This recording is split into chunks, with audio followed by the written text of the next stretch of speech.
Oh, hold on. I screwed up. And I need it done in half the time. Alright, so I need to grab this. We need to change this to this. Here we are. Alright, let me make myself a little bit smaller so we can see all of the information. Cool. Alright. Hey, what's going on? We have visual. Yep. Hi, Ice Prophet, and hi, Twitch. Hi, YouTube. Hi, everyone. We are building my Slay the Spire cube, at least the very beginnings of it. Where did it go? There it is. So, I've got a couple cards that I've picked out already. If you don't know, the idea is we're going to be building a cube where you draft a small pack of cards, 10 cards, and play with them again and again and again. And your... Hold on, I can probably do this if I just go like this. Your hero is a planeswalker.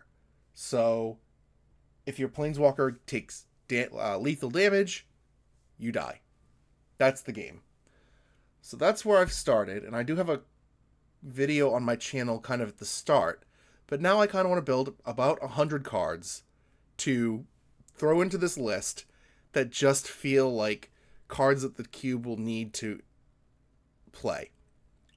And I'm not necessarily looking for... What am I doing? This one. I'm not necessarily looking for the best in class. Like, I know I can't run Lightning Bolt. I'm going to try Shock, but even that might be too powerful. And we're going to just build out, like, the core concepts of every class. Sorry. We're going to build out, like, the core concepts of the idea. And then, within the next few weeks, we're going to kind of iterate on that until we kind of know what the core gameplay feels like, because this is so different. So I did mention Shock. So I'm going to grab the 7th edition, because at some point, I'm going to grab these foils. So I'm going to save that change. So Shock feels like it's sketchy because it's a lot of damage on these planeswalkers. But I think we can handle it. And I might not use the 7th edition version just because it says 2 damage to creature or player. I would like the cards to be as nondescript as possible. How much is this going for, by the way? That's only 20 bucks. At some point, I'm going to have a foil 7th collection, but that's neither here nor there. So I might not even use the 7th edition version because it's as unclear as possible. I want the cards themselves to do exactly what they say. So I'm not going to be adding in any lifelink creatures, because lifelink isn't going to bring your planeswalker's loyalty up. Your life actually doesn't matter. You don't have life. Your planeswalker does. I did bring a couple things that are cool, though. Like, Pull from Eternity is a card that I bet you've never seen before, which puts target face-up card that's removed from the game in its owner's graveyard. If we do things that self-exile, like Flashback, this can help you rebuy the entire thing in a game loop. So this is probably going to be like the face card of this cube. And green is going to be able to break the 3 mana restriction.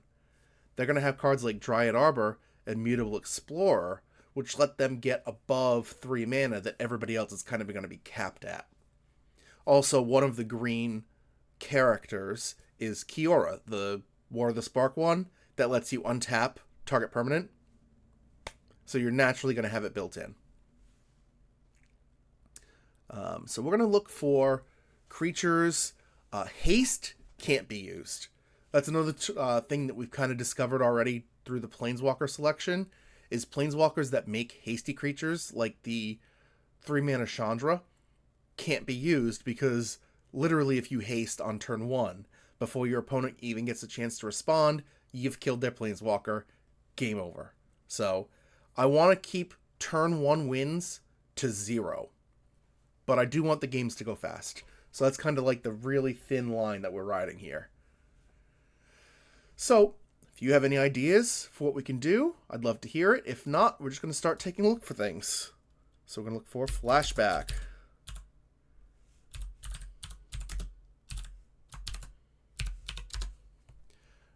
So you got Snappy. Yeah, it's not really. Looting is... Faithless Looting's not a bad idea, actually.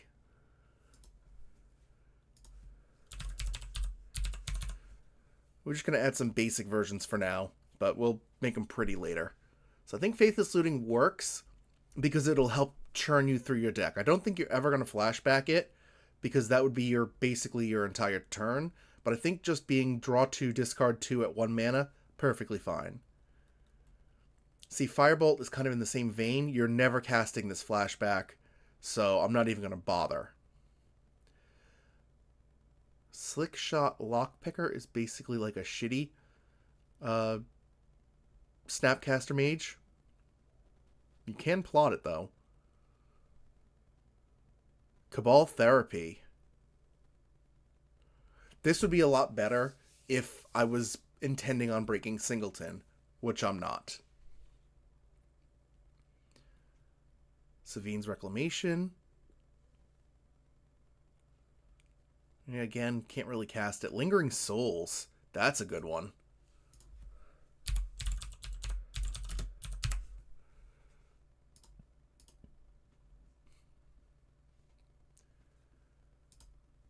So you make 2 1/1s with flying for 3. Then you can cast it from your yard for 2. Strike It Rich is... Yes, Strike It Rich absolutely makes the cut. Just kind of thinking about it in my mind, it's a way that red can kind of break the mana restriction too. Not only that, but your Spellslinger is going to want to play this and then immediately crack the treasure to do some more stuff. Dreams of Laguna is a little expensive for that effect. Kaleidoscorch.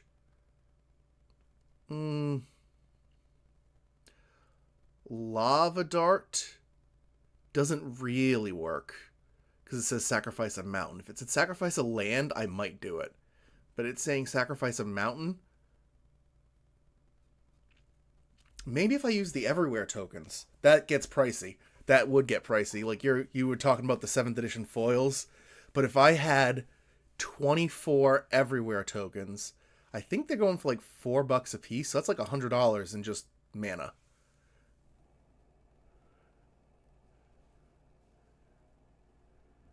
Oh, it grabbed eyes everywhere. Oh, well. I'm pretty sure it's about $4. I do kind of sell cards on the side, so I think I know where its thing is. Hey, Christmas. Good to see you. I'm talking about Lava Dart now. I think it should go in, even though it's not quite clear unless I use an Everywhere token. But I think, screw it. Right now, it's fine.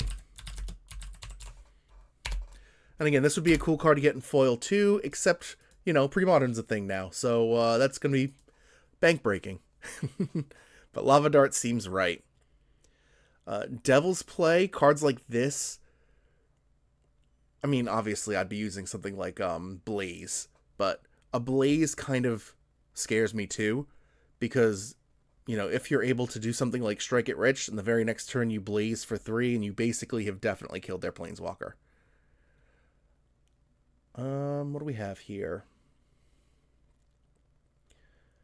Viscerator's Insight, that's a huge cost. 2 mana and sacrifice something to draw 2 cards? No. In this environment where you're drawing 5 cards a turn, card draw is almost redundant. Almost. Geist Flame is kind of the shitty version of Lava Dart. We've already got one of those abilities. I don't really want to be doubling up on abilities at this point. I want to have 100 totally unique cards just to see what it feels like.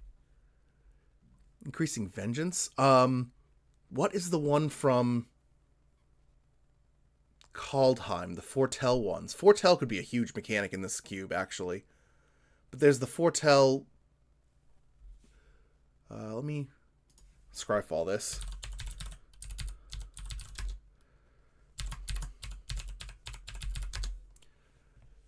The doubling card. Ooh, Demon Bolt too. Demon Bolt and Dual Strike. That's the one I was thinking of. So I think those can both go in here.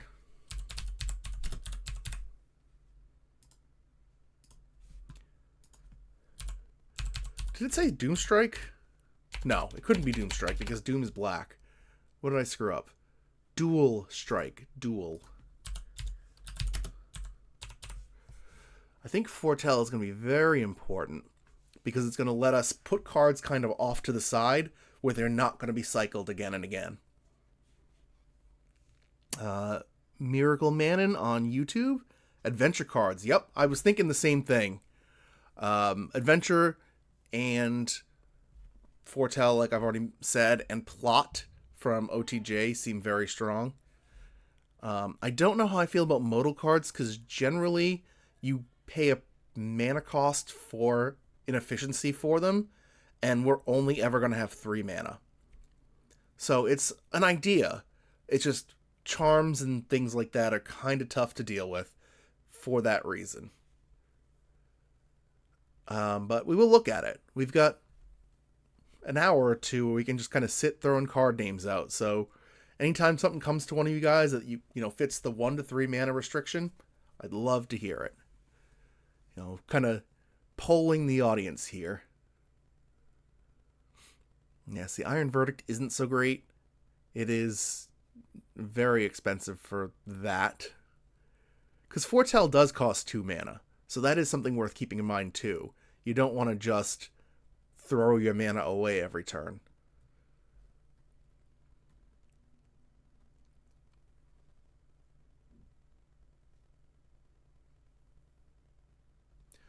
Scry doesn't feel very strong. Maybe I'm wrong about that.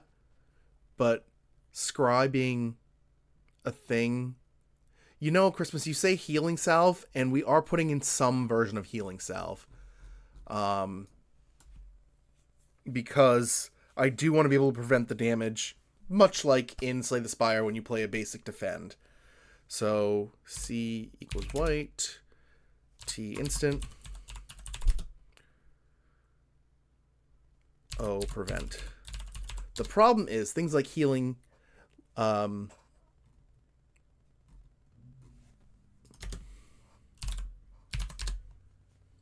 yeah, Ice Prophet, that's exactly what I was saying, is everywhere tokens are expensive. So I would like them. So, like, Bandage. Is this Stronghold? Prevent 1 damage to any creature or player. So, I don't like that it says player. Does this say any target? No, it says creature or player. But something like this would be kind of cool. So let me add that into here. I think I can basically say your Planeswalker is your player, and that would help alleviate some of those problems. I'm probably going to put a fog or 2 in. I don't know that it's going to be Ethereal Haze. It's probably going to be Spore Frog, Actual Fog, and maybe the white one. What is it? Holy Day or something?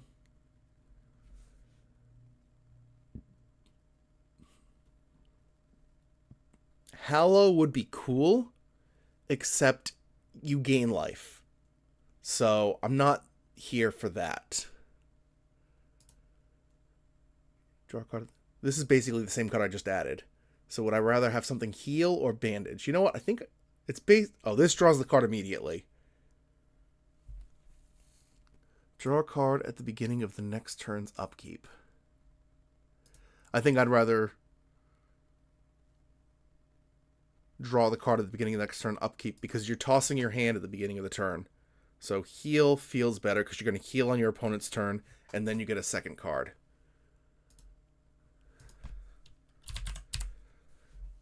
Let's go with, yeah, Ice Age. I'll be picking out the versions later. Miracle Man on YouTube suggesting a Braid. It is actually a very strong card, and I know which one I want from this one too. It's the Dominic Mayer one. Where is it? There it is, but just regular, please. So that would be Vow, I think? Yeah. Because his art's amazing. But anyway, so yeah, this is a bit pricey when it comes to effect, but it is also modal. And that's, we'll throw it in for now. We can always remove it later.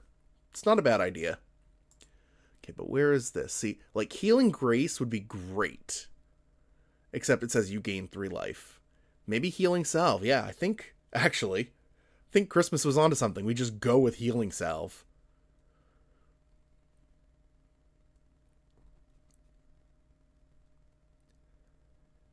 I guess Mending Hands is technically better.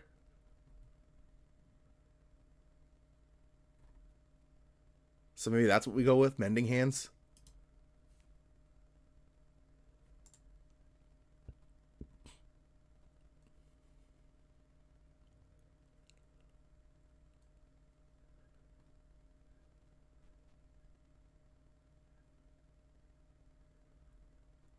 Even from control and hexproof until the term for yeah, Surge of Salvation's a little too sideboardy for this queue, but I think Mending Hands is where I want to be.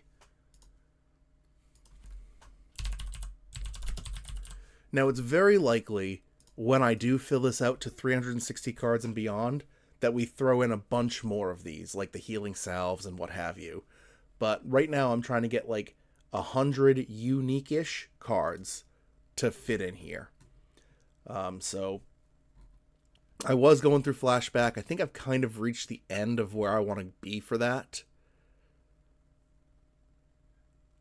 So maybe we'll go through something else. I did already also go through, what the hell is it called? This one, Foretell. So let's look at Adventures.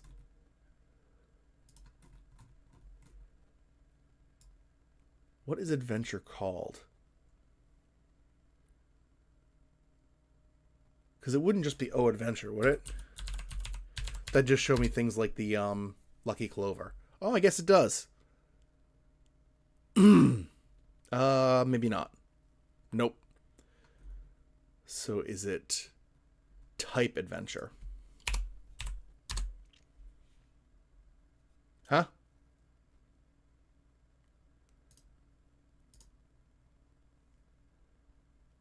Okay. How do I look up adventure cards on Cube Cobra? Or Scryfall?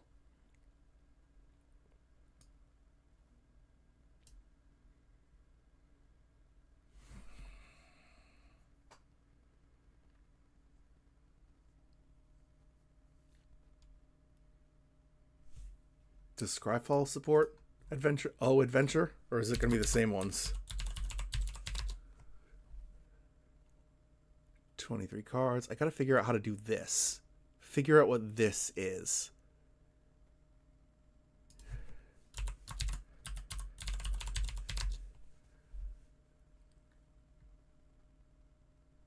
Okay, so according to this is 131 cards with Adventure.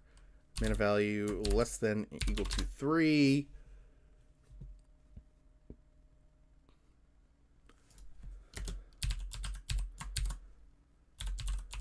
Actually, can I just do is paper?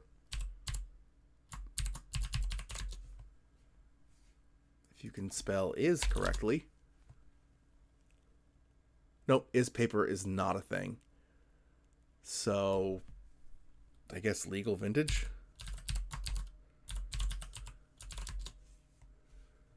Okay.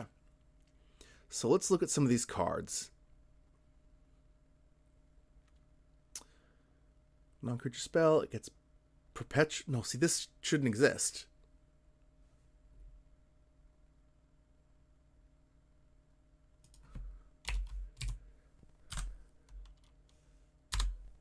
Let's try this a fourth time. All right, better. So, animating fairy. I might want some kind of animation, but 3 mana seems like a lot for that. Like, I know that you're getting a 3 mana 2/2 flyer on the backside, but again, it's almost a who cares. Like, I think if I'm playing an artifact deck, I'd rather just keep casting Bring to Life. And if I'd rather keep casting Bring to Life, then I think I'd rather just get a better card. Part of the... Oh, I know what I should look at. Not Adventure, but the one that came on the Tarkir from last year. Omen. I should be looking at those omens. But for now, let's take a look at this. Just because you can get the card on the backside, but again, it's like Bone Crusher Giant seems good. Like, this is kind of exactly where I want to be. So much so that I'm going to add it in. But a lot of the time, like, you're not getting cards you'd want to cast. You know, like, Belluna is a cute idea for an adventure style deck, but we're not going to have enough. Callous Sellsword. Would you rather have one? Actually. That might be too strong. Because you would be able to play... I guess not, because your creatures kind of suck at low mana values.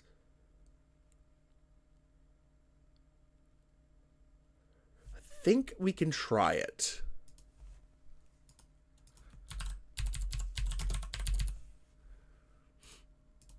But just having the fling attached might be too strong. But that's kind of where we're at right now, is I want to just add things in, and we'll see what happens. I'll kind of balance out the colors at the end of the day. Cheeky House Mouse is probably fine.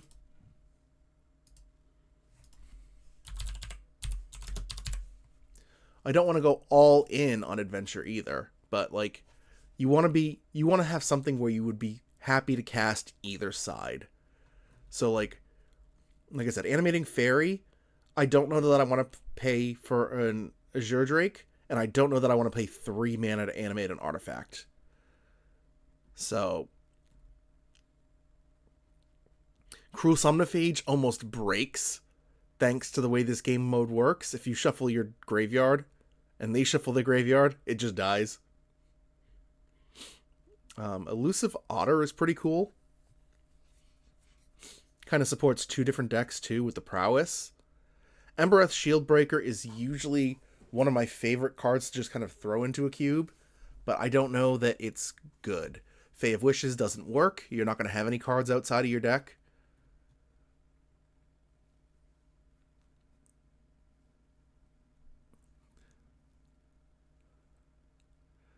Frolicking Familiar. The Blow-Off Steam Instant Adventure is pretty cool. But then again, you're paying 3 mana for a 2/2 with bad prowess.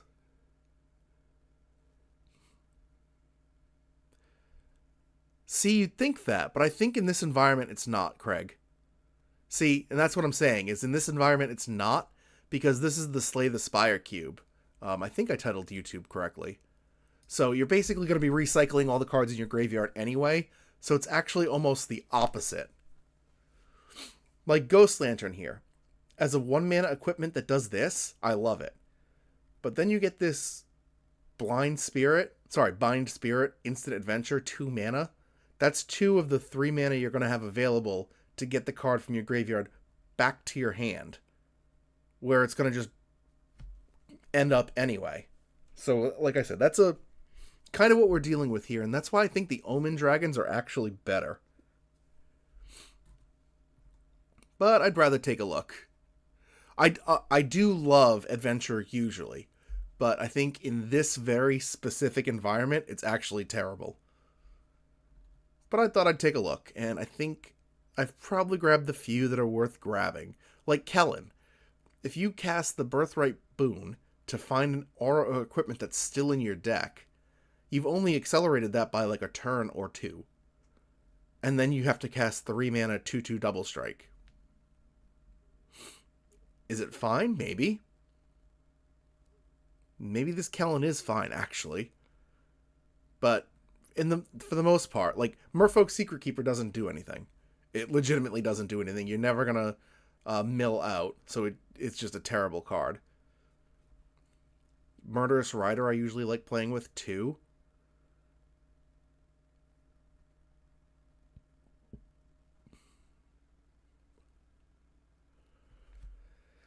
It's got too many things wrong with it. It has lifelink as well, which is something I don't want to be just, like, creating a special condition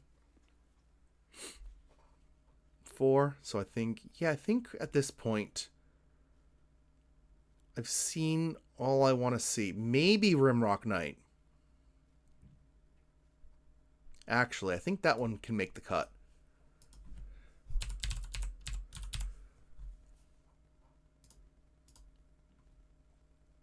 Because it does have that combat trick side, and then you're getting a 2 mana 3/1, which is kind of ahead of the power curve.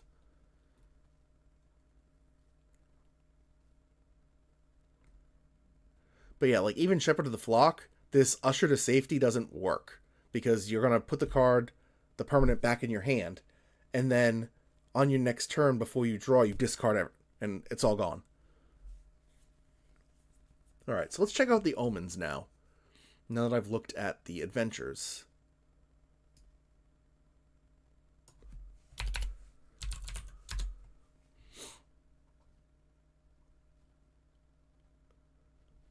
Aren't those omens?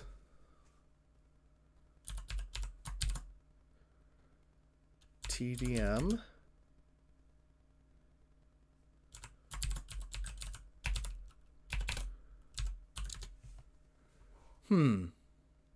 Yeah, they're omens. Why didn't that come up? Because it should come up as a T omen. Anyway, we're here now. I think they're only attached to dragons, so this is going to be fine.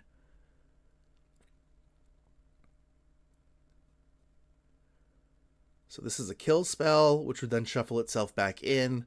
But again, I'd rather just have the kill spell. Yeah, I actually think that this isn't going to do anything for us.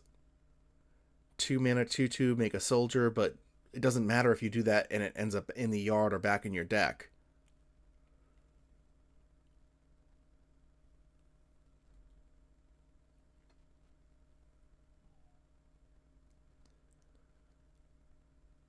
Yeah, I think omens are also a non-hit for this cube. So where are we at so far? Again, I want to get to about 100 cards so I can start taking it for test runs.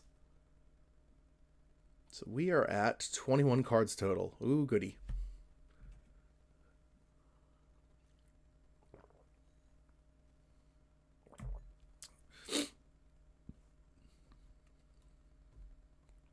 If Cube Cover will update, that would be great. In the meantime, let me think of other things that are just kind of one-offs.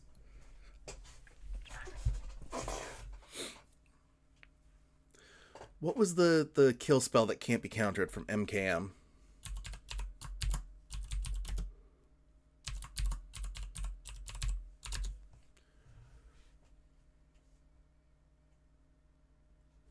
It costs 2 mana, would kill almost everything in the cube.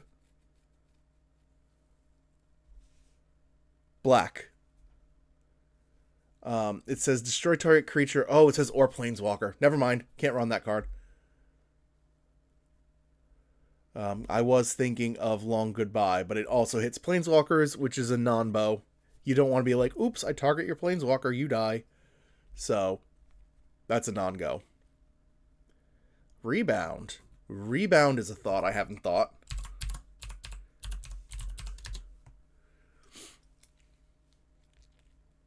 I think I like the Distortion Strike as a rebound.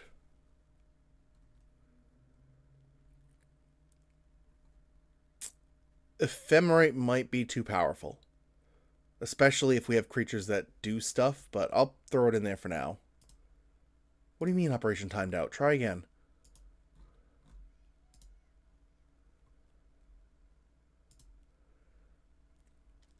Faithless Salvaging.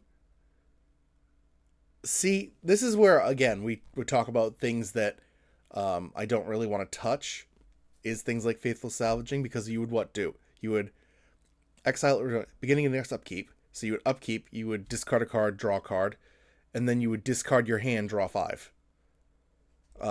Because that's how the draw step is going to work. That's one of the like 2 major rules changes. One is your planeswalkers are you, so when they hit 0 loyalty, you lose. And the other is instead of drawing a card, you discard your hand and draw 5 at the start of your turn. So if you had something like Faithless Salvaging, it actually kind of is a non-bow. But Ephemerate and Distortion Strike are pretty cool. Emerge Unscathed is also an... Could you just add those cards, please?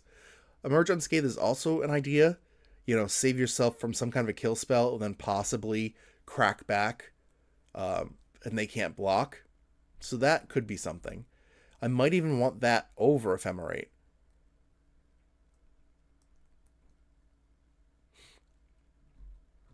But we can't add anything until Cube Cobra starts working.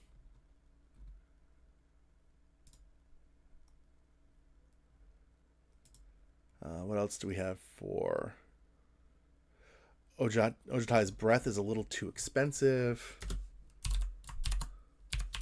Because remember, 3 mana is your entire turn most often. So I'd really rather cards be 1 or 2 mana, unless I do something amazing at 3.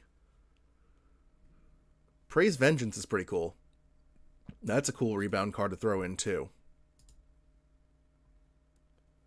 But yeah, like Stagger Shock, sure, you get the second half for free, but it starts... actually, that might be worth doing, now that I'm talking to myself, because it does give you a free 2 damage. It's not 2 damage, it's 4 damage. Yeah, it's okay. It's really weird. That's kind of why I'm sourcing the ideas from the community, is, you know, I have a few thoughts of my own, and then you guys are throwing in some stuff too, and all together, we should be able to put together something that starts to look like a functional environment. Yeah, I think I like Distortion Strike, one of these 2, maybe Emerge Unscathed, Stagger Shock, and Praise Vengeance.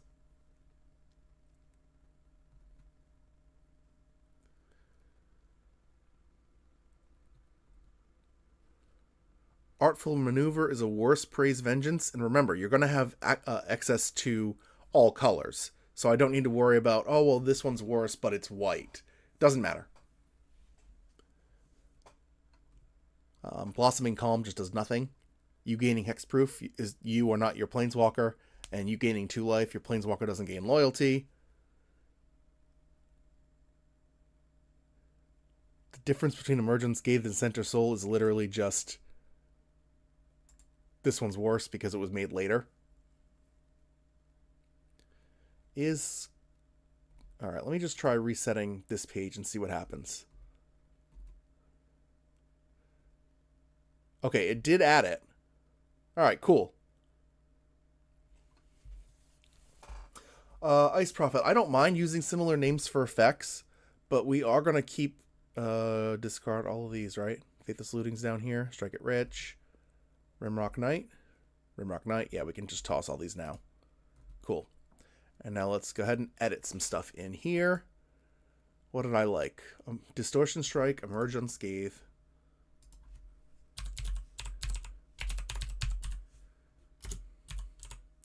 And to try to go back to it, I don't mind having similar effects and similar names. I actually kind of like it because it helps give you like a little bit of harmony.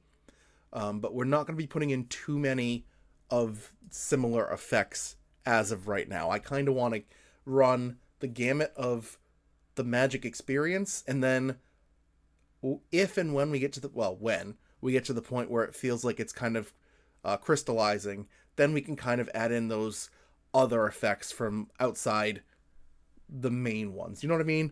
Like, Giant growth is cool, but, you know, all of the other giant growths we don't need to add in if we add in the first one. So we got Emerge Unscathed. It's the next one.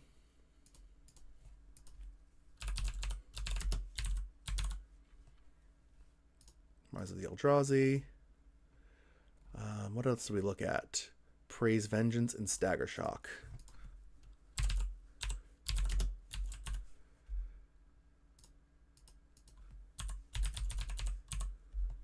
Wow, these all come out of Rise of Eldrazi too. That's crazy. I was on a Magic break at that point, so I've never played Rise of the Eldrazi, but they're all coming out of that same set. That had to have been fun as hell to draft. Okay, what's Transpose do? Draw a card, then discard a card. That's 3 mana, so that sucks already. Make a wizard.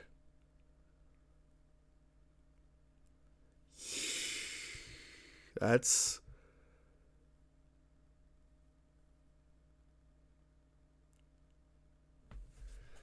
yeah, that's a little too...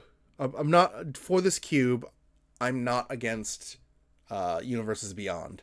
But 3 mana to make the wizard... actually, the wizard doesn't do anything. Never mind. It deals damage to opponents. You're not an opponent. You're a planeswalker.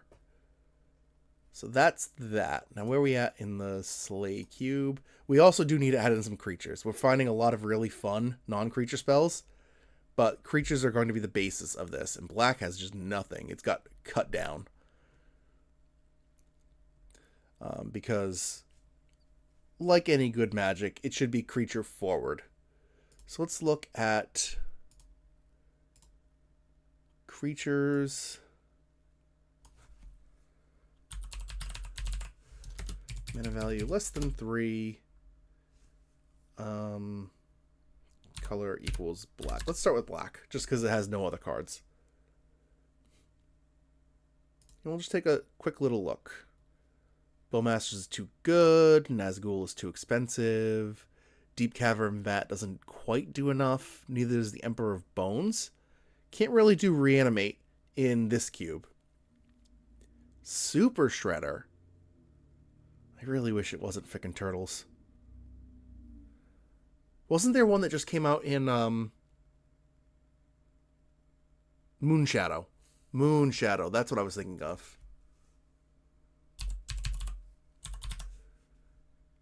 Let me go ahead and grab the fancy. Ooh, beautiful. Hi, Aku Aku TV.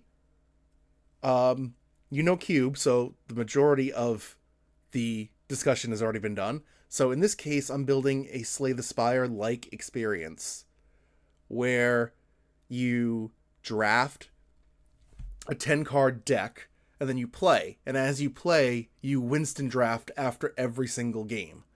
And you keep adding cards into your deck. There are methods to remove a card from your deck, but basically you're just building your deck as you're playing your deck. Thank you. It is on my YouTube. Does this work? All right. On my YouTube, I have the first video available now, and I'm actually kind of in the middle of my second video.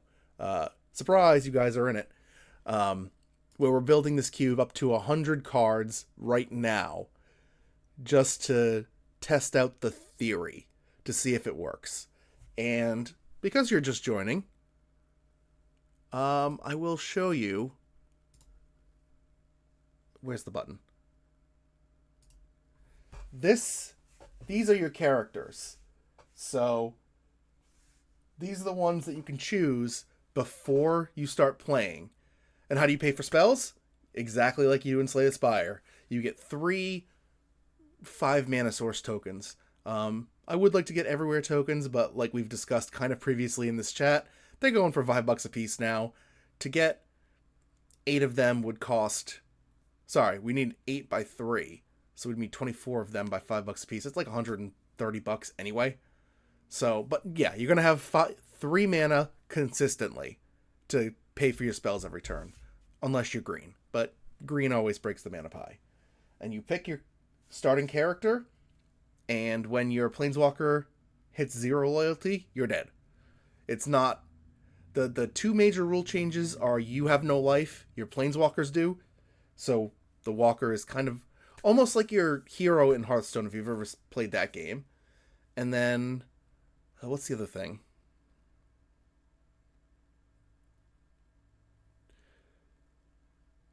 Yeah, it does, ice. And actually, to go back to the overlay for a second, this overlay, I played the Life from the Loam Cube in Kinetic Cube a few weeks ago.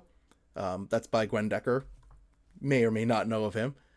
And I think, five of his 8 Life from the Loams that every player starts with were serialized. So, should this cube become one of my staples, I'm probably going to buy a bunch of everywhere tokens that are foil. Yeah, I couldn't believe it.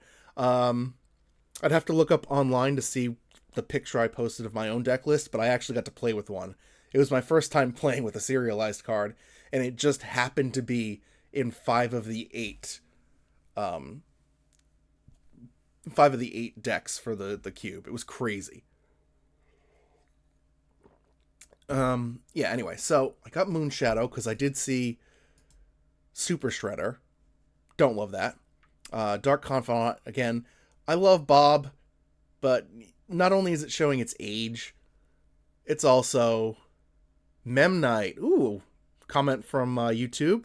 Miracle Manon. Memnite. I do like Memnite. As you can see, I already put in Ornithopter. Memnite's the name of the other one. I could also get, what is it, like Wall of Bone or something, but I don't really want to have a 0 mana card. I don't really want to have a 0 mana wall. And there is going to be, yes, there are going to be plenty of ways to buff the dudes. Probably Bone Splitter.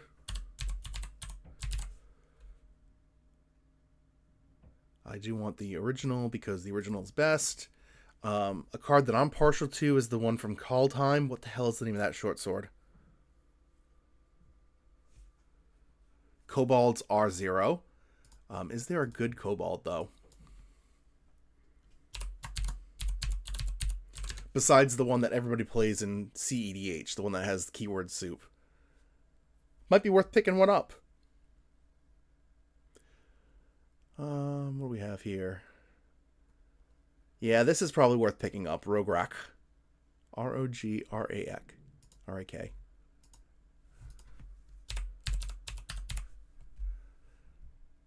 Sure, we'll get that version. But how about the other kobolds? Hey, go. You've done your thing. Taunting Kobold. Go, doesn't matter. Battlecry and Heroic. Ooh. That's a good one. R-O-S-N-A-K. Rosnak. Anything with Battlecry, too, is actually pretty good. We are going to be dipping into Spell Slinging and Prowess.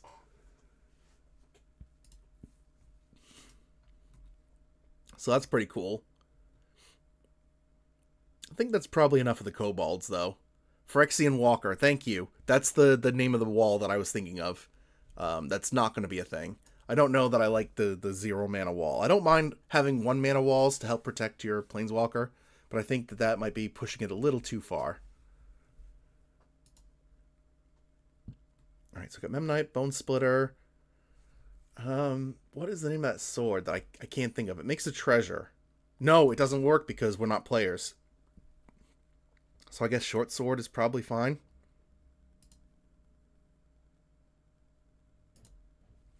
At least for now.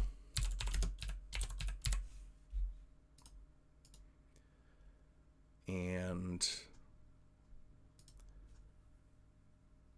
Griff Spoon. Oh, that's the one I was thinking of. Actually, does Griff Spoon work the way I want? No, it doesn't, does it? Because who gives a shit about the Griff Spoon ability? There's probably better 1 mana flying cards.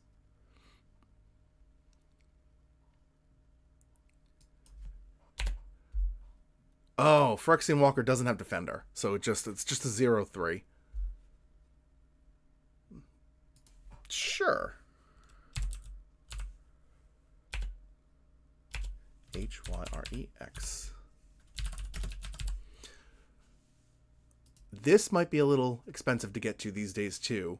Maybe not the list version, but don't know how much Pre-modern's popping off. Let's save these changes. We are going to have more stuff. What is each color going to have, basically? Like 15? So red is almost done already.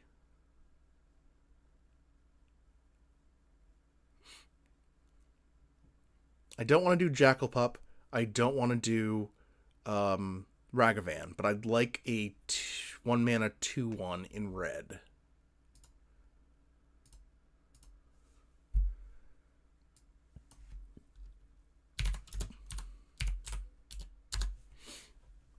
Yeah, Ragavan is too good. Darcy is too good.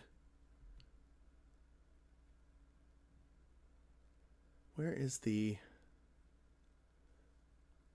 Oh, what do we think, chat? Both chats, welcome to go in. What do we think about Marauding Mako? Whenever you discard one or more cards, put that many +1/+1 counters on this creature. You're going to be giving it +5/+5 every turn.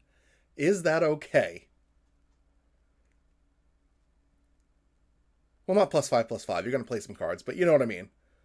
It's going to get very big very quickly. But it doesn't have any evasion.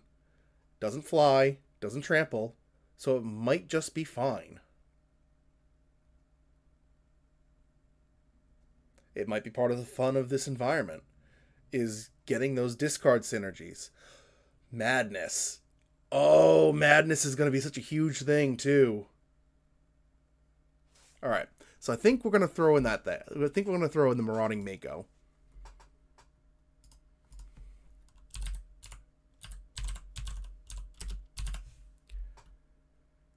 Does this look like ass, or is this... No, that looks fine. Okay.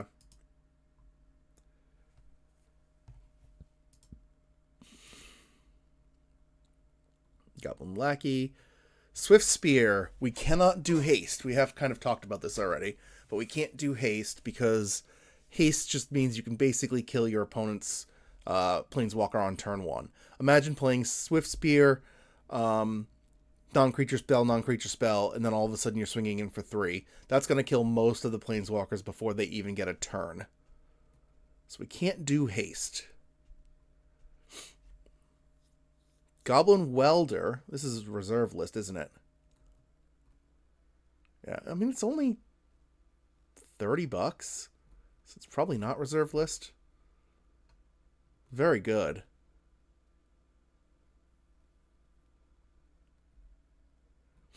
You're gonna get the artifact in the artifact card in the yard easily.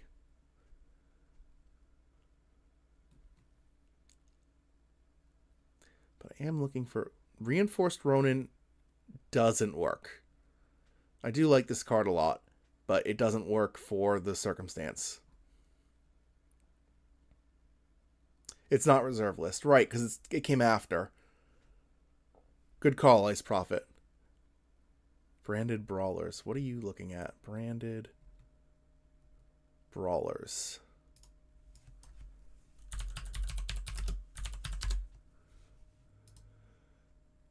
Untapped land. Can't block if you control. That's cool. That is certainly something.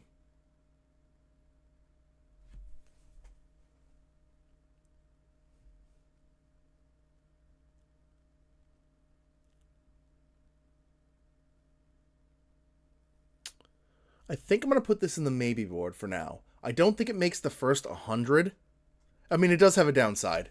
I am going to still be including instants because this is still Magic. So you have 3 mana to use on your turn and then your opponent's turn in total. So you could like not cast anything on your turn and then spend 3 mana on your opponent's turn. So it does have a downside. But that said, I still think I'm going to add it to the maybe board as something to think about when I expand it. It's a very nice call out that I didn't even know about. Come on. Thank you. So let's check out the Madness cards, because that's where my head went.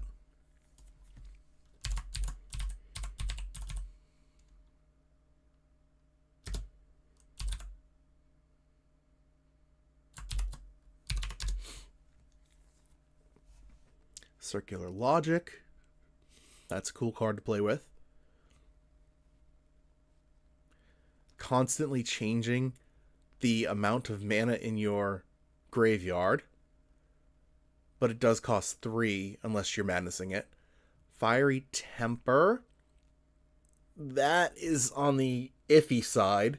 We did decide against Lightning Bolt because 3 damage is a lot. Most of these Planeswalkers start with 3 loyalty.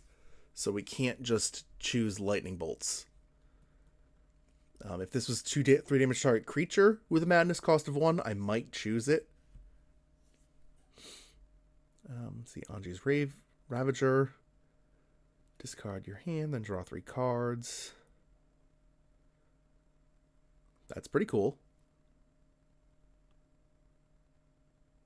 Sure.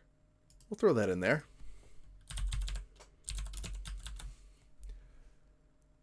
Whoa. Okay, a couple of reprints, but they're all the same.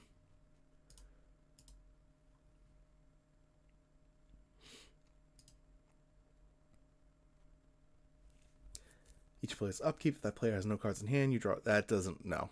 That doesn't work. Not really. Murderous Compulsion doesn't work. The Root Wallas, the green one and the red one, are kind of cool.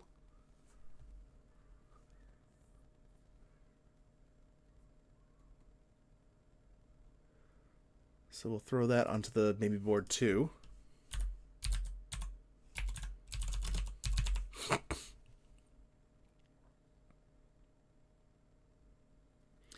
Do we want to go old or do we want to go new? I think old's probably fine. And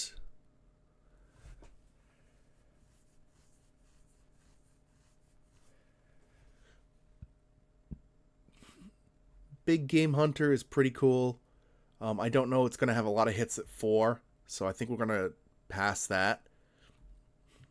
Let's see what else do we have. Falkenrath Gorger doesn't, not really.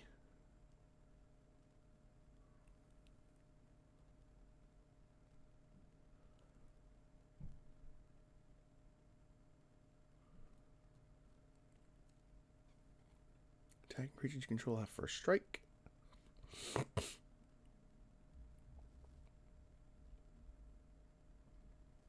Again, though, like, it's a cute idea. Return target black creature card from your graveyard to your hand. So you discard this at upkeep. Madness it. Yeah, that works. Call to the Netherworld.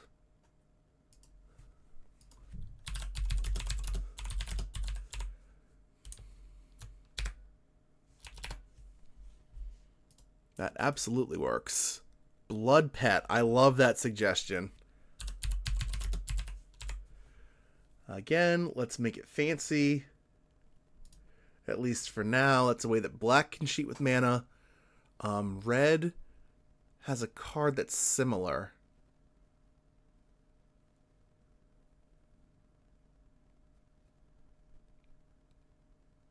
I can't think of what it is, though. Yeah, Blood Pet's great, especially here.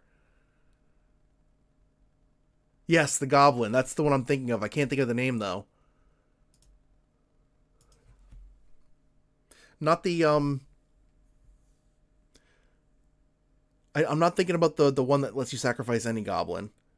There's something else that lets you sacrifice itself for 3 mana, I think.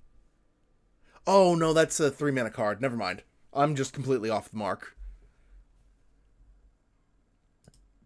I'm thinking about the dude that bounces itself back to your own hand. Yeah, but see, like, things like this, destroy target enchantment, madness, white. I'd rather just have something that says 1 white mana, destroy target enchantment. Yes, Grinning Ingus. That was the card I was thinking about, but it doesn't quite work right. Yeah, but something like Call to the Netherworld is really cool. It lets you buy back something that's in your yard, and then you get to draw 5, so you have a 6-card hand.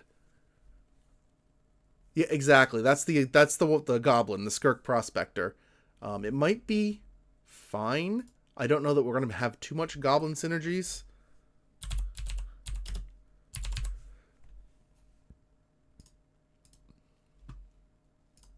I am going to throw it in the maybe board for now because we still do need to find, like, different things. You know? We need some creatures. Every color needs creatures. And I don't want to just throw in, like, Flying Man number 1, 2, and 3. I want something that's...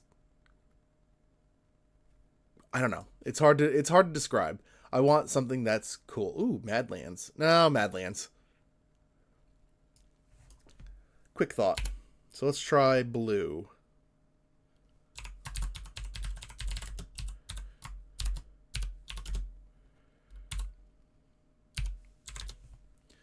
What do we have here? Oh, let's start with 1. Tamiyo's a no. Be too confusing to have any other planeswalkers. Delver.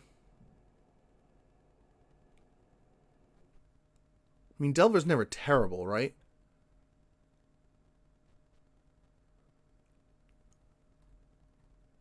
Grand has really made its way up here. Spyglass Siren makes a thing.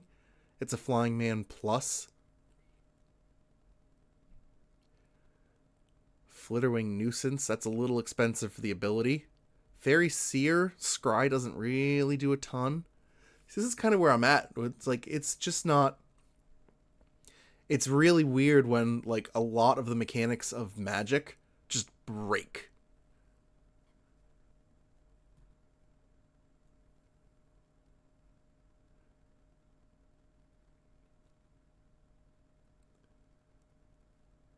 Terramander.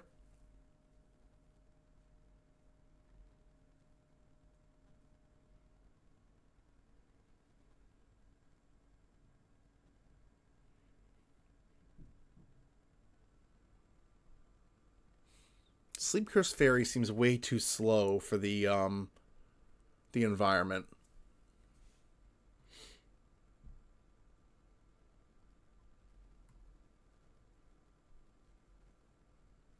Siren Storm Tamer is not bad, though. That might be the blue Flying Man we go with. Unless I really want to, like, Network Disruptor, but even then, that seems, like, really weird. Mausoleum Wanderer gets plus, yep.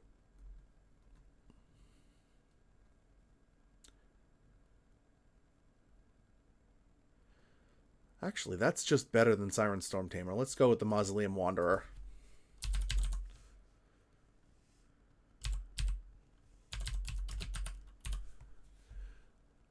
We got the old border. Ooh, we got the full art. Thank you. Yes, and please, and thank you. So let's look at the 2-mana creatures, and let's take a look through 2-Manasville in blue. Snappy, Thassa's Oracle, Jace, Malcolm. Malcolm basically has haste. You're playing it at the end of your opponent's turn. I hate that. Ledger Shredder. Mischievous Mystic is literally makes a 1/1 every turn. Silent Hall Creeper I like a lot. Except it says deals damage to a player. So that's a no-go. Polywog Prodigy. What is this? It's from a commander set. Opponent casts a non-creature spell with mana value less than its power. Draw a card. Not really. Gilded Drake. This is a card. It's a very expensive card because this is RL, I believe. Because it only costs 2 mana. You can usually get that ability at like 5 mana. 2 is too cheap.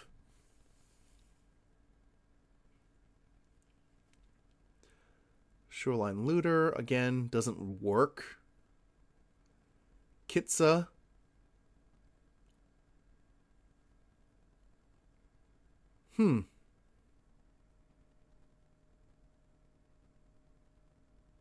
Yeah, I think Kitsa works in this cube. I think it would definitely work.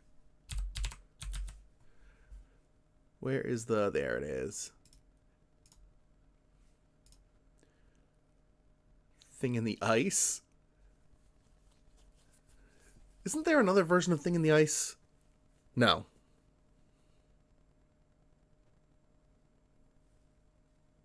Yeah, get it out of me.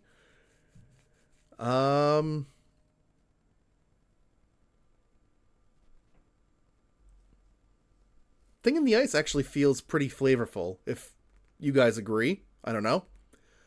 But the fact that you play it, it's a 0/4. You then have to do an action 4 times, which is cast an instant or sorcery. And then it, like, transforms into this huge thing that's probably going to end the game. It might be worth seeding in a couple of changelings, just so that the flip doesn't mean it wins all the time. But I think I like Thing in the Ice a lot, actually.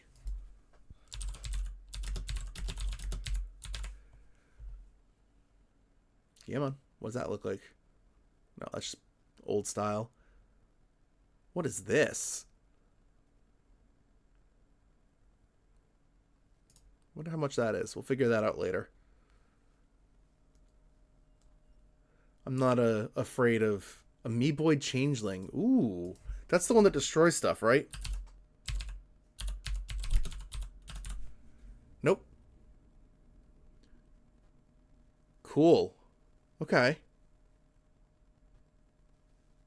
Ooh, doing that in response.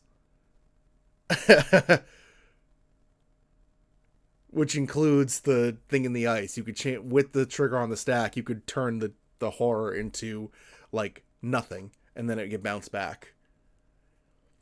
It is pricey for 2 mana, though. I'm sure that they've had something in, like, the Onslaught Legion Scourge era that could do it for cheaper. But I like where your head's at.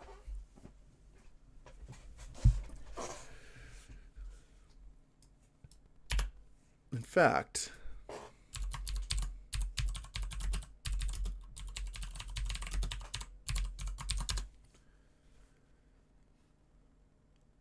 let's see what Scryfall says about loses all creature types.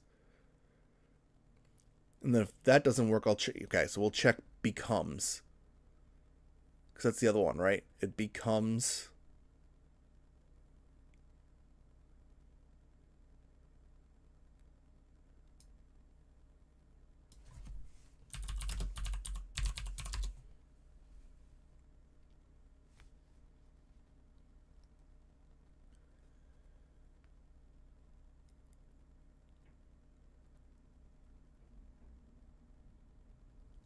If I have to pull out my box of Onslaught Legions and Scourge to figure out what I'm looking for, I will. But I'm really hoping Scryfall helps me here. How many cards? 157.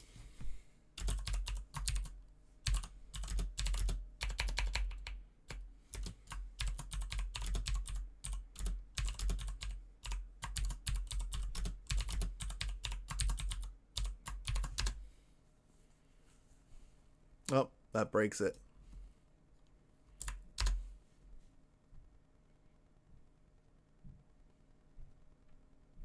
Okay. We may take away the and. I know that there's ways in these 3 sets. Here we are.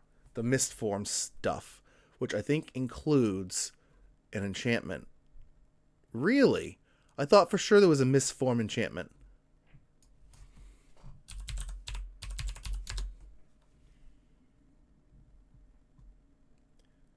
Glamorous Gifts. That's the white commander card, right? There it is, Mistform Mask. That's what I was thinking of.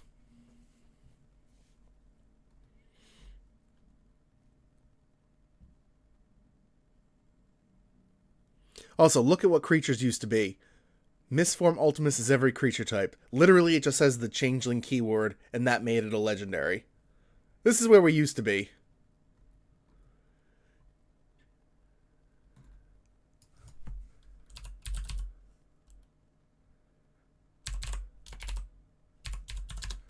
Glamorous Gifts. What does that do? Pulling it from YouTube. Thank you, Mirakel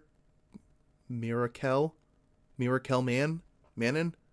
Yeah, Changeling is OP sometimes. I'm only going to throw in a few. Maybe I put in the black one that can't be blocked.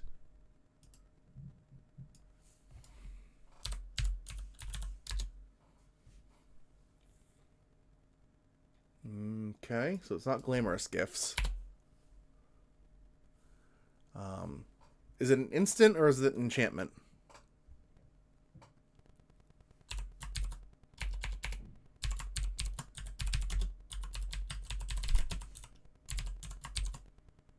Glamour Gifter. Isn't that the one that makes a 4/4? Yeah, it makes it a 4/4 and gains all creature types. That's not bad. That's actually a really good pull.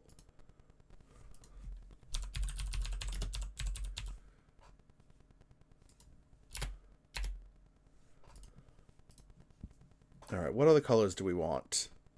Obviously black we need to come back to. So let's go back to black now. B. And mana value 1.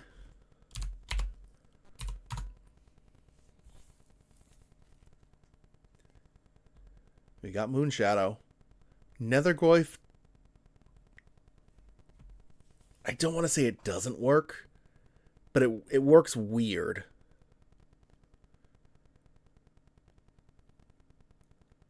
Because, like, its number is going to be changing often.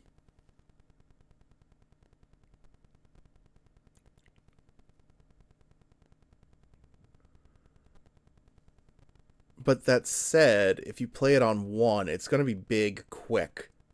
So maybe it's worth throwing in.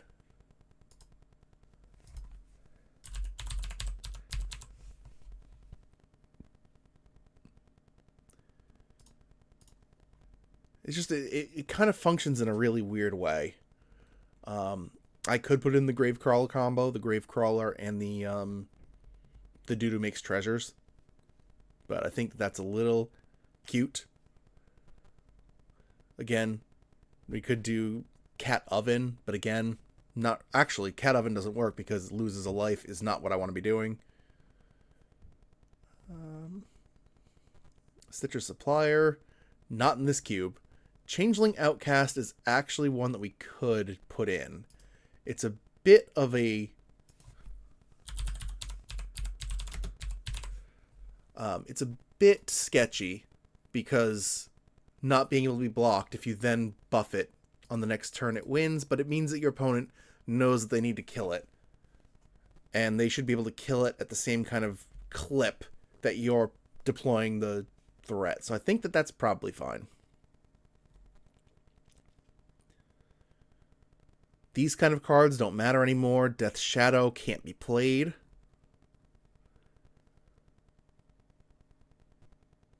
Fairy Dream Thief is not a bad flying man for black, but I think I'm probably okay with black ones now.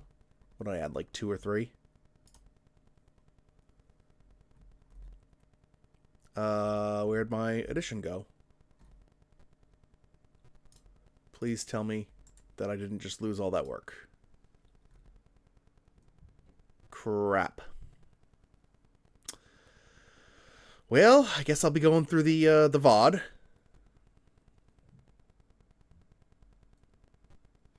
So let's add some things. I don't know why CubeCobra's acting up today. Or did I just put them all on the maybe board? I did, didn't I? Yeah. To the main. To the main. To the main. To the main. That's on me. Thing in the ice, go to the main. Sure. Save changes. I'll try to stick to the main for now. I like having the maybe board as where we get ideas for the future.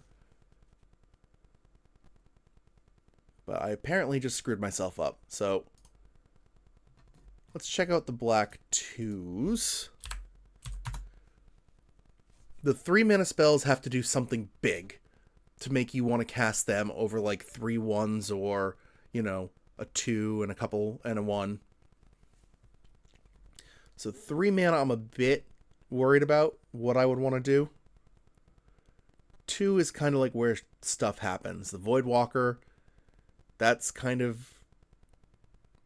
Voidwalker shuts down the entire thing, so we can't do that. Normally I like cards like Virus Beetle, but again, not here. Not going to add the ring in because why bother? We've got 30,000 cards we can use. I'm not going to add in the friggin' ring as one more layer to think about while we're doing it. Mesmeric Fiend, however, I mean, Kitesail Freebooter is just the better version, but this kind of a steal a card is different than like a Ravenous Rats. And I think it actually works profitably.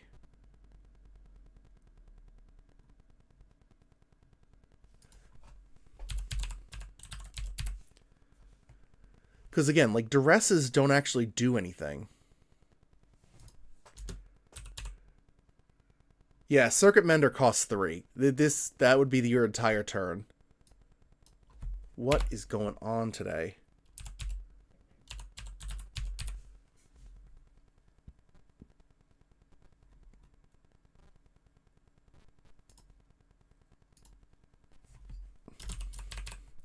So we'll add Freebooter to the main. Yeah, Circuit Mender is great. Love Circuit Mender. But yeah, it's at 3 mana, you're asking for your whole turn. Not quite. What else do we have here? Priest of Forgotten Gods, not great. Each one may sacrifice a non-land permanent or discard a card, then deal some... No, that doesn't work.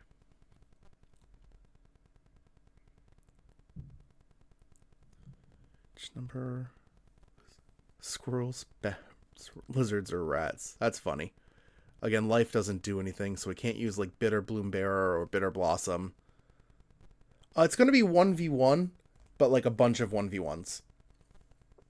So if you know draft, it's going to be basically you sit at a draft table, but every pair is also going to have a small bit of the cube to be drafting from. And then you're going to swap opponents.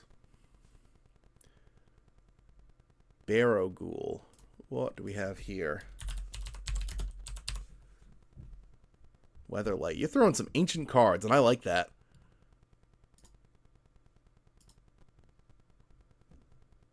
Come on. Yeah, no, they don't. I mean, you could give it to somebody if you had like a... What do they call those decks with the pacts and the Liliana's Contract and the... It's not... my brain is saying Gifts Ungiven, and that's not it. I'm thinking Generous Gifts. Yeah, doesn't quite work unless you're building around it. During your upkeep, remove the top card. Oh.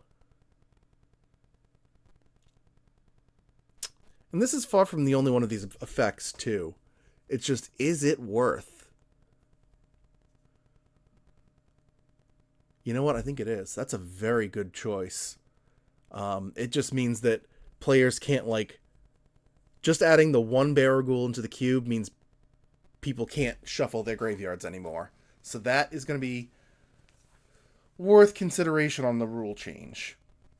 I think there was a card in Ravnica Allegiance that did something similar. You had to sacrifice it unless you exiled cards from your yard.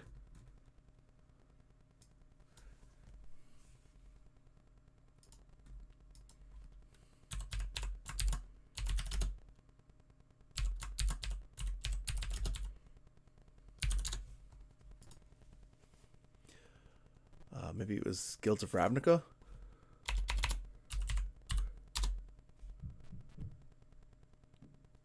No. What the hell card am I thinking of?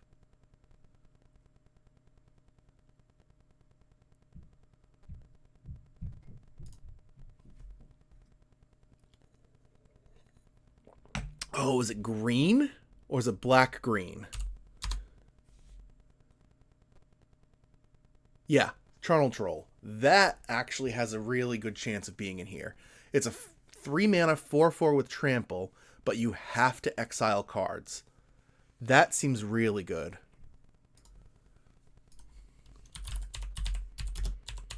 And the fact is, it's a terrible card for everybody else, so it's going to be pennies.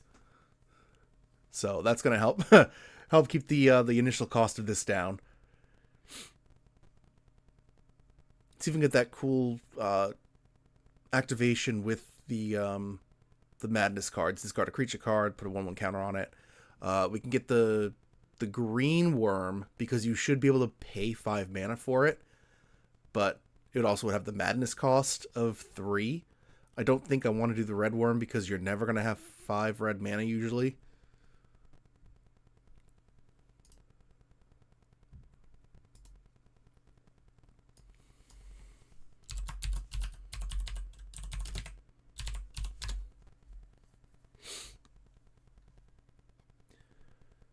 Yeah, I mean they're both the same card, except one is going to be, I think, more easily castable. Arrogant Worm.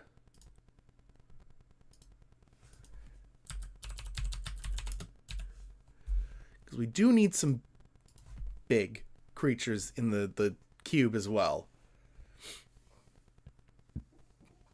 Oh, how about the 3-mana 7/6 in black? Nightscape Familiar. That's a choice, and I don't think. Why did Arrogant Worm go up recently? Pre-modern. Pre-modern has really taken hold. I want to start building for it. I've got a Dead Guy Ale on Mitgo that I've played a little bit of. But yeah, the prices for pre-modern cards are going up in the pre-modern frame. You can still get the new prints for cheap, but that's why. Fun fact, you may think Madness is black-red, but I remember it as blue-green. So yeah, Arrogant Worm, Charnel Troll, but now I'm thinking of that 7/6 that costs 3.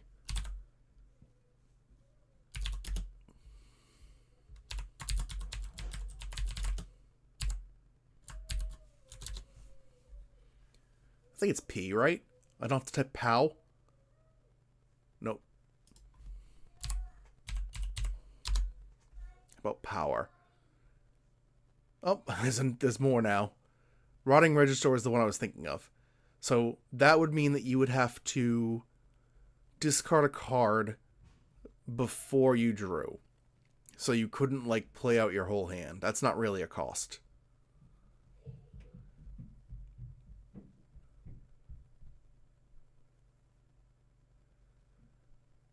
Cosmic Larva, though, is a card.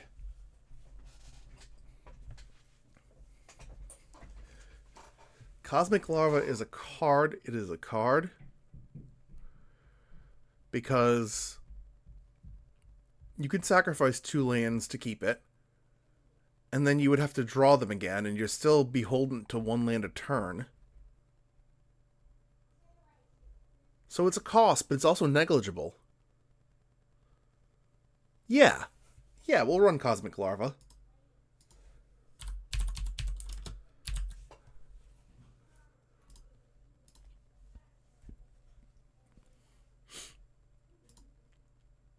Yeah, I want to do Rotting Regisaur, but the drawback isn't enough of a drawback.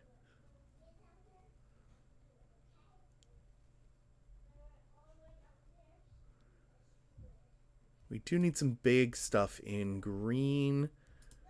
I don't want to add things like Llanowar Elves or Birds of Paradise. Because while it does work, it kind of doesn't work great. Maybe I do the 2-mana 2/1 that came in War of the Spark.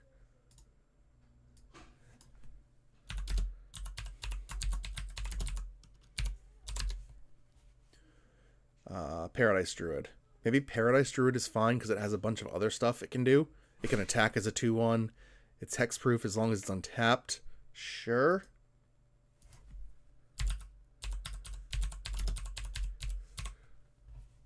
So that is probably okay. There's a better version. Ooh, I do like the Lord of the Rings version, though. I think we'll choose that. I'll see if I can get that as a, what was the foiling they did in Lord of the Rings? Surge foil. Green's going to need some stuff, though. So let's find mana value equal 3, 4. Let's find one creature that costs 4 that's good in cube.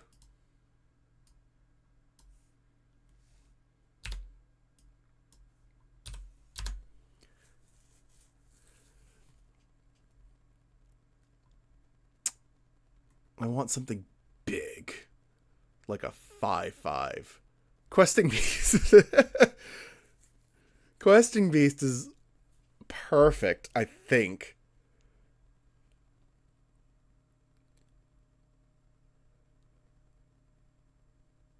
Now that's funny. Oh, it does have haste. Yeah, it does have haste, but I think it's fine because it costs 4 mana. Rules are meant to be broken. I think it's fine because it's not a like, you cannot play this on your first turn of the game. You just can't. It's still worth thinking about as something that can happen on the second turn of the game.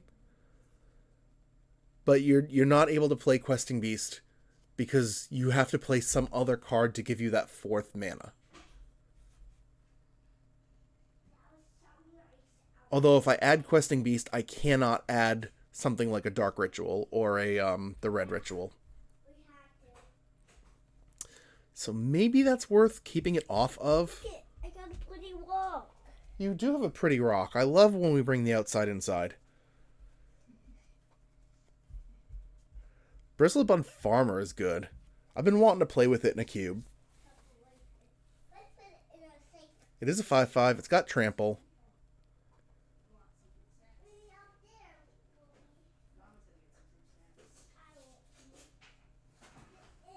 Sure, I think that's probably where I'm going to choose.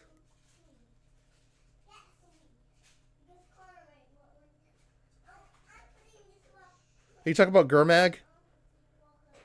Delve is something I want to put in very sparingly because it lets you kind of sculpt your deck every match. So it's not quite as good as sculpting it between matches, but it lets you like really get rid of some of the chaff that you don't want to be playing super quickly. I think we'll put Bristlebud Farmer in as the big green.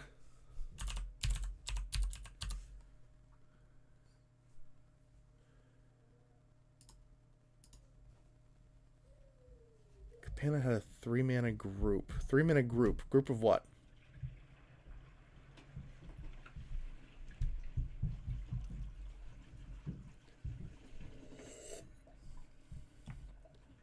Are you talking about the cycle? The charms? Oh.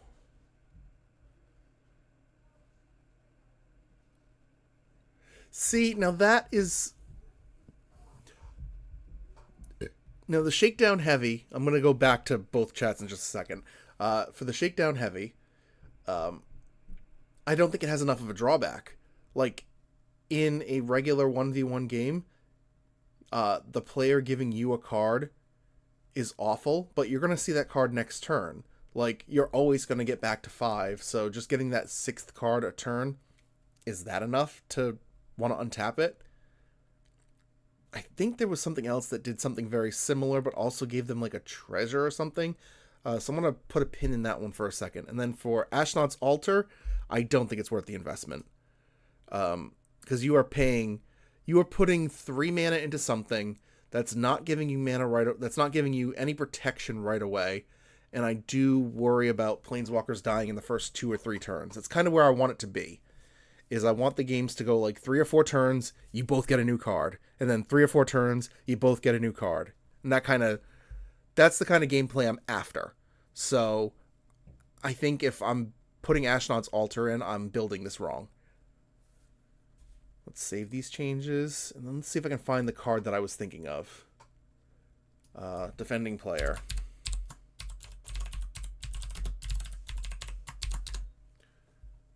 Helps if you don't put an R in there.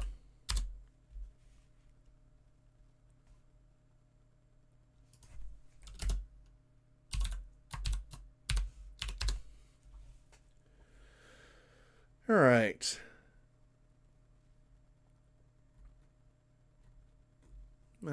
I don't know what to sort by. EDA trick? Let me actually just snag that. And put it here. And that's why I use the Cube Cover database, because they're basically like Scryfall, but also show you what's good in Cube. Myriad doesn't do anything. Neither does Blade of Selves. Afflict doesn't do anything.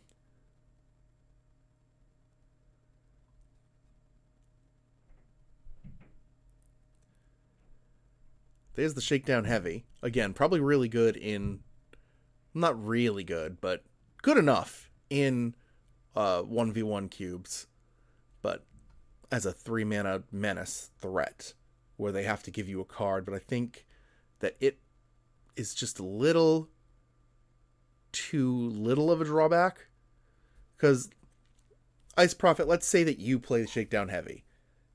And then you attack me with it the next turn. And I let you draw a card from it. Now you've drawn one more card, but you still only have 3 mana.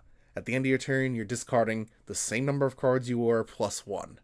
It's giving you one more look. It's almost like a scry in that regard. Because it's giving you one more look at your deck. But it's not a huge drawback. So the answer is always tap down the Shakedown Heavy. Or untap. Or you win. Okay, I don't know how... Yeah.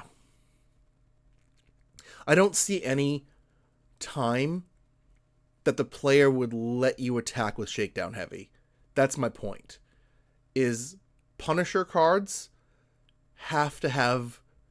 First of all, Punisher cards are generally pretty bad in Magic, because they let your opponent choose the least bad thing. And in this case, I don't see any circumstance where you're letting the 6/4 connect. So it's just giving you that extra card every turn. There's got to be a better way to do it. You know what I mean? All right, let's see, though. There's got to be more stuff. Lucille is $100 million because it was printed one time. Geese's favorite shovel, I believe, is Lucille. Yep.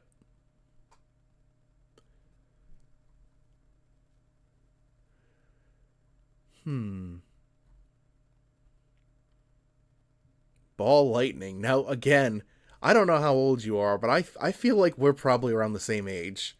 Ball Lightning is beautiful.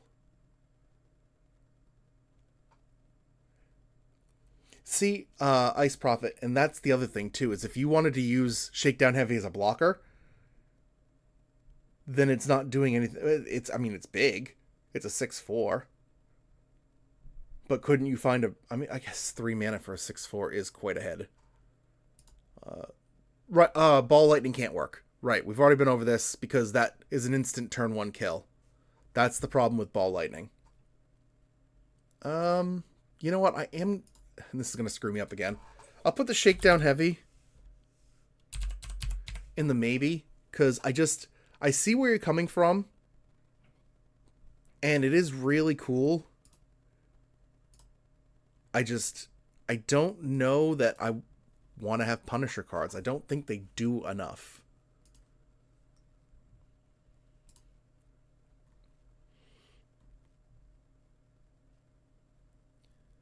Great Sword of Tyr. I love this card. This card's so good.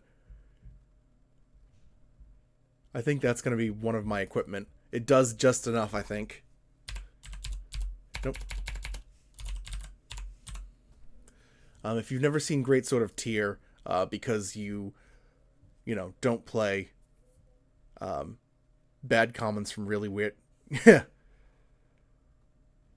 Yep. That's me. Pop, Yes, honey. this is on a battery. Okay, I'll charge it later. Thank you for telling me. Yeah, I actually joined someone on Blue Sky's crew, as it were. They're recruiting for Star Trek, kind of like MTG ambassador stuff. Yes, well, that is true. They used to be affordable. Now they're less so. Anyway, so I said that I would be okay joining the crew, but I am going to be on no away missions. Because my insignia everywhere is a red shirt. Not going to happen.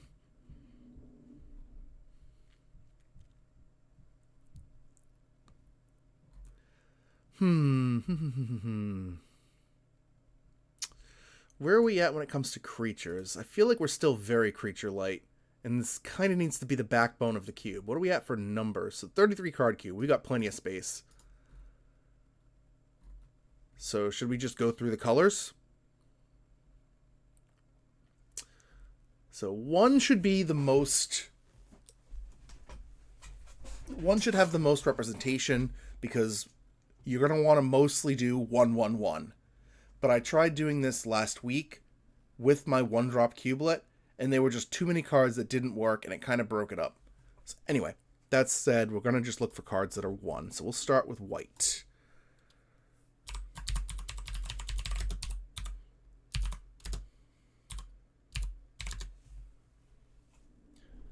Ocelot Pride. No, thank you. Yeah, I should kick back in the holodeck. No danger. There has never been a danger in the holodeck. Not once, right? Do I want to give something... Do I want a mom or a giver of runes? Sure. Seems fine.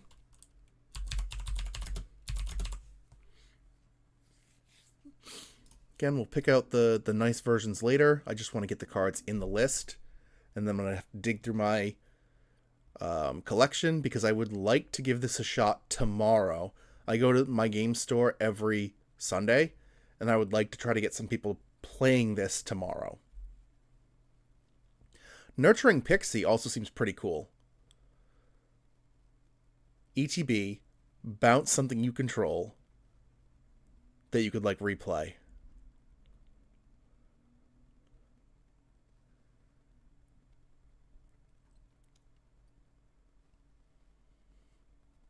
Yoshimaru Ever Faithful is in my quarantine cube because it does also run that legendary sub-theme, but I don't think that this is going to have something like that. But Warden of the Inner Sky is a pretty cool idea. Yeah, I think that's a cool idea.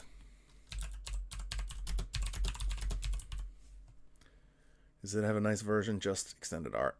I mean, extended art is nice. It's not like when they introduced it and it was just stretching it. 2/2 flyer for 1 is strong. Oh, this is true. This is true. I didn't even think about that. You bounce the card, and whether or not you're getting ETB value, you're making it a 2/2 flyer. Where are we? Savannah Lions is just a little too underpowered. Lightsteel Inquisitor actually is a non-bow. Because it just, you're giving them that card for forever. They have to pay a little bit more for it, but they don't get rid of it.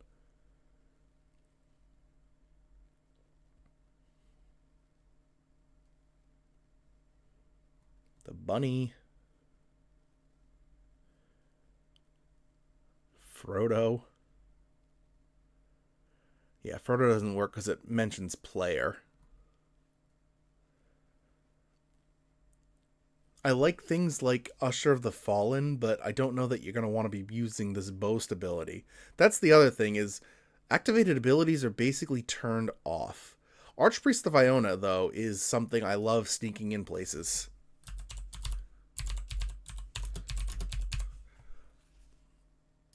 I've tried doing Party in the Cube. I don't mind Shadow or Unblockable Miracleman. Miraclemanin. How would you like me to say your name? Anyway, I don't mind Shadow or Unblockable. I'm totally okay with it, because as long as we're not giving haste, then your opponent has at least one full turn cycle to respond. Isn't there a 1-mana card that cares about Miracle Man? I can call you Miracle Man. I swear there's a 1-mana card that cares about... something. It's out of my head. Oh well.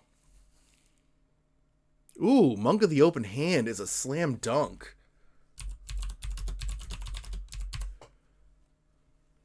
Like, that's really good. Again, we're adding in cards that don't see play anywhere, and it's, like, really exciting. When you cast your second spell each turn, so aka every turn, you put a 1/1 counter on it.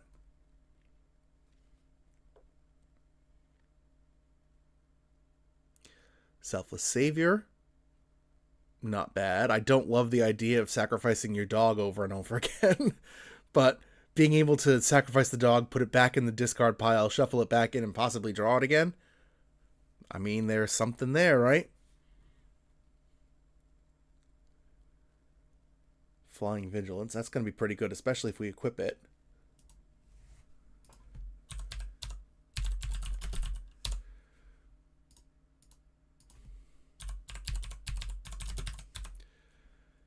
Sure, we'll make the cut. I can't use the real life dog though.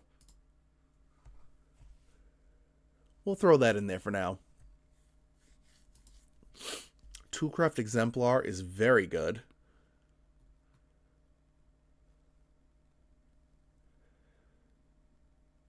Favored Hoplite is also very good. Especially with the cards that we're going to want having, like, tagging our own stuff. Very good. I did say I wanted to add more Heroic in.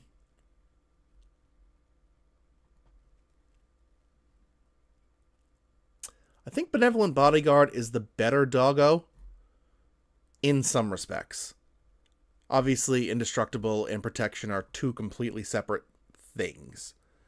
But I think that this might be the better dog because it also lets you get in.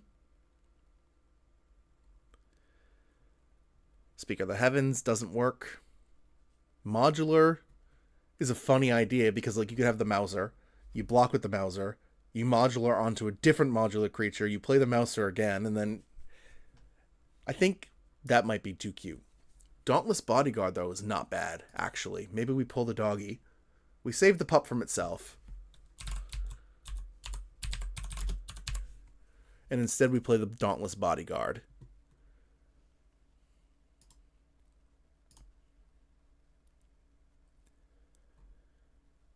Oh, I already put the Cheeky House Mouse in. Well, that's basically it.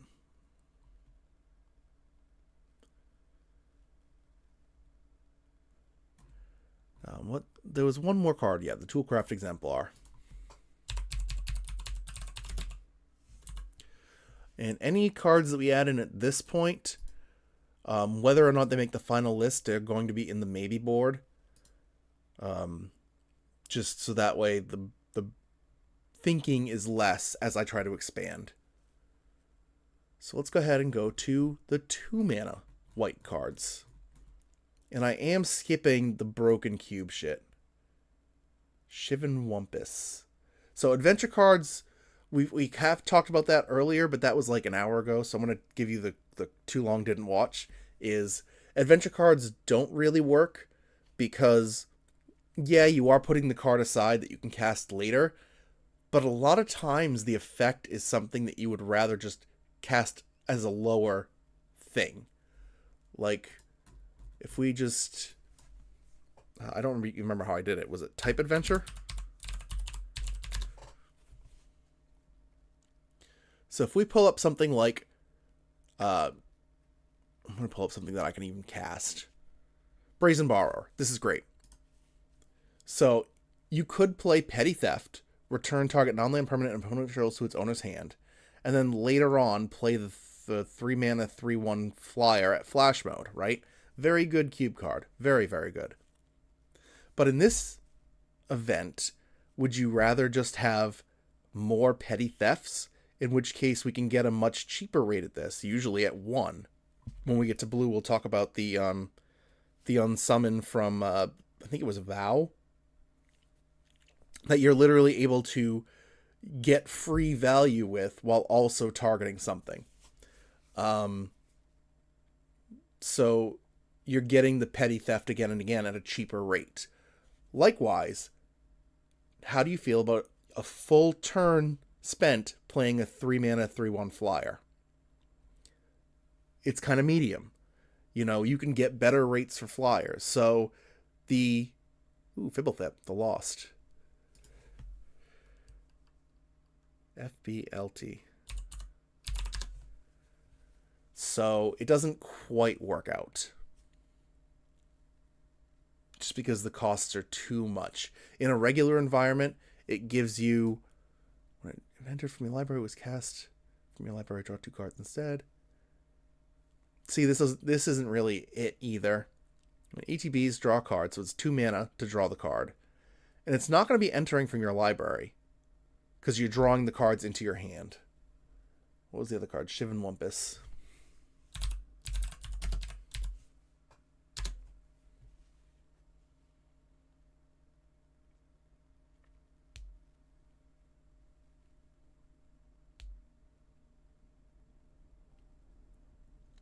Comes to play enemy, sir. You know what? I like it. I have one problem with it. It costs 4 mana. So there's only going to be a few decks that can even play it. One is going to be the deck that uses things like Strike It Rich. And the other is going to be green. But I think having just one red 4-drop, this is a pretty good one. So I am going to add it in for now. You've touched on something that's near and dear to my heart, destroying land. And the fact that it's color shifted means there has to be a green version, right? It'd be green. I mean, it might be black. They did give black land destruction way back in the day too, but I'm assuming it's green.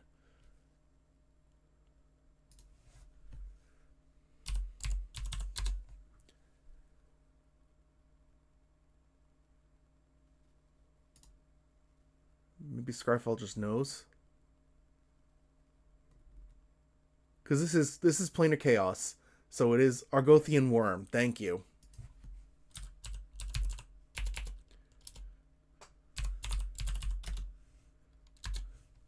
And that might be the one I put in instead, because it's green. So it's going to be more of a signal that that's what we want to do. So that's the one I'm going to put in.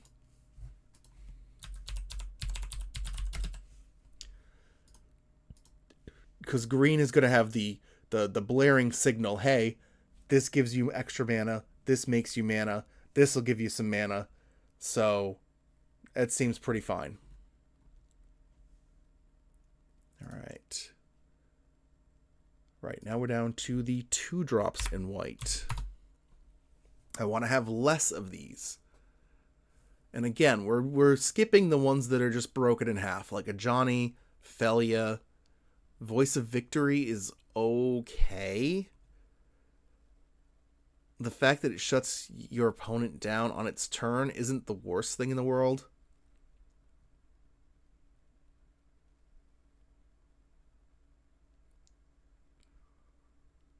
Sure, I'll put that in there. I made the choice to make it so that instants do matter in this environment, so giving other players ways to turn them off again seems kind of fine.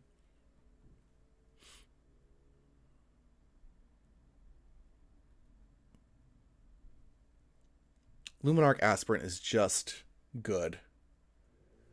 Yes, Echo you would still have to pay. But that is an excellent suggestion. Because you're going to play it, you're going to sacrifice it right away, getting another 1/1, it goes into the yard, and then you could literally replay it again. So that one is fantastic. And this card is showing it's showing our age as a consumer group, let's say. Things like Echo, Argothian Worm, Shadow. I love it. So yeah, Luminarch, did I add that? No, I didn't.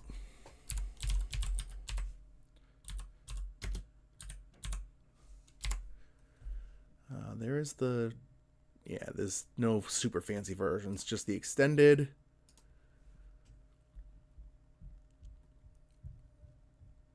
Drannith Magistrate is almost worth putting in. Almost. I don't think there's going to be enough casting from Exile to make it worth it.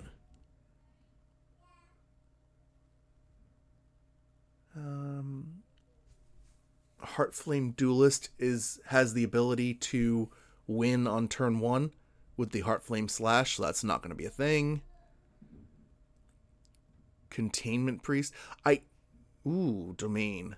Some domain might be broken. Like the domain burn spell that costs 2. Literally, again, 2 mana, deal 5. Scion of Draco is always castable, but probably busted. Is it always castable?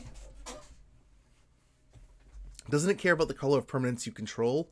No, its domain brings the cost down. And then the abilities are for the creatures you control. Alright. Clarion Spirit. That is a signpost card-ish. Okay, not a signpost, but it's very good. You're going to be casting 2 spells a turn. Probably. Including the turn you play that. Imposing Sovereign. If I wasn't anti-haste, I'd probably throw that in. But I am anti-haste because it can just win, so I think it's not worth adding in. Wall of Omens. Not as good here because it's usually good because it cantrips. But you're going to be drawing a whole new hand next turn anyway.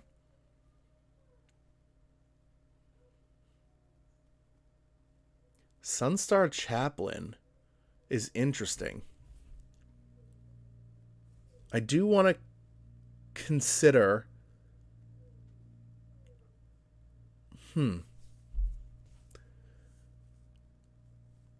Starting on turn 2, you're probably going to be triggering this every turn.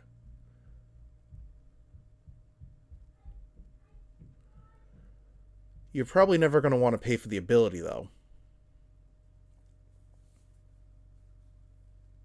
Ooh. The runes. I don't love them, but I do love how they work with equipment. So that's something we're thinking about, too, later, is throwing in a couple of runes. Cantrips don't really do it for me in this cube, because you are cycling through just so fast. But I do like, when you're able to give your equipment... Well, I guess white is out because white's lifelink. And red is out because red is haste. So green is trample. I assume black is death touch. So yeah, maybe not. Lion Sash and Scavenging Ooze might be worth. You're almost... It almost feels weird, but I think you want to be targeting yourself as often as you want to target your opponent.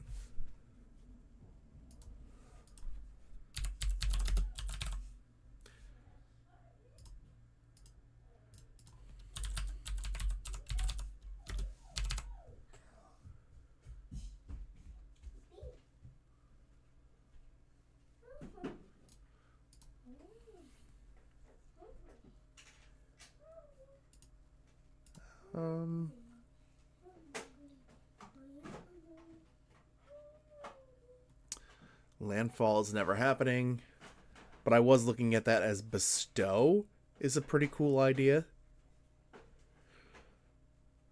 Dust Animus is never happening, ever. I wish it said if all your lands are untapped, not if you control 5 or more untapped lands.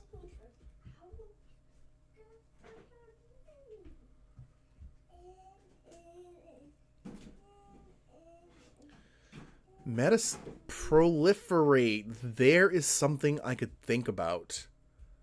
Having some proliferators.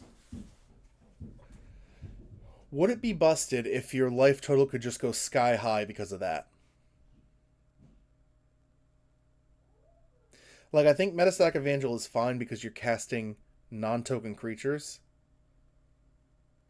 I think it's less fine with the blue one that lets you do it when you cast non-creature spells. Maybe one-off proliferates are fine. So maybe ETB proliferate is something I can think about.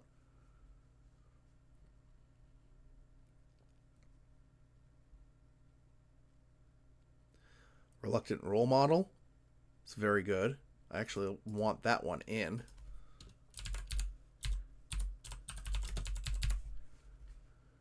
What does the weird one look like? Okay, so there's the one with the monster and one without the monster. I like the one with the monster. And then there's this stupid frame. Loved drafting the set, but I do not like that frame. Carnivorous Canopy. What is Carnivorous Canopy? After this card, I am going to take a 30-second, let's say 1 minute break to go get some more water.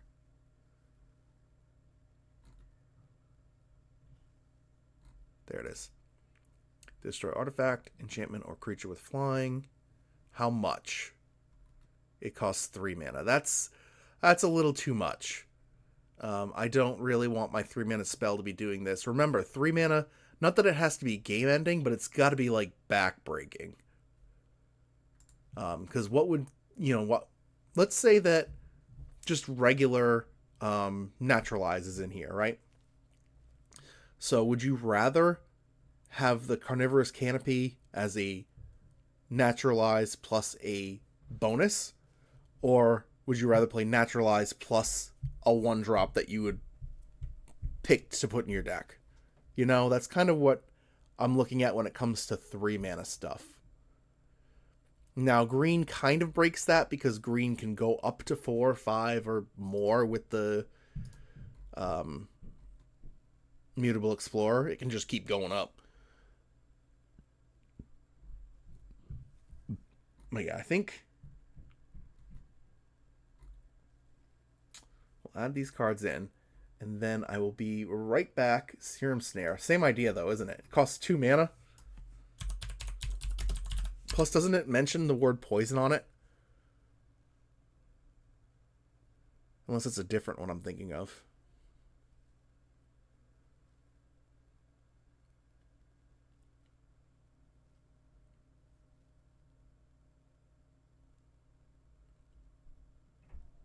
No, so it doesn't have poison, but it's the same idea. Bounce something. This is actually more reasonable because it only costs 2. So you're removing your opponent's threat coming at you at 2, and then you're also getting the proliferate. So that's probably fine. So I will be back in about a minute. Thank you for all those great suggestions. Keep them coming. And I think when I come back, we're going to go on to the white 3s. Just going to go through some of these creatures now, fill out the creatures, and then we can start kind of cutting back from there. So I'll be back in a minute.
Okay, so we're back, or I'm back. And let's look at the 3-mana white creatures and kind of get an idea of what I'm looking for out of something that, like, completely breaks the game open. See, like, Skyclave Apparition, colors, kind of. Colors don't matter in the sense that you can play whatever colors you want in your deck, but they do matter in that I'm trying to keep each color identity siloed. So, like, originally in this list, I had Force Spike and then the white Force Spike, and I pulled it out because it doesn't matter. I'd rather blue have more counter spells and white have none. So that's where it matters. But as a like in the commander matter, no. You can play your black planeswalker with like green blue if you wanted to. It'll have like a bit of a non-bow with what you're trying to do, but that's totally fine. See, now Blade Splicer is fantastic. Watley's Raptor. That is a good one. That is a very good one, actually. I'm not even going to look it up. I know what it does. ETB, a proliferate, white-green, and it's what, a 3/3? 2/3, with Vigilance. That's very good. Yes, I think I want to do the Blade Splicer, but like all of these three are kind of in the same spot for me. Cosmorgan Zenith's been popping off, though, hasn't it? That's not that pricey. The Matter Weaver kind of has my heart because it lets you do weird things as a drafter that even I, as the cube creator, can't really anticipate. But all three of these kind of live in the same idea where you play them and then you get value out of other stuff. What is it, Adrian? You driving? The plane? No. What? Bus. No. Train. I'm sorry, I don't know what it is. Motorcycle. That's not how you do a motorcycle. It's like this. You put your hands like... Yep, just like that. Yeah? Ask your grandpa. Okay, so... I think I'm going to grab the Matter Weaver just because I don't know. Maybe that's too pie in the sky. Maybe I should just grab something like the Blade Splicer. Even then, though, that's only 3 mana 4/4. Zenith's not bad. Actually, Zenith is really good. Likeness Looter. I don't even know what that card is.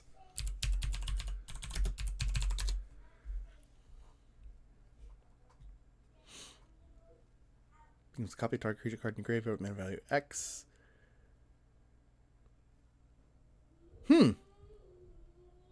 Oh, it's like, what's his face? Lazav.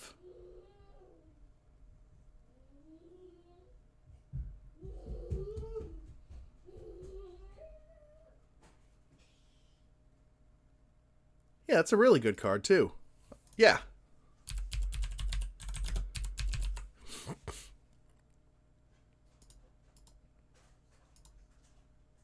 So Cosmorgan Zenith, I think, is going to be the call here. Even still, I don't know that I want to tap out for Cosmogran Zenith. Do you know what I mean? Like, now we got to go into player mode. Like, do I want to tap out for Cosmogran Zenith, leaving me no other options? Like, I won't be able to respond to what my opponent's doing. Heliod, I could put Heliod combo in, but actually I can't because you're not gaining life. Never mind.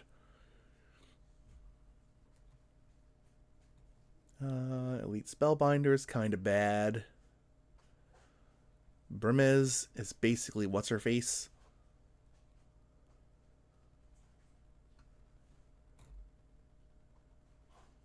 Speaking of which, where is what's-her-face? We're not eating those right now. I understand. We're not eating those right now, though, because we're going to have that. I'm making one. Yes, I would definitely take some proliferates. Gust Walker. Okay.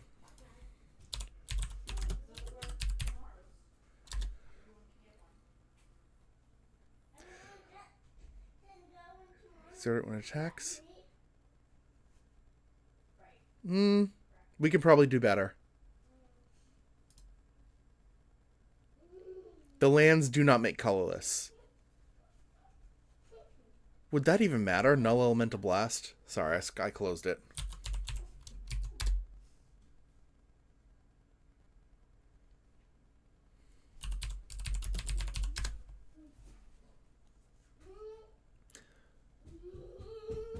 Can check out monthly codes. Oh, yeah. You could absolutely make a wingding. Sorry, wasn't getting what you were saying. I want the lands to be able to make whatever you need. So you do get wingdings from them. But I don't know that we're going to have that many multicolored cards. I don't tend to make gold heavy cubes anyway. What is the name of this card but better? What is her name? There it is, Adeline. Why is it down here? Brimaz is 1337. Oh, Brimaz is elite. And Adeline is 1332. Really?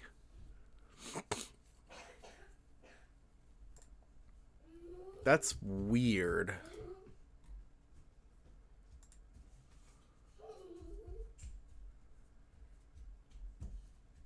But I think Brimaz probably makes the cut for 3 drops.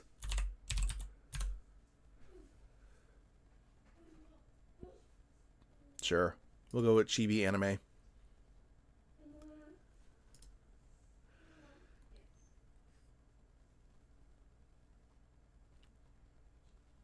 Monastery Mentor is just good.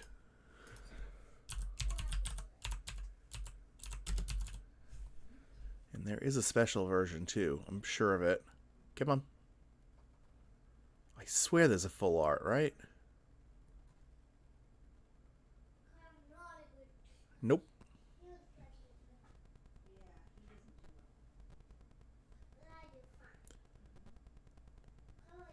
Sure. I'll grab the mom promo.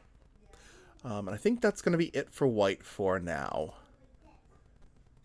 Oh, we still need, like, removal and stuff, but, like, I'm just talking about creatures. Alright, now let's go on to blue. 1. We did already start with blue a little bit, but I think we need a few more. Again, Tameo is too good. Delver, Ashnod. Oh, I know that Ashnod. That would be weird. Are we having tacos? Yeah. Okay. Sure.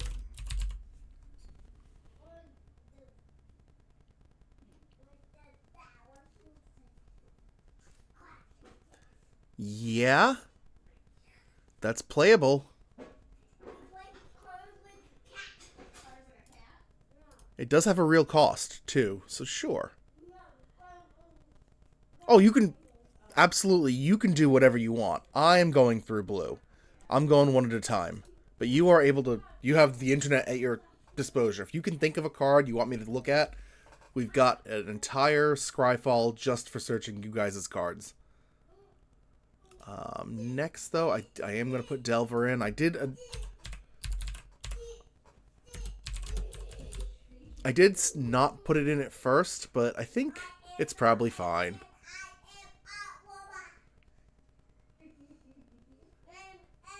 Sure. OG. Mockingbird is also very good.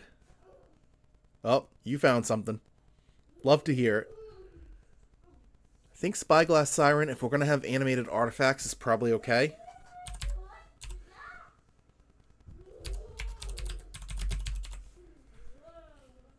Even still, the map token is basically like a mutagen token. Yes. I'll show you guys again. Your hero is actually a planeswalker. Where do I press the button? Here. So these are the ones I've pulled out to start. I'm a little afraid of Ashiok hiding back here. But other than that, Asmo Cookbook. Do you mean Asmoran and Watercard Ice and a Kuldakar? It does work.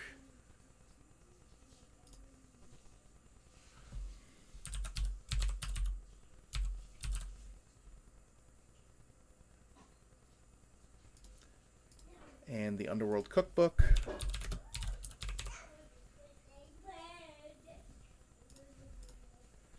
Yeah, so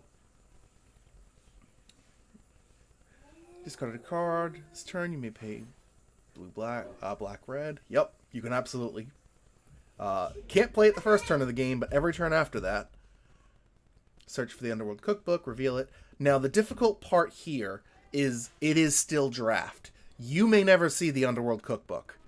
In my Quarantine Cube, I do give the meld cards partner away. So, like, I have the meld Urza. So, if you drop Urza, you get the 5-mana artifact. And if you get the... not Nissa. The, Gaia. So, if you get the Voice of Gaia, you also get the land. But in this case, I would not do that. You have to draft both. It could be any. Oh, that's the other thing, is the way that this works... The way that the cube works is you start by picking a hero. And then, let me go back to the cap again. You start by picking a hero, and then you draft a deck of 10. You're going to open a pack of 10, you're going to draft a card, and pass, like normal. Except you have to run every card of those 10 to kind of give the feeling of having a few shitty cards in there. So you could basically play anything. Right now, Asmarano doesn't have a Planeswalker with it, but that's only because I only have a few on hand that kind of fit the bill. I would definitely look for an Asmarano Planeswalker. Something that helps the red-black discard theme. Alright, and now back to the YouTube. Shrieking Drake is the...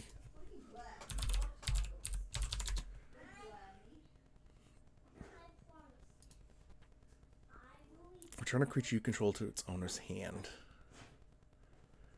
I think that this is usually bad. But there is the other Drake. What is the name of the 3-mana Drake? The one that bounces a land. Ooh, Drake Haven. Is Drake Haven too... Oh, I know what Drake Haven's going to be. Drake Haven is too powerful to play. But you know what it can be? This can be one of the treasures that you have to, like, buy. I think Drake Haven makes that cut. So let me write that down somewhere since I'm not keeping track of that just yet.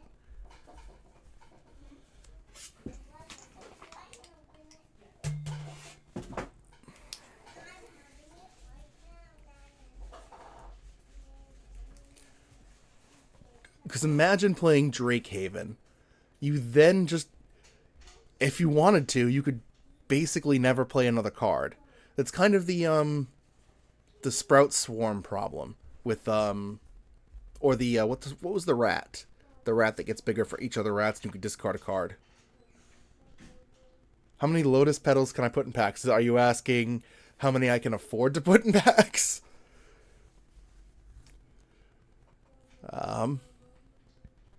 What is the name of the friggin' Drake? Sea Drake! This one feels right.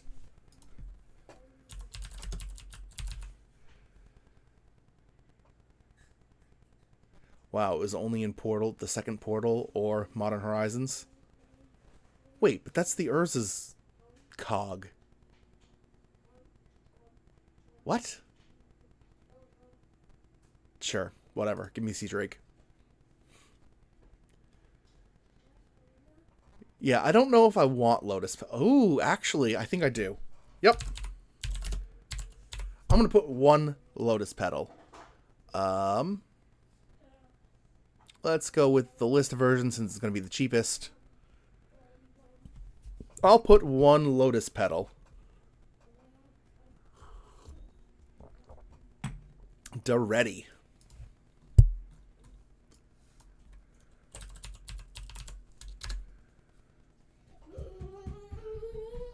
All right, Miracle Man. Love to have you. You're on the channel right now, where you're going to see all of the videos as I'm building this project.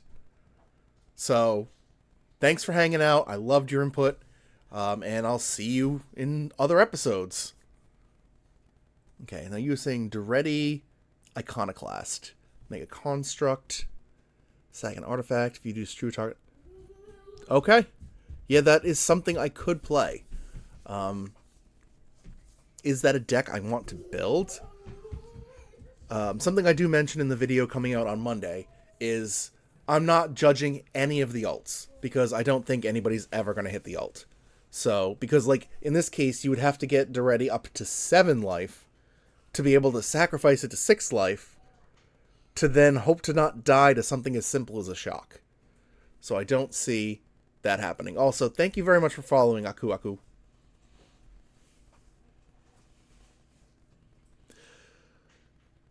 Put a construct with Defender. It's worth thinking about. I'll write it in the bin for later. I would like to find something for that madness, but yeah, I absolutely love Asmarana Martica Dice and the Kuldakar. Love that. And the Underworld Cookbook, the Lotus Petal. Get that mana.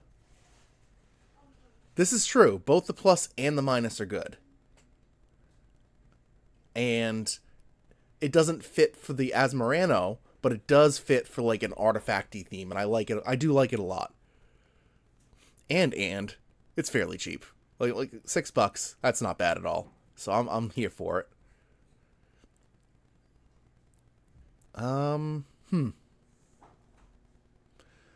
Yeah, Ruin Clap doesn't do much. I swear, when I was looking at Duretti, I thought of something, like it flashed in my eyes. If you remember the show Chuck, Experimental Augury. Isn't that the red 4-mana enchantment? Am I thinking of something else?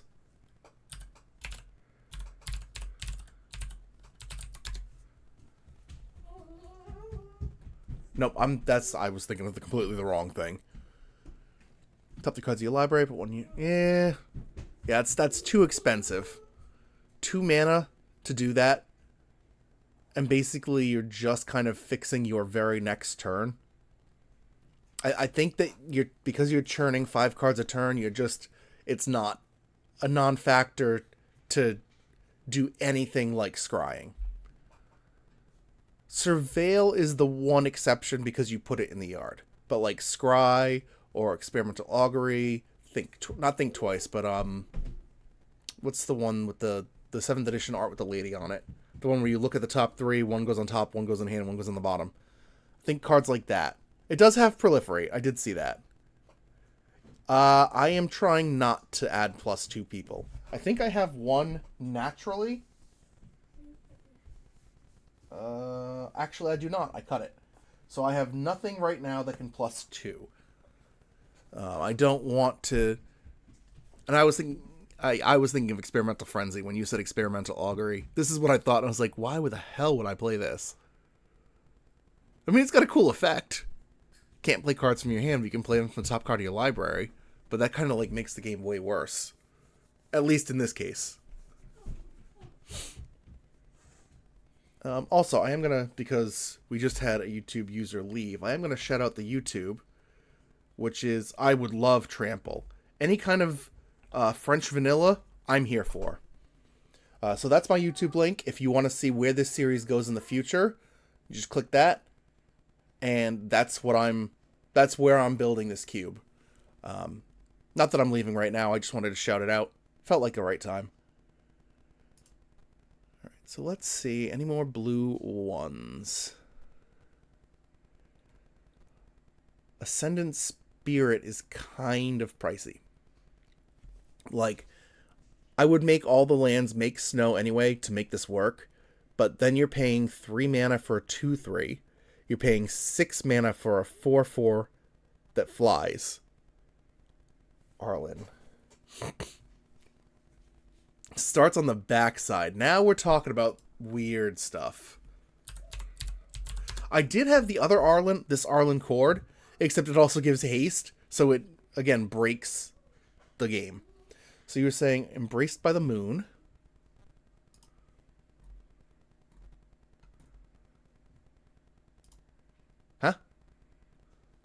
Am I missing something? Arlen...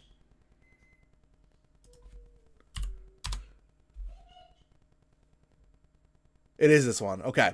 So I actually had this one pulled out. But yeah, you actually nailed it. You immediately get the +1, gives it vigilance and haste, and you just die. Because I did pull this one ahead, and then even in the video where I was making the video, I was like, yeah, can't really do this because it gives haste. And even if you... It would start on the backside. So +1/+1, gain trample. Again, though, see this? It's -1, deals 3 damage to any target. That target could be a planeswalker. A lot of these planeswalkers start with 3 health. So this card is just a non-starter for me. Even, again, Aku, even just having this -1, it would just immediately kill 1, 2, 3, 4 of the starting walkers.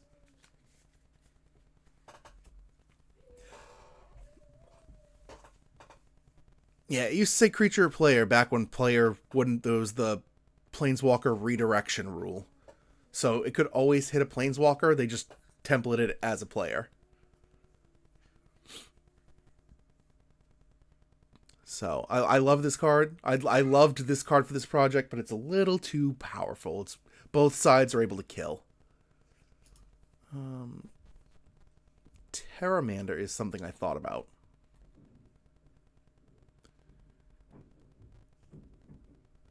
This is going to be constantly changing. But it would reward your deck for having a bunch of things in it anyway.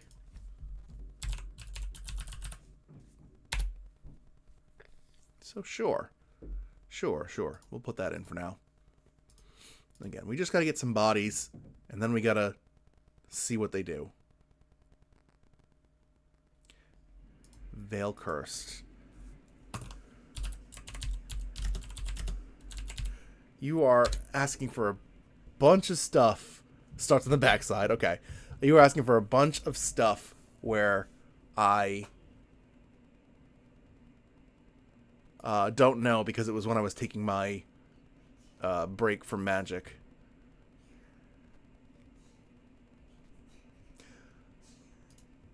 This could start on the first side. Starts with 3. You're able to kill something or make a token. If you get hit for a little bit of damage, it transforms, including on this first ability. Deals 3 damage to something, let's say it has 1 attack, gets him down to 2, and then you can't use it the same turn, but yeah, I think this is totally okay.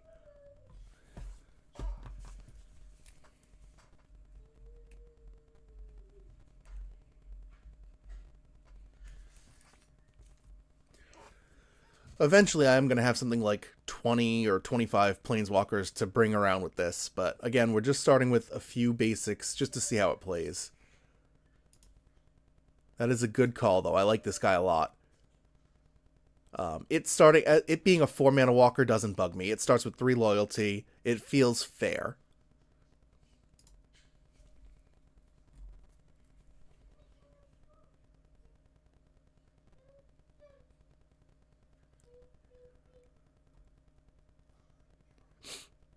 Cloudfin Raptor is a weird one, because it would get bigger to a point.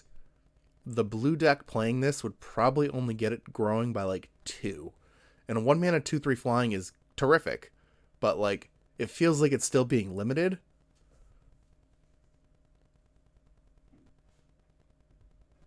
I do want the Triton Wave Breaker though. That's a slam dunk.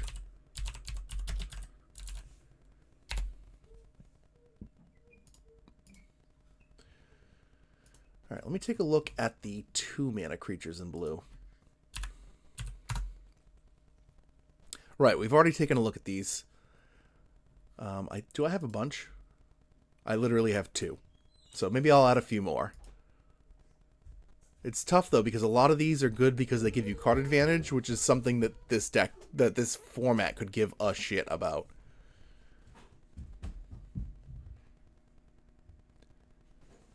Tygam. Holy shit, this is beautiful. When you cast your second spell each turn, copy it, then exile it with 4 time counters on it. If it doesn't have suspend, it gains suspend. So, wow! Oh my god, holy shit. Suspend is something. Was it Master Opportunist? Man, that is ugly.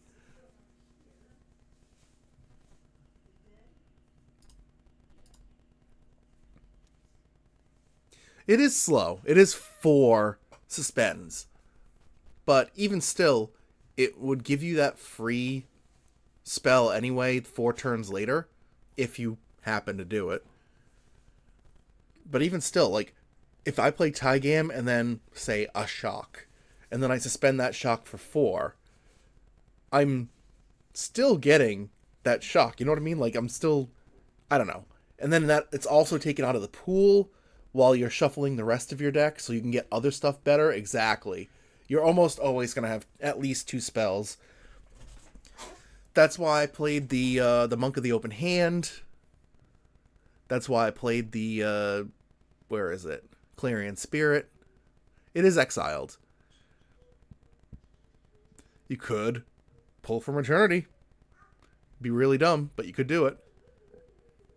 I like this card a ton. Did I add Kitsa in? Because I meant to last time. I don't want to only support blue blue Spellslinger, but it's hard because blue is like, hey, you either want card advantage or it's Spellslingery.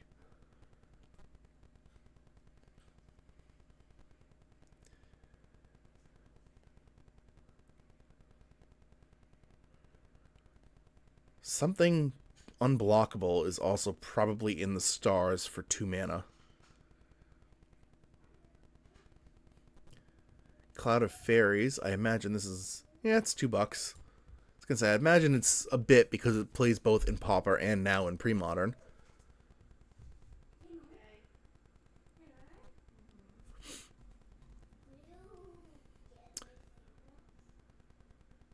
Looter Ilkor. Because it doesn't say player, it says opponent, I think we can kind of cheat this in.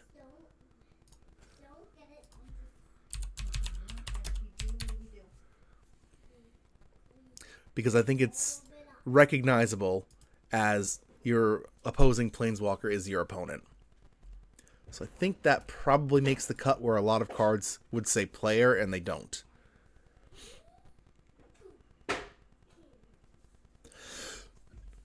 See, like, Suspicious Stowaway says deals combat damage to a player, draw a card, and discard a card. And no.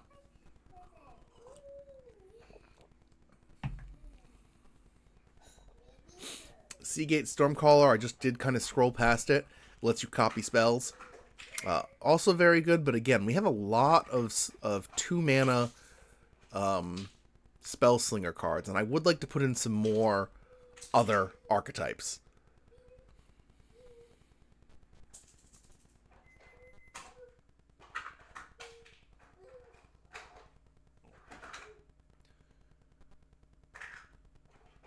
Thieving Skydiver. This...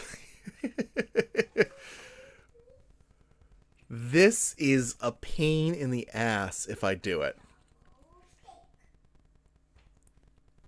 In something like 1v1, like 60 card, or even Commander, at least you're grabbing something that has different card sleeves.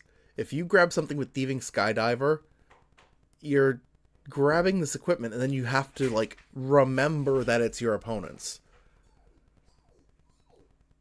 It's such a strong card. If you cast it for 3 mana, you can take 1 mana things. Or 0 mana things. Maybe that's why I don't. Because you're never getting it for more than that. And this isn't going to be like a powered environment, so you're not going to be stealing a Mox. So maybe that's where my eyes were bigger than my brain. Just for a minute. Sage of Hours seems totally fair. When you cast a spell that targets it, put a 1/1 counter on it, remove all 1/1 counters from it for each 5 counters, take an extra turn. I don't know if we want to do extra turn stuff in this cube.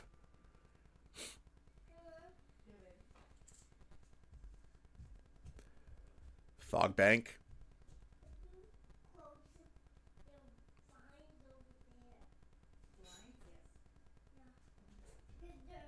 Fog Bank.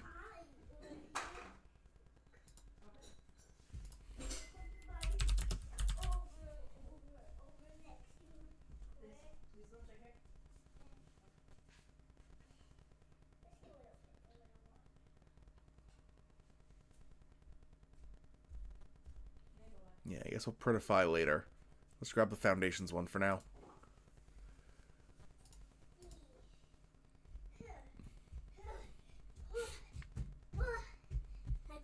I gave my water buddies a little water. Oh, that's good.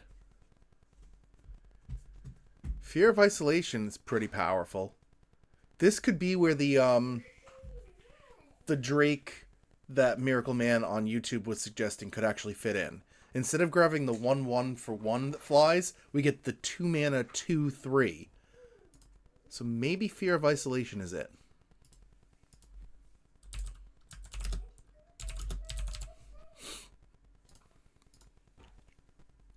Let's pop those in real quick because Cube Cobra has been really wonky for me today. Let's grab a couple more 2-drops, and then we're going to go to the 3s where we're going to grab a couple, and then we'll move on to black.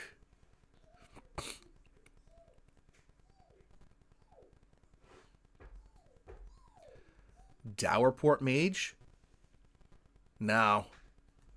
We don't really need card advantage.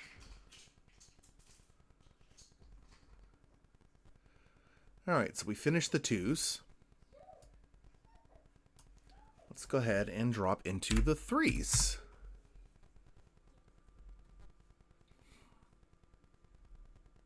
Emery. Again, for 3, now we're talking about things that need to, like, win the game. True Name Nemesis is good. Obviously. I think it's actually worth putting in as the 3-drop, because it is going to win the game.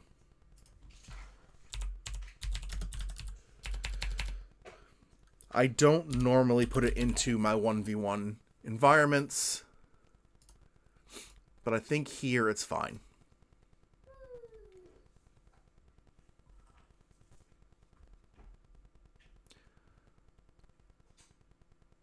Abhorrent Oculus is also something to think about.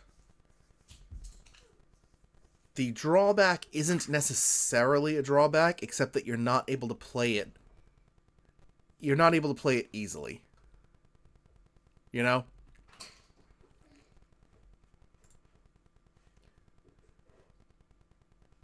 I think that's worth putting in too. Just because, again, it's like... It costs a ton. And you're going to be exiling cards that you would like to be recycling anyway. And then at the end, at every end step, beginning step, it makes upkeep. Manifest Dread. And that removes yet another card and turns it into a 2/2. So it might be a bit of a drawback, but I think that that's pretty cool. I looked at Kiora. Even if you're able to trigger the threshold, I don't know that it's enough. It might be worth throwing in. Again, what is it called? It's not Beat the Sea God. That's the Rising Tide.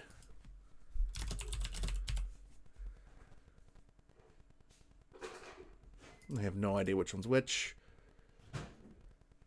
Cube Cobra's breaking on me again. Sure. There we go. Chromehost Seed Shark is another cool thing, but that kind of, again, reworks in that Spellslinger space. So I'm not really here for it.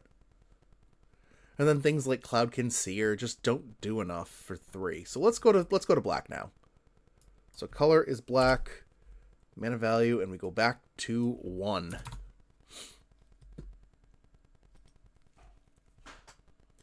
The curve is going to be more of a slant. Mostly 1s, a few 2s, and like no 3s. I already have Moonshadow and Nethergoyf in. They seem like slam dunks.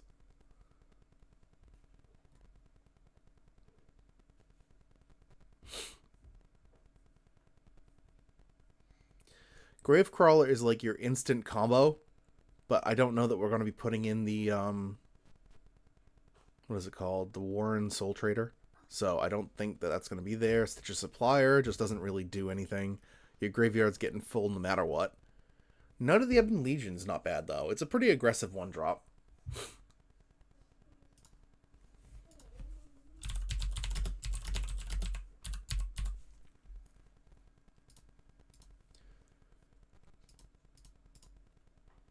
I think I already put Changeling Outcast in here.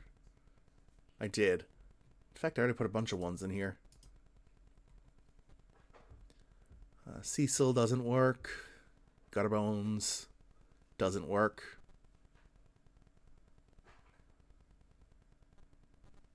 Death Shadow doesn't work.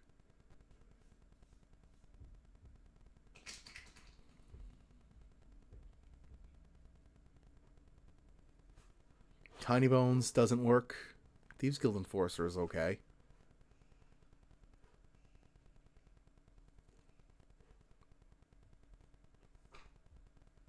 Because mill isn't the condition here.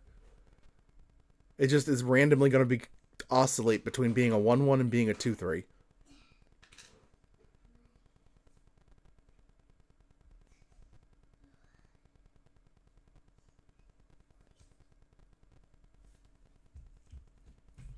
Yeah, Evolve Sleeper is very expensive.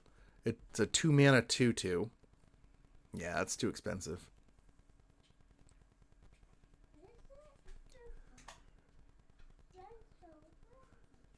Ruthless Sniper is something funny to think about.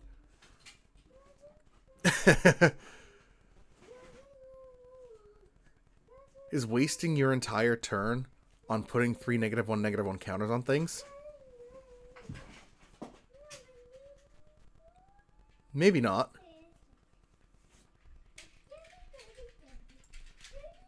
I think we'll add that to the maybe board, just as something to think about.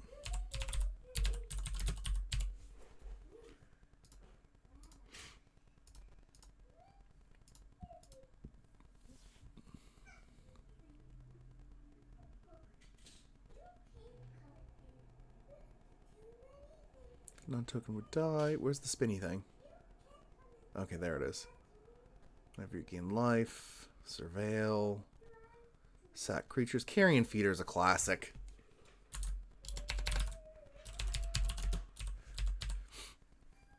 Scourge, obviously. I have taste.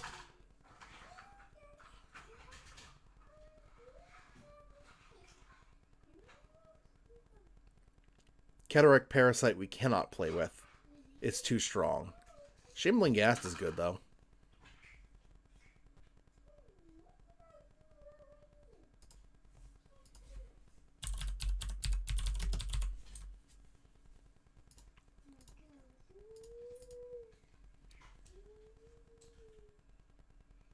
Did we already add an Ashnod? Because that was a suggestion. Yeah, we did add an Ashnod.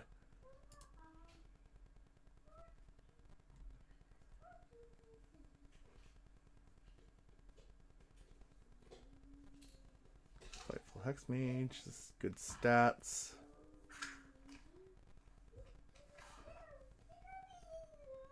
Serrated Scorpion doesn't work, which is a shame, because I like it.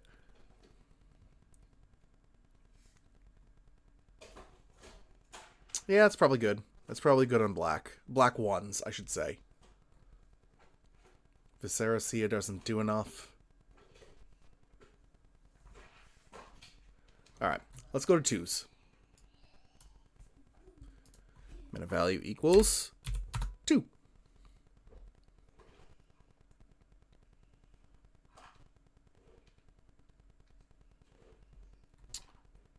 We did start the 2s as well. How far did we get in? Literally Baraghoul and Kitesail Freebooter. Okay, plenty of space. Packrat is the card I was thinking about earlier. Packrat says, basically, you don't have to draw another card. Now, in this cube, it's a big ask to do that for 3 mana, but they just, your turn 2, you play a 1/1. Your turn 2, 3, your turn 1, you play a 1/1. Your turn 2, you have 2 2/2s. Your turn 3, you have 3 3/3s, and they just keep getting bigger and bigger.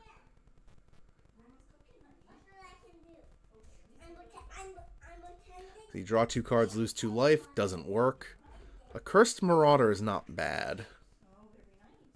I did put the Kitesail Freebooter in there. Blood Artist abilities and Zulaport Cutthroat don't work either. Vran doesn't work. Neither does Keen Duelist.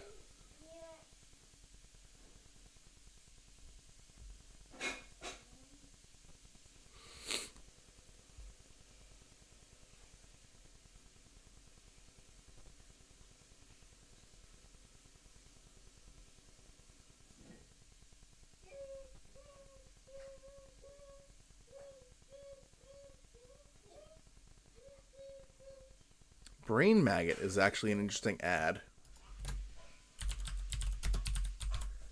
Again, because you're not particularly liking duresses, but this actually hides the card underneath it, so they have to answer that card. Like Torak, even kicking it, doesn't matter. Tenacious Underdog doesn't matter. Having it in the yard.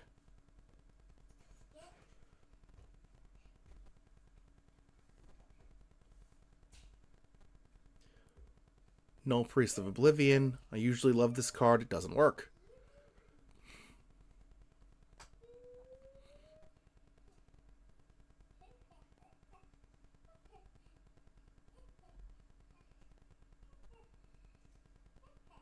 It's going to be tough finding some stuff. Vadmir. It's pretty good. Except it has lifelink. So that is a non-bow, basically. Bloodghast, you're never going to have the lands enter the battlefield.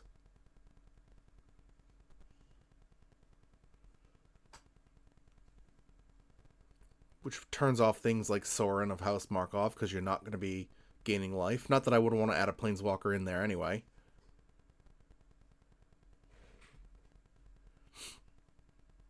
Ooh, you know what I want to add in, though? Unearth. It's one of my favorite cards, and this is just yet another cube where it works.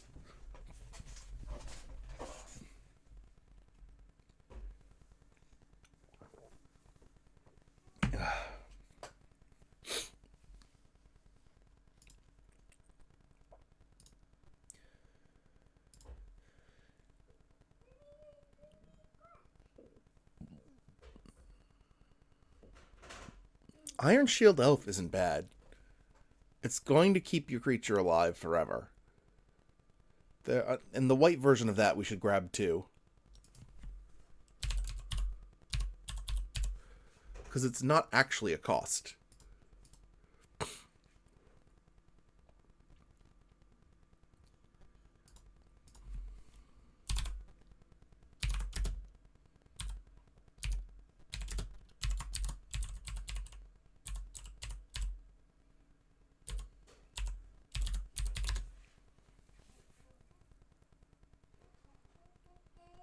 Because Toss-It card doesn't actually matter. Can't be a Donto Vanguard. Because, duh. But I swear that there was a creature. Yeah, something like Guardian of Nubenalia. I don't like that it has all that text. Seasoned Hollowblade is better.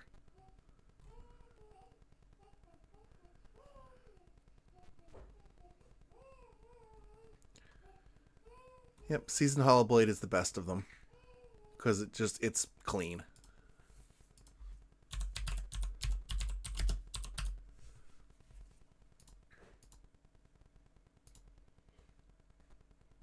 Alright, Alright, reassembling skeleton is usually pretty good for getting value, but you're not going to need it. Treasure dredger. It's not a whole lot of good twos for black. It's crazy.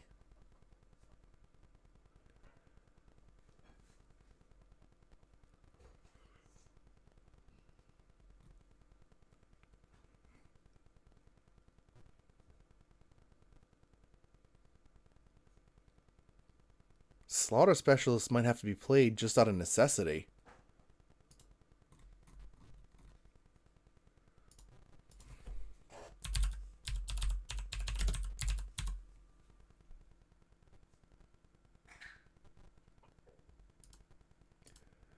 Alright, now let's check out the 3 mana black cards.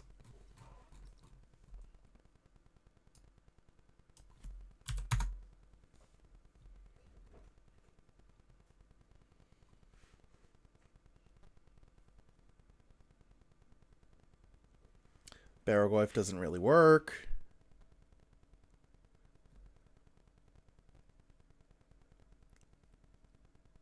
Asarak, again, we're not going to add in dungeons. Lord Skitter actually might help our opponent. Hippie, fantastic. Not for this cube, but love it. Maybe Lord Skitter works. You exile their best stuff? Sure.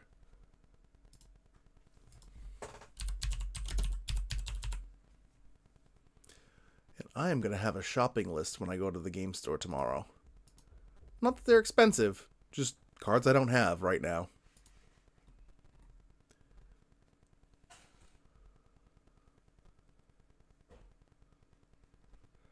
Unstoppable Slasher is almost good enough, except it has to mention that players lose their life. Like, if that middle part was blocked out, and I can't do it for you, but if the middle part was blocked out and just says if it dies, if it had no counters on it, return to the battlefield with 2 stun counters, so that it is an unstoppable slasher, be pretty cool. What do we have here? Braids? Not quite.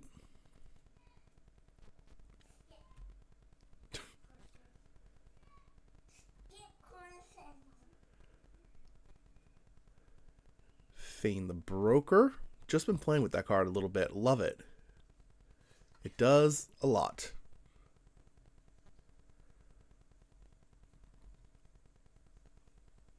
Yeah, 3 mana really has to do something.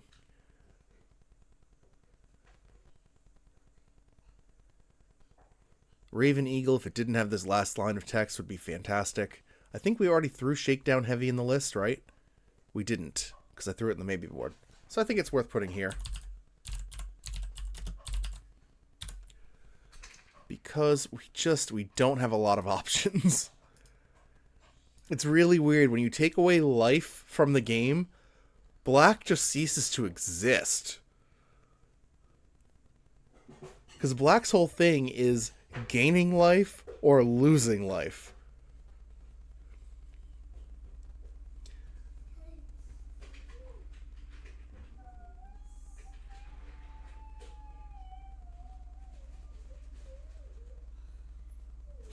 Nine Lives Familiar could be the cat that never dies.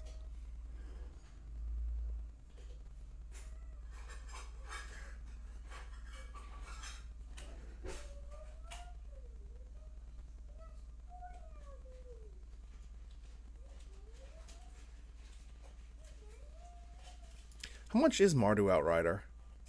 That's very cheap. Because that could be something too. A 3 mana 5/5. That's it. It's an arena card, but I think it fits. Especially if I can get my hands on one. Let's just hope that I haven't sold them all yet. Gehenny is okay, except it has haste. So we can't play that.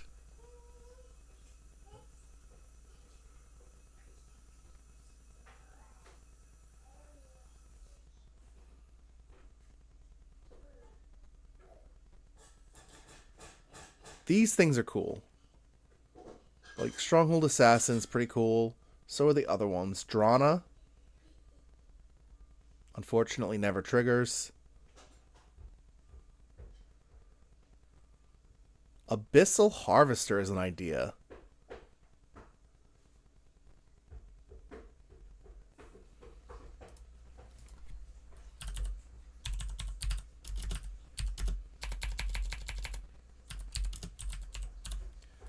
You know what? I think that's probably fine enough. At least for black. So let's save these up. And we'll go to red. We do have some good red choices already. And at the end of this, I've then got to cut them all down. So it's worth not adding too many. But we need a bunch more. And then we need to start doing the non-creatures. We already figured out Darcy's probably too strong. Because you're going to have Delirium basically every other turn. Goblin Guide is too strong. This Marauding Mako is pretty cool.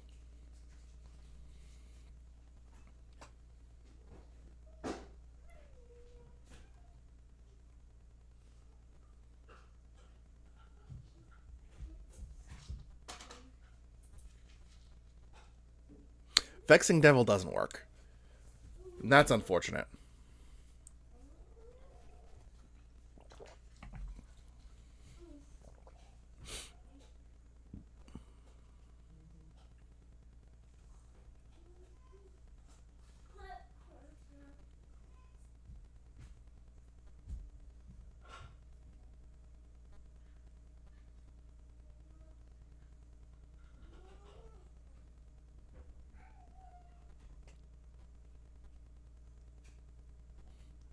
Flameblade Adept actually seems like a busted card, and we want those.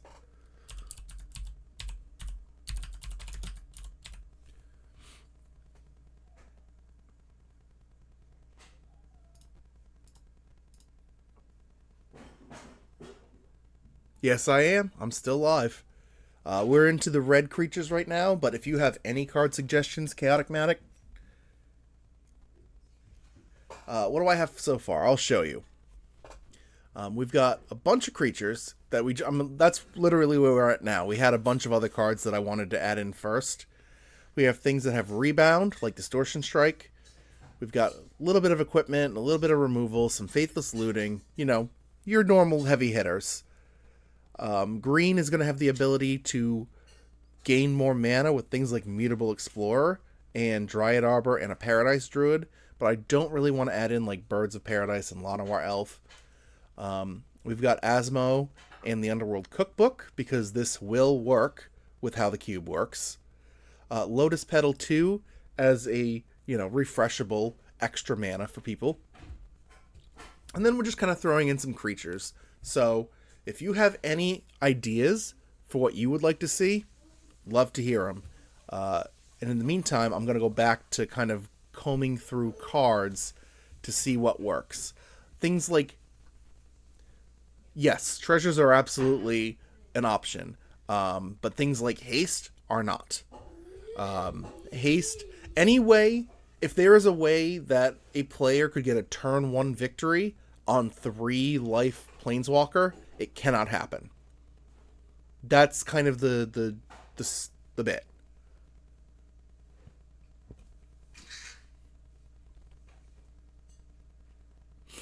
Yeah, so no haste, no lightning bolts, no lightning strikes. If it specifies creature, that kind of thing is fine, but really we don't want to be dealing with having to figure out how to having a player have a turn 0 answer doesn't seem fair.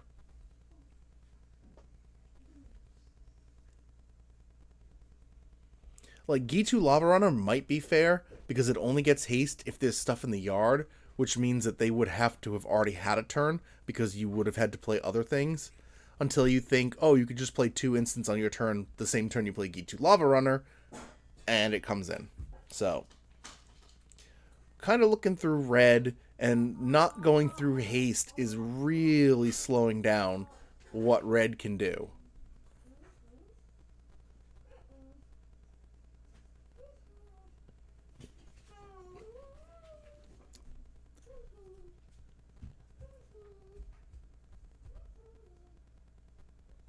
No burn planeswalkers. Yeah, I don't think I have any right now. I did kind of go through. Um, Actually, surprise, you're in the middle of a video right now.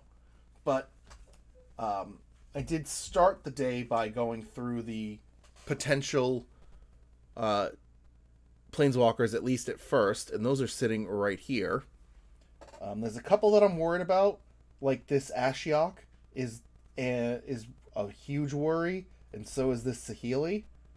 I think the Jace, this second +1 where it exiles a card and plots it, might become the might become the most Slay the Spire like. And you saying even shock spell? Yes, yeah. I'm kind of okay with shock, but because like something like that is a 2-card combo, and it's way harder than just playing the lightning bolt. But yes, we are being very, very careful with the ways that we can potentially kill our opposing planeswalker.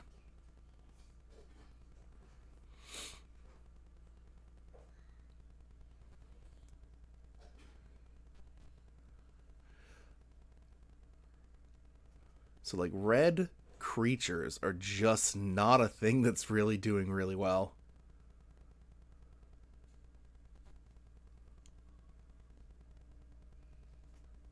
Falconwrath Gorger could have some interesting properties. Jackal Pup. Could do Jackal Pup. It's not bad.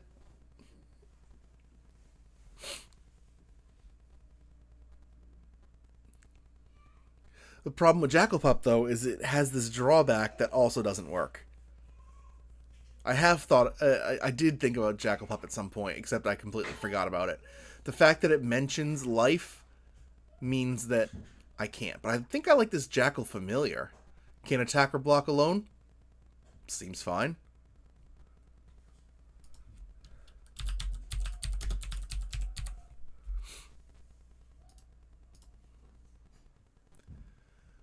Basically, that was a problem we had with black, too.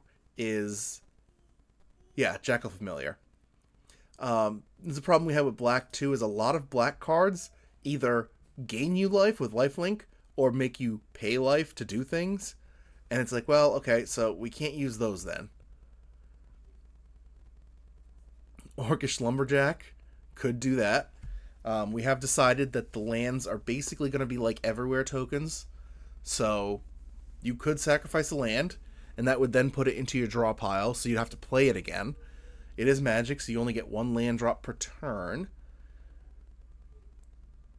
Yeah, the more I'm talking about it, the more I like it. Orcish Lumberjack. And then I will have a couple of cards for every color to just kind of break the mana. Right now, the only ones I have are Arrogant Worm, Argothian Worm, and Bristlebud Farmer for green, because green's going to have the easiest time of making the mana. Yes. I was thinking about Madness. Big problem with those Madness builds, though, is in your Sly builds, you get those for free. There's only a couple of free Madness cards. I did add them both in. Nope, I added neither of them in. They must be in the sideboard. I did put them both in somewhere. Yeah, Blazing Rootwalla. Let's add that to the main board. And then the green Rootwalla. Basking Rootwalla. But other than that, you don't get them for free. You have to still pay. So if you're paying anyway, like sometimes the Madness doesn't really... Yeah, the red sack land archetype seems fun. So it's worth keeping those in mind too. And just, again, Lumberjacks is good. Scorch Spitter works where a lot of other cards don't, because it says player or planeswalker. It will be targeting planeswalker. And then this Heroic Satyr is also going to be added. So there we go. 2 more.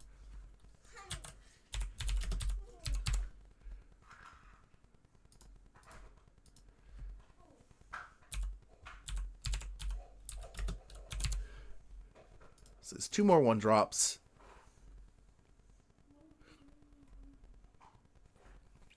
Sure, but the Sly builds are free. That's the differentiation.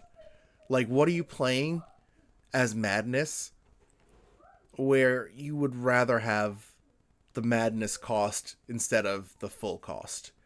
Like, as an example, we have both of the worms in there. I guess the other worm, the red worm, is in the side, but like Arrogant Worm and the other worm, and those are fine, but it's your entire turn to cast 3 mana, 4/4 trample. Things like Big Game Hunter, it gives you 1 black. It's 2 mana to play it, or 1 black mana to destroy a creature with power 4 or greater. There aren't going to be a whole lot of creatures with power 4 or greater. A huge downside of being restricted to exactly 3 mana is when you get those discards, sure, you can play them, but you only have 3 mana, you know? It's not like when you're playing Slay the Spire and you have those slies and whatever, and you're discarded, dropping those cards, and you still get other mana to play with.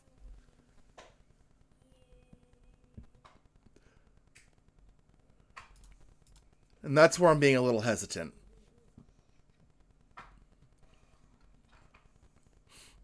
Sparky, Trample Haste, again, can't do. Skirk Prospector is a thing that we could do, but I think we're going to just look at the 2 mana slot now.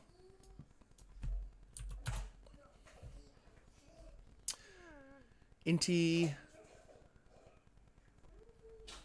is interesting. It's a very good card, and if you don't play the card that gets exiled, it's exiled. So during the rest of that game, you don't ever get that card again. I think that's probably great, actually.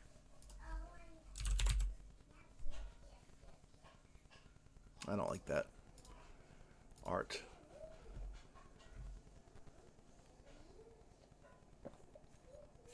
We've also talked about this a little bit, but Delirium is strange because unlike a regular game of Magic, it's going to be turned on, turned off, turned on, turned off. Every time you shuffle your deck to draw some cards, you're just going to lose that ability again. So it's something I haven't added in yet. I'm not totally against it, but it's just weird.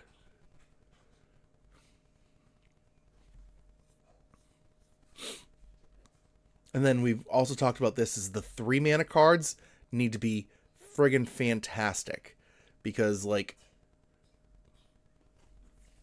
this is true. And in this case, and very specifically, the fear of missing out feels almost right to give you a double combat. Oh, we're not conjuring. That is not happening.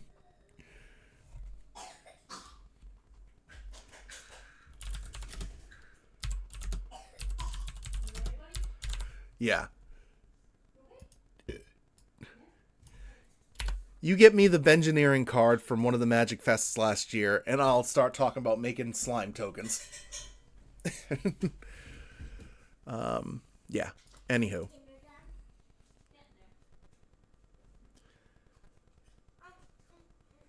Young Peasy. Absolutely.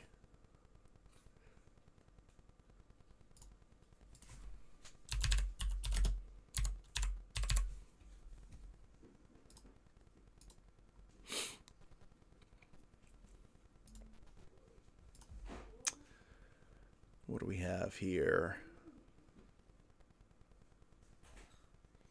See, Kessig doesn't work because it mentions 1 damage to each opponent, and I am absolutely keeping things as written. So if it mentions dealing damage to an opponent or they lose that much life, it's a non-starter for me. Emberheart Challenger has haste, so we can't play that. It's funny because the thing that red does best in Cube is haste. Even this, the Soken's on Smelter. You play this, The thing is, we don't need discard outlets because you're getting a free discard at the beginning of your turn. Every turn. You're discarding your hand and drawing 5 cards. So you don't even need that per se. Like, yeah, Putrid Imp would give you the timing break. But in a vacuum, the Madness cards are always going to be cost at their Madness cost.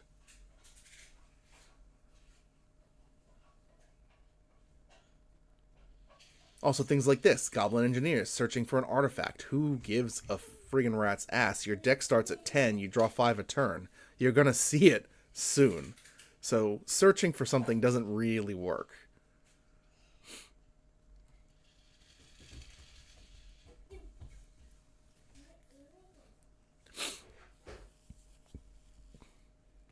Piggy Bank's not bad, though. 2 mana 3/2 that makes a treasure token. I think that's probably fine.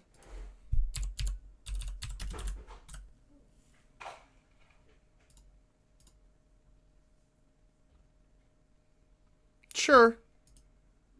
That is absolutely something worth thinking about. I just don't know what kind of price I want to put on that. Do you know what I mean?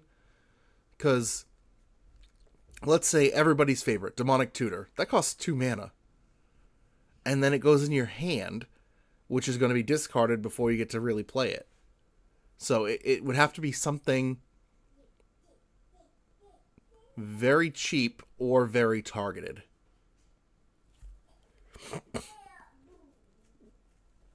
I think I like the Flametongue Yearling here too. I mean, I love this card no matter what. But, you know, you play it for 2 mana 2/1, and it deals 2 damage or something. You can kick it. You should be able to reasonably kick it once, no problem. But then, like, imagine more.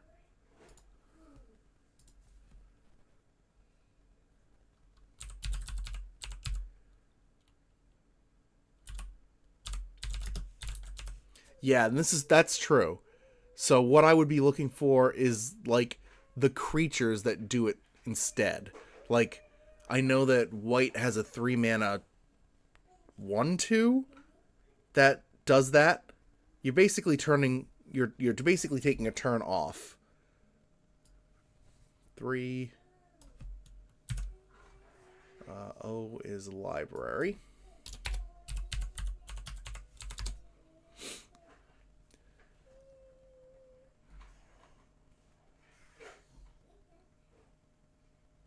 Something like this. Heliod's Pilgrim is a 3 mana 1/2. Nope, that goes into hand. I was thinking of...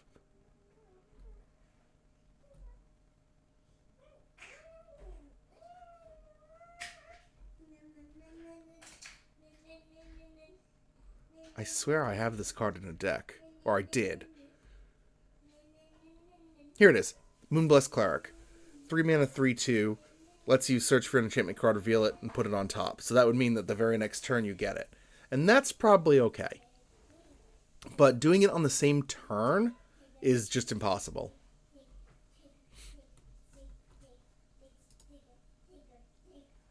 Alright, Lizard Blades. Do I have enough 2s? Probably, right?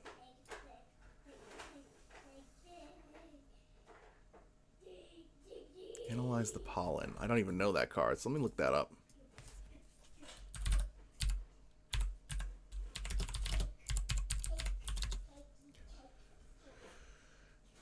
Collect Evidence 8. Oh, God.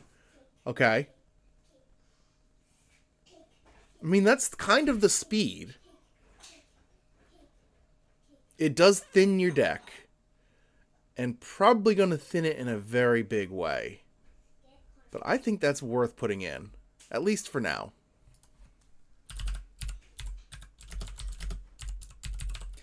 Obviously, you haven't seen the video yet.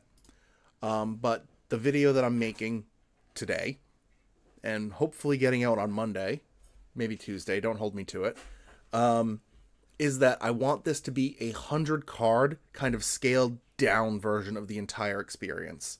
So I've been adding in a ton of shit so far. I'm not going to be removing it. What I'm going to be doing is moving it to the sideboard so that we can kind of play with the idea of the cube without having to like have a finished 360 or 540. So I'm trying to get this list to about 100 cards that do all kinds of different things. And Analyze the Pollen is kind of exactly that. The problem for me with this card is you're only ever casting it if you collect evidence. So if there's another way I can get this effect, I would prefer it.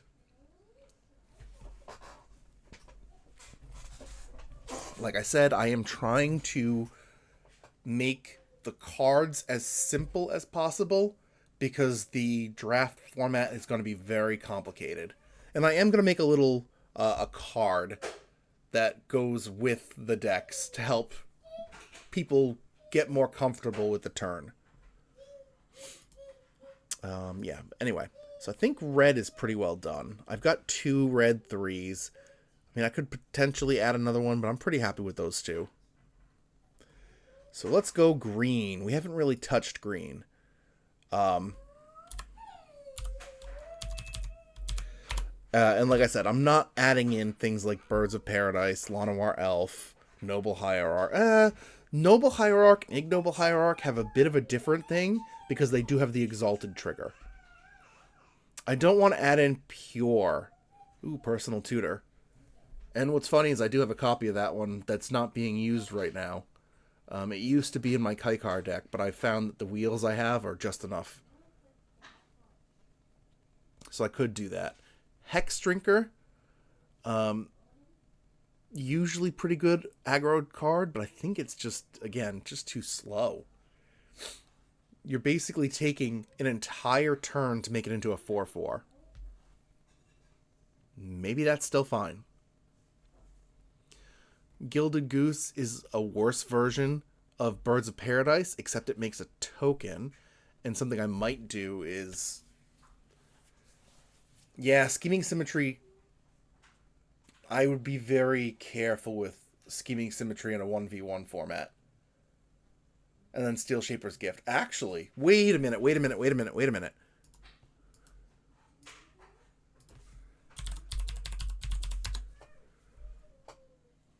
That's what I mean.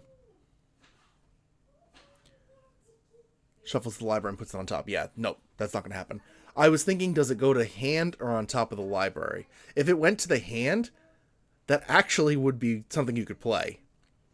Because if it went to the hand, you could then play this for 1, play the card you get, and then they would have to shuffle, pitch the hand at the beginning of their turn. So, Experiment 1 is good for aggro. Yep, that it is, especially in green.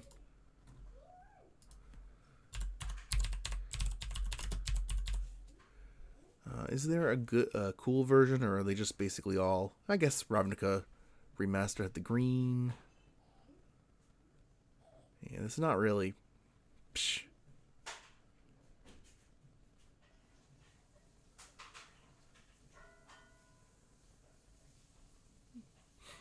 I think I like this art better. I'll be going through and picking out the cool art ones as I actually physically build this. Experiment 1 is good. I do think I'll throw Hex Drinker in after all.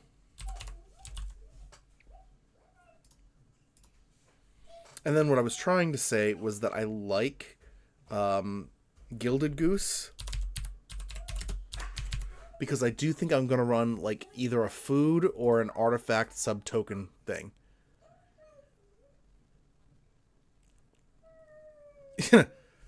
That is the edge case of all edge cases. If they have 5 cards in the deck, they're still getting their card. And you have more, supposedly? So you have more and... Wait a minute. Not Scheming Symmetry, but I'm thinking about something like... the artifact one. What the hell is it called? The one where you give it to your opponent to fire off? Maybe that one might be worth putting in.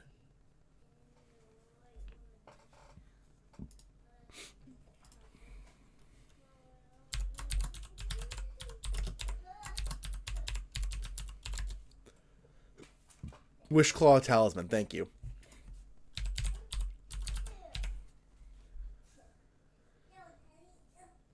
They're all the same.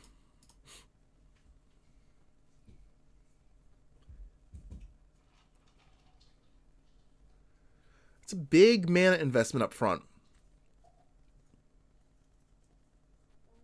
And Proliferate is also going to be part of the format, so choosing when to proliferate it or not is going to be a fun little mini game. I like that card.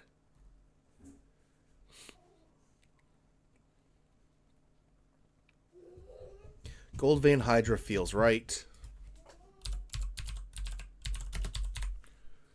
For everything. God, I hope I have one. Those things are like $40 now, aren't they? Nope. Huh. What was I thinking of? Doesn't matter. Poison. Obviously can't do that. Pelt Collector is also a pretty aggressive card.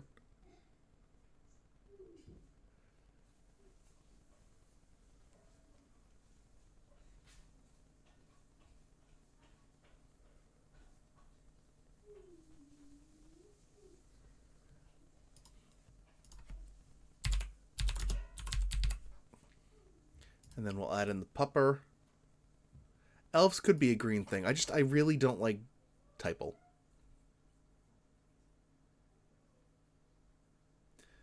I don't like, not that I have a problem with it in general, but I don't like putting it in cube because then it sends people off on their own, like, little rabbit hunts, and yeah, it's not for me. District Mascot.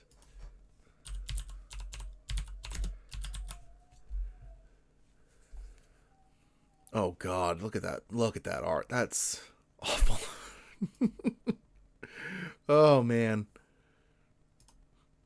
Okay, so I got that. Patchwork Beastie, again, it turns on and turns off. Sometimes it can attack, sometimes it can't. Who knows?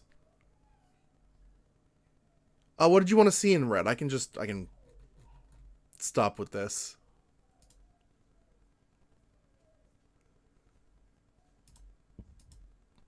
What am I looking for? Search cards. Yes, there is a link to this cube.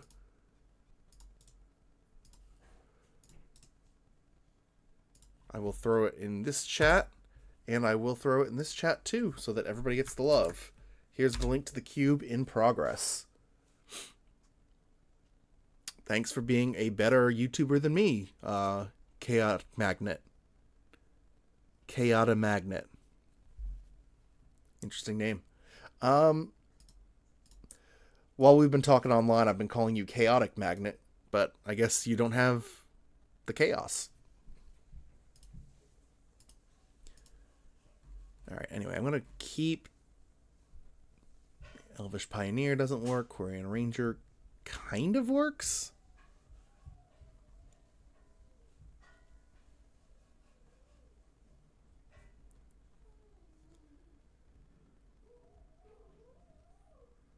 Oh, okay. So it is Chaotic Magnet. Okay. You're making me feel less crazy.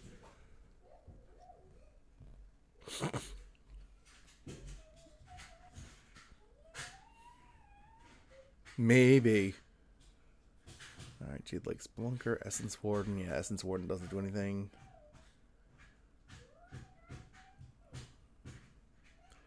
Ochre Jelly. I do like this card. I like this card a lot.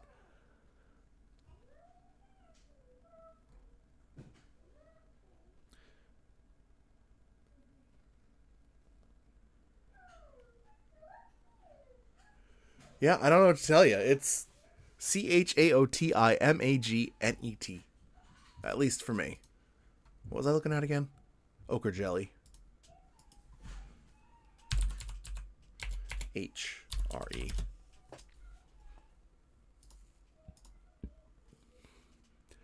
I like having that. What the hell does Edge Rover do? Landers. Yep. Okay, so that's a non-thing. Wild Nicottle is just a 1-mana 3/3. Is that good enough? Might be. Did already add Experiment 1. What does this turn into? The Death Spawn at Hulk. Exile a card from a graveyard. If a creature card was exiled this way, make it bigger. from a graveyard. That almost feels too strong at 1 mana.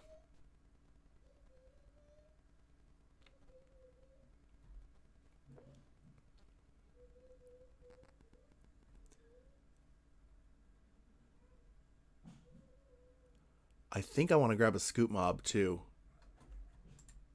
I think that might be a one of those like pie in the sky goals. You would need to be running things like Mutable Explorer in order for it to trigger. Like, that's exactly the only card that works. So maybe that makes it worth a sideboard for now.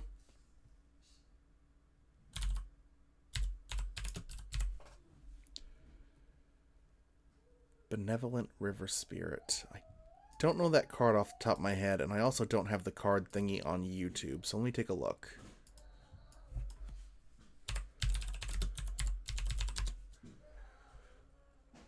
Oh, yeah, I've seen this card. Additional cost to cast it, Waterbend, Flying Ward 2. Ooh, it's big. UB's not out. No. I am going to use it sparingly. But this would fit.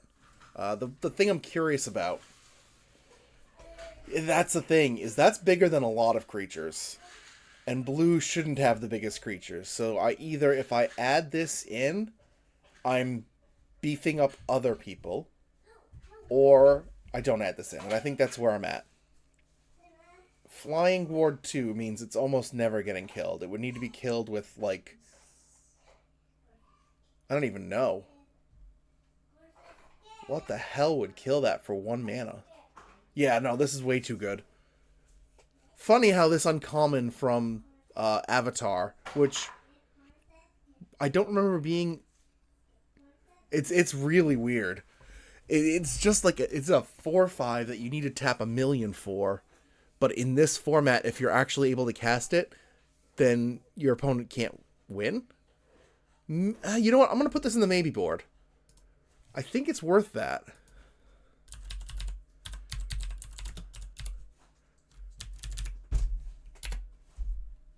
Because I think there is something there. I just don't think it's there right here. Yes, Convoke in white and green. Yeah, there's a lot that's going on. So let's go ahead and go to the 2 mana value for green. I'm still just adding a bunch of creatures. Waterbend can yes. Yeah. I know that. That was the first set where I was streaming, and at the time I was streaming every single day. So I played a lot of Avatar. Incubation Druid is one of the few mana dorks that I would consider.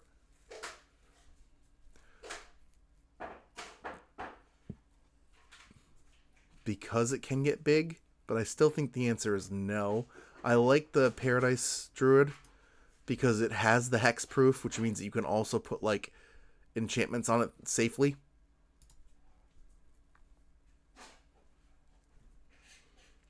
I don't want green to be the dork color. I guess a few dorks aren't terrible. But I don't necessarily want it to be the dork color. I want it to be doing other things.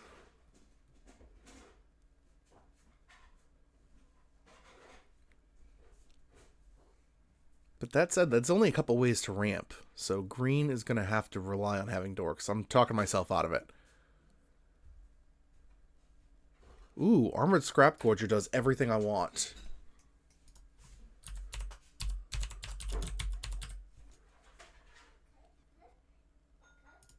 That's fine.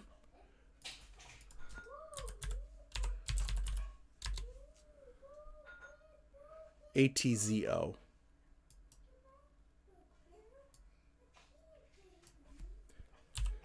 Yeah, you are welcome to add cards in wherever.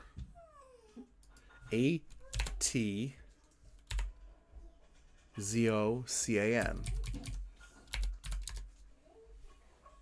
Holy crap.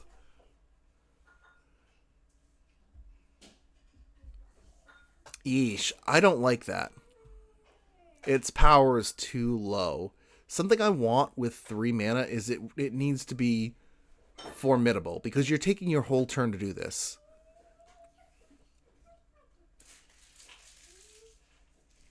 So I kind of wish it was like a 3/4. I mean, that's that's kind of cracked. 3 mana 3/4 reach that ETB fight is stupid. But you get what I'm saying. I think it being a 1/4. Crawl Harpooner, I know that one, and I think that one actually makes the cut, because it is 2 mana. But it only hits flyers, right? Yes. I mean, that's fine, because that's green's natural weakness. So, that's pretty cool.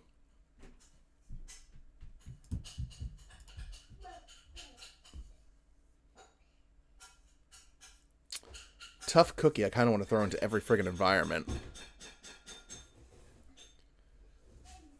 I'm going to stop myself now, but it's like, this is such a glue card for me. It's an artifact that makes an artifact token. It's so good. Ulvenwald Tracker.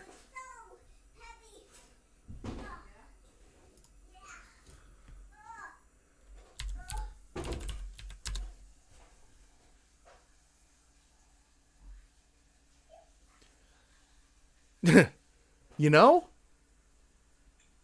Now, see, this is one of those things I was talking about before, and you weren't here. Yes, you are looking at fight effects, but here's the thing that I want you to think about. You could have this as a 2 mana recurable thing on a body, or you can do it for 1 mana again and again out of your discard pile. A lot of times, creatures with activated abilities are overspent because they do it again and again and again. And in the normal game of Magic, you know, that costs something. Like, if I'm playing this in a regular cube, it's like my recurable removal again and again and again. But in this cube, I think I'd rather have a bite spell for 1, and then play it again in a couple turns. Okay, I'll be right back. I gotta go get some water.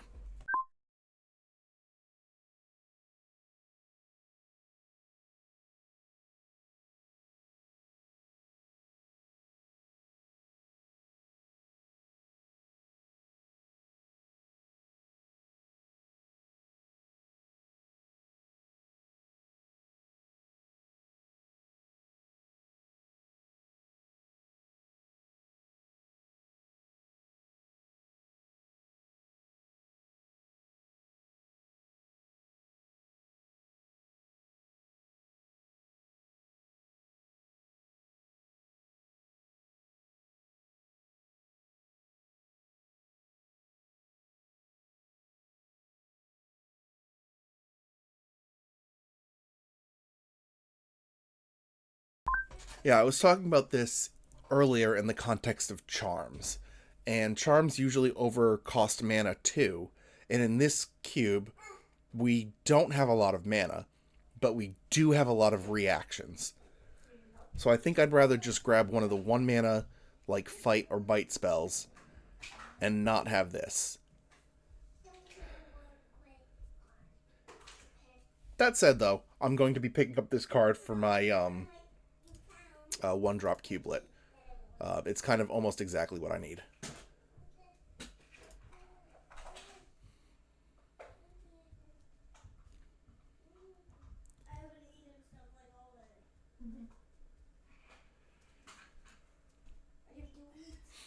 Gala Greeters. That's a good card.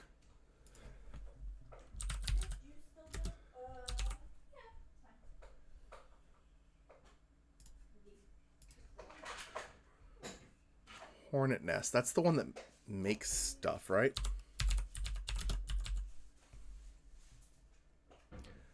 Dealt damage, yep. I do think I have the Fog Bank, right? I did pick up Fog Bank, so it'd be the funny green version of that.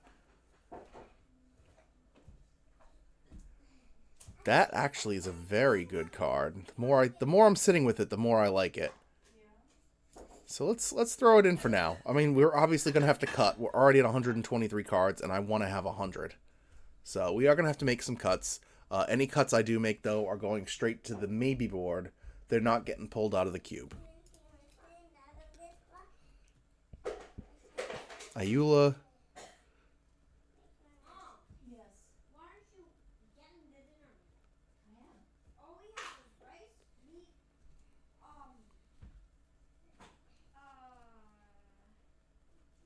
Sanctum Weaver. that's all we have. I do kind of want to have Enchantress a little bit. Yeah. Watchful Radstag. What the hell is that? I mean, obviously it's from Where's the cheese? Where's the shell? Fallout.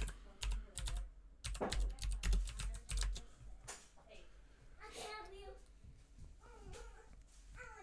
When it evolves, create a token that's a copy of it.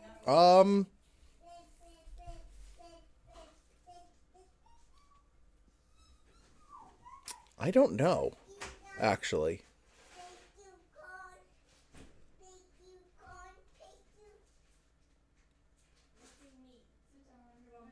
Like, I do like you nailed it. It works with both the go wide and the counters theme all in one.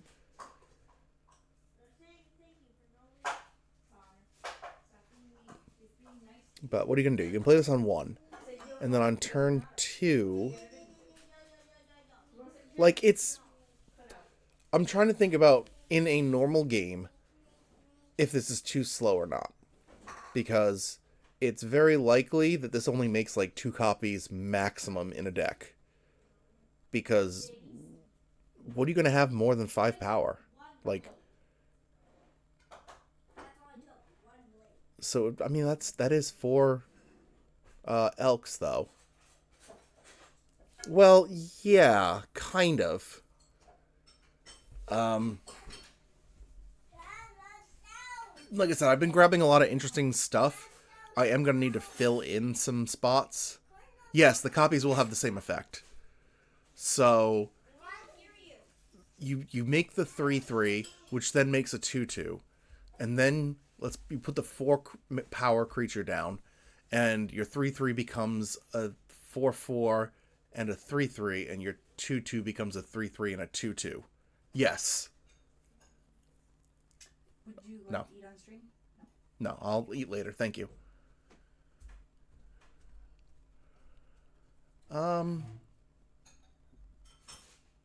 It's definitely worth a spot in the think about it column. So I'm gonna put that in the maybe board.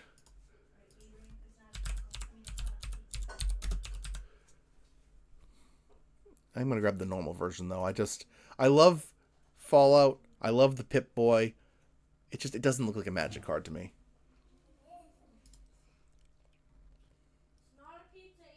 Sanctum Weaver was the card I was looking at because I do think we are going to do Enchantress at some point. Right now, the green-white... sorry, Jesus, I put that right in front of the camera. Right now, the green-white hero is Calyx. So, Enchantress is kind of what I want to do for green and white, but we're really still at the very base level of the cube itself. Hermit Druid. Skoos is in the, I think I actually put it in. Yeah, because you can target your own stuff. Ronus the Indomitable.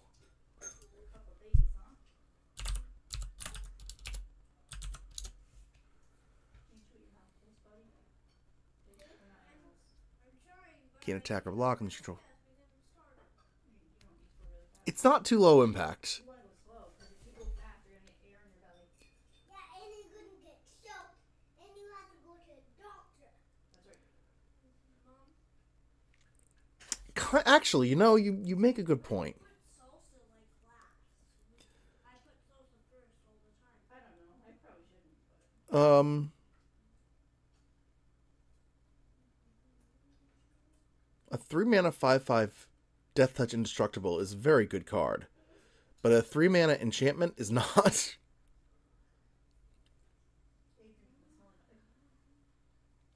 I think it's worth including. I think especially green is going to have... Especially green's going to have ways to keep it turned on so that you don't need to use the ability.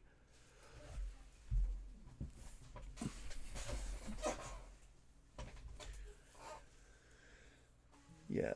Lovestruck Beast is one of those adventure cards that I don't really want to have. I don't have anything against adventure, and it's even a funny way to put it to the card to the side, but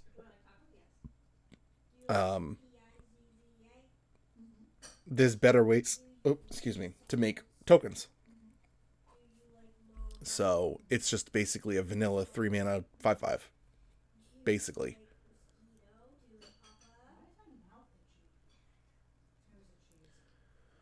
Tarmogoyf. Tarmogoyf is an interesting card in this environment.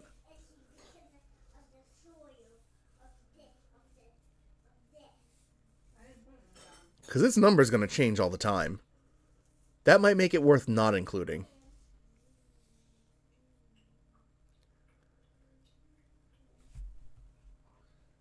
Elvish Archivist. Starts off pretty low, but...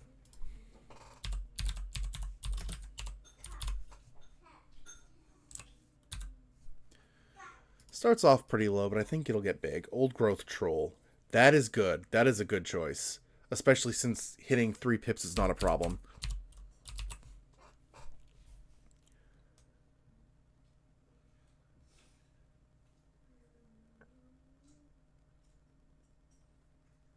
Okay, this is when the extended art was actually extended.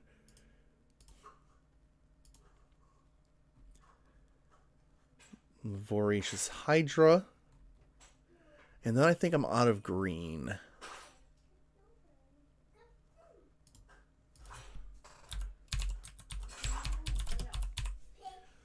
So we got a little bit of multicolored.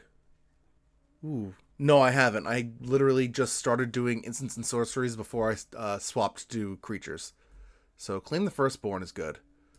Other threat... Claim the Firstborn is not good. Cannot grab threat and effects.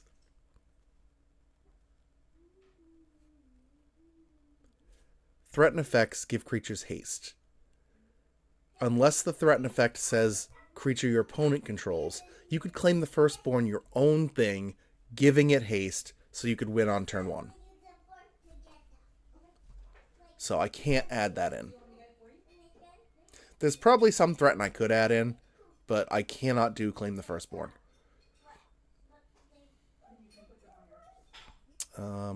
What else do we want to add in here? I like the idea of one of the 3-mana Wraths for white. Split the Party, or there's the Dyson Sphere, whatever it was called, from Edge of Eternities. I think I'm just going to add Split the Party because I've got one free. No, not Split the Party. What the hell is it called? Split Up? Yeah, Split Up. So we'll just add Split Up. Plus it's Dominic Mayer. We want some more... Like, Force Spike is good, but I want some more 1-mana counterspells.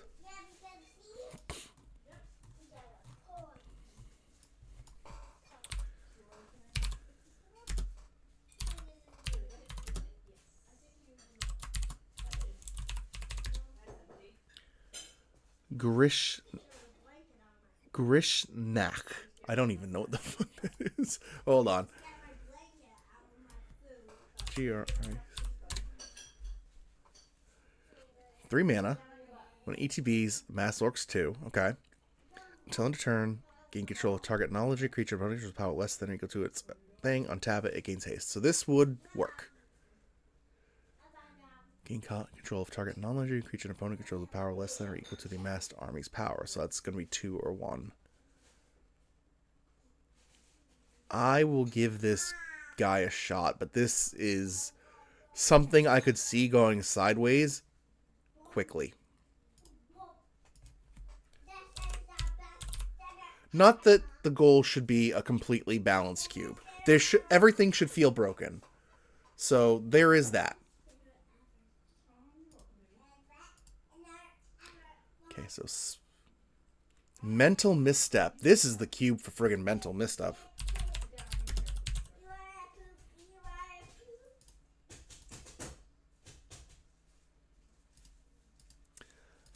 Spell Pierce.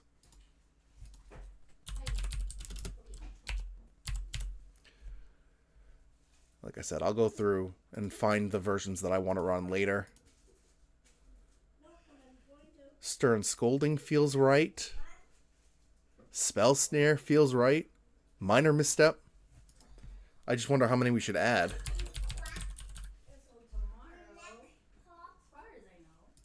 Maybe we should, yeah. Let's do Stern Scolding.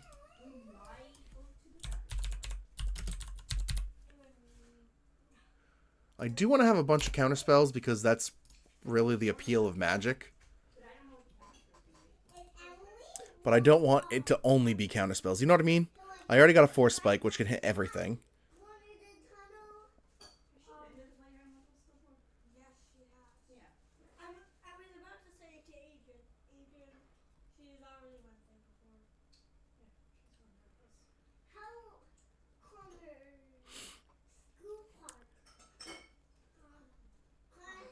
Disrupt is a cute idea, too. I don't know that I want something that specific.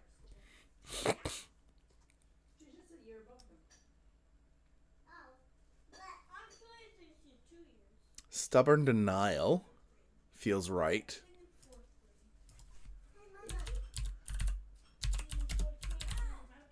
To give you a reason for...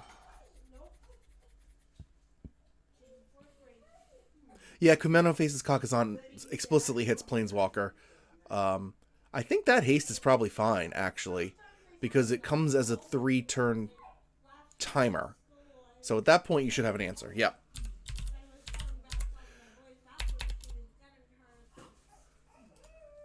If you can't answer this saga, then sure, you deserve it.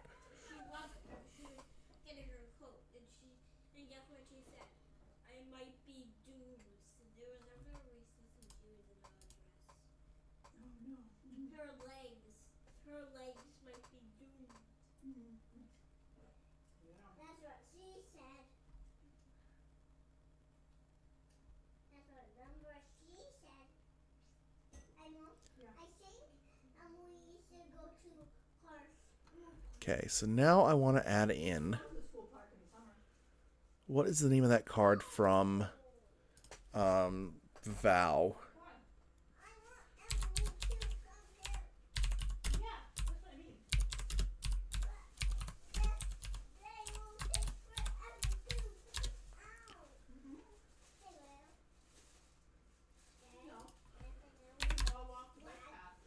Yeah, see, I don't... Founding the Third Path. Yeah, I don't love Charms because... No, it's not Vow. Was it Midnight Hunt? Yeah, Fading Hope.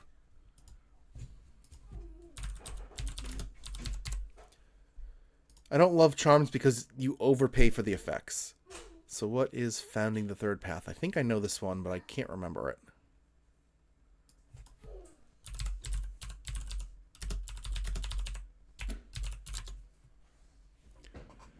Has read ahead, so it's basically a charm. Right, this one. Oh, yeah, I know this one. I, for a time, played a little bit of Demir Mill in Pioneer. So this card was part of the deck.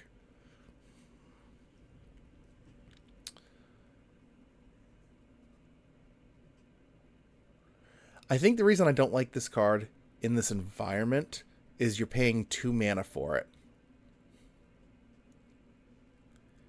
So you're paying 2 mana to get 1 mana back, or 2. So I guess it's free. So let's say you don't read ahead. Let's say you start at chapter 1. It has a 0 cost, basically. But then somebody mills 4, who gives a rat's ass, and then you're able to exile a card that's in your graveyard and cast it, you get to choose the timing, but it would have ended up back in your deck anyway. So I think this card is a non-card for this thing. What was the name of that shock?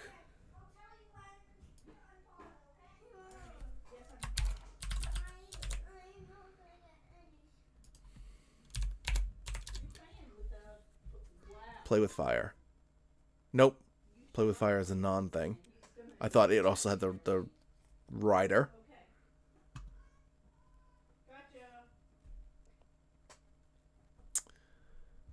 Alright, what do we have so far? We're getting there. Black needs some more removal. So does white. Oh, what's the white card that I run on my other list? Where is it? One drop. Isolate. Oh yeah, isolate. And marrow shards. Absolutely. Oh, I can't run marrow shards. Because it's Phyrexian mana, which means I can't run mental misstep, which means I have to run the other misstep.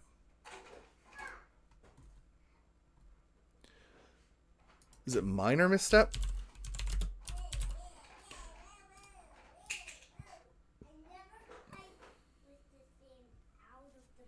Because you can't play with Phyrexian mana.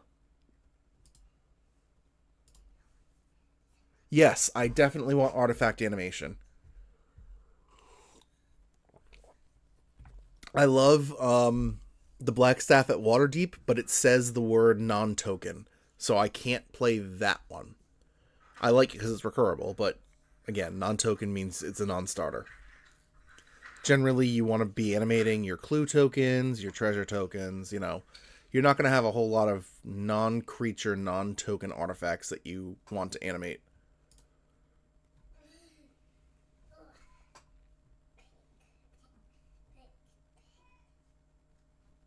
Can't use Swords to Plowshares or Path to Exile because they both interact with the game in the way the game doesn't work.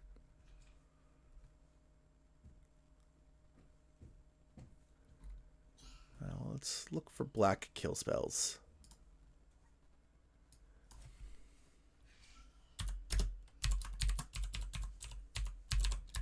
I think Exile needs to be few and far between. Isolate does Exile. Relic's Roar. Oh, yeah, that one. That one makes the dinosaur, right? It's from LCI. Plus it draws a card, but that costs 3 mana, doesn't it?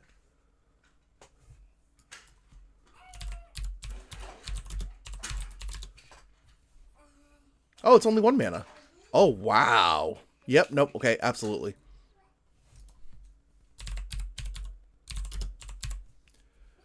I thought it was 3 mana and then you drew a card, but that's the one that usually is. Fatal Push. Cast Down. Those are both fantastic.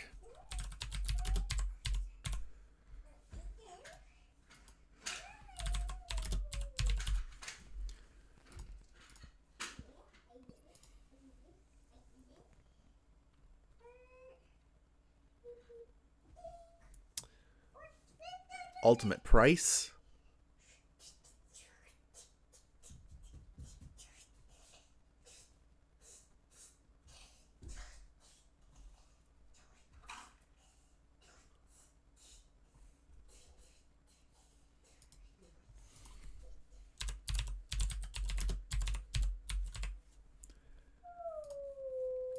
Prefer Behind the Mask.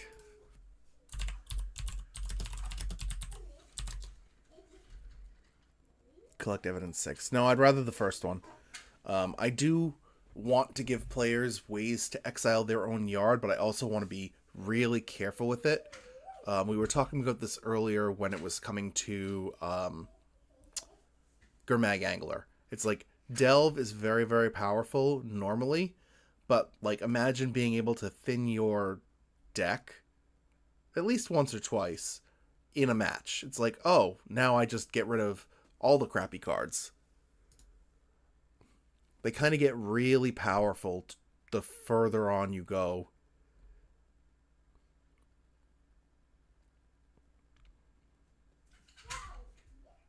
Cut down.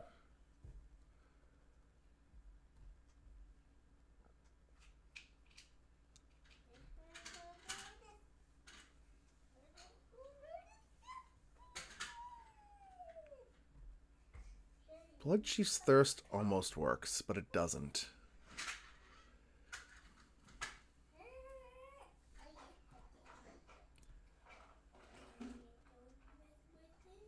See, like here, Murderous Cut. Destroy target creature. Fiend Fire.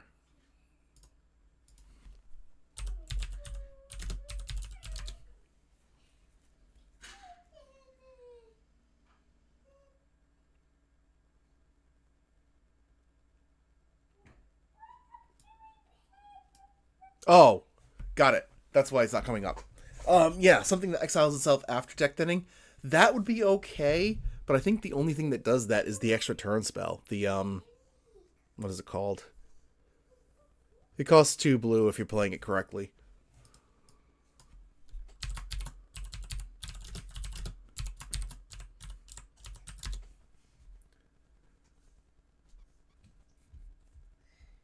Yeah, Temporal Trespass. Sorry, costs 3 blue, not 2.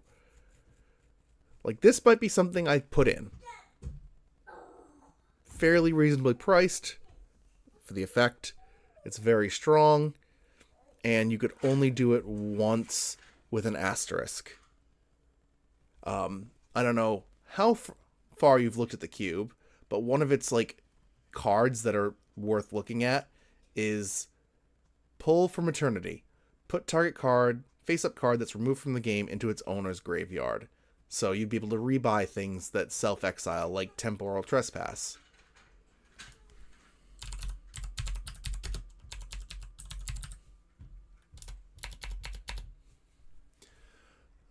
Sure, Fate Reforged seems like the right printing.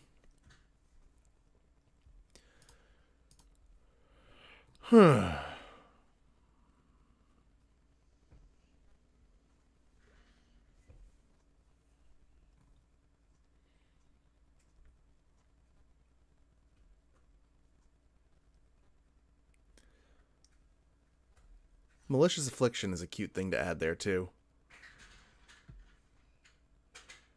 Destroy target non-black with Morbid.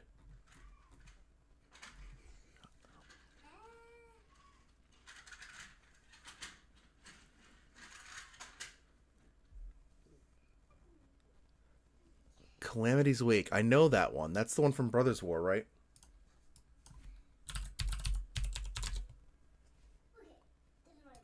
Yeah. Exile all graveyards. Players can't cast it. Exile Calamity's Wake. I'll tell you where all of it. Oof.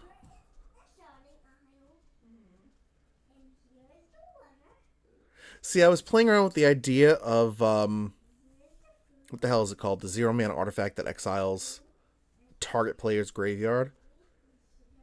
I was playing around with that.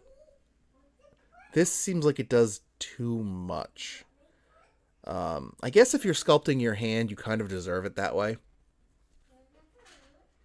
So maybe I should make a Calamity's Wake deck. Imagine that. Imagine a Calamity's Wake deck. That's ridiculous. You know what? It's going to go to the maybe board.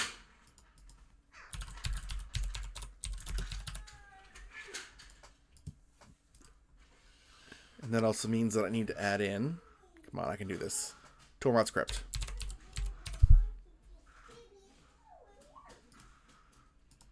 Same thing. We're going to add it to the maybe board. Because hand sculpting should actually be a viable thing. You have the perfect hand, so you exile everything else, and you just continually play the perfect hand again and again, again and again and again. I like the idea of that being a deck. Way back in the day, I used to play Hearthstone. And the deck I fell in love with in Hearthstone, one of them, was this warrior deck that did basically the same thing. You run 2 copies of a card that copied your hand and put it into your deck. And then you ran out everything else out of your deck. So basically every turn. Fleeting Spirit.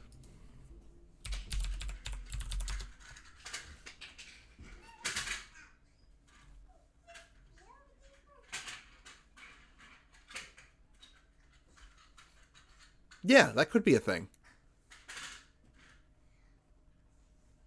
I actually think I'll take that over Season Hollowblade. Plays in the same vein. Same kind of play space.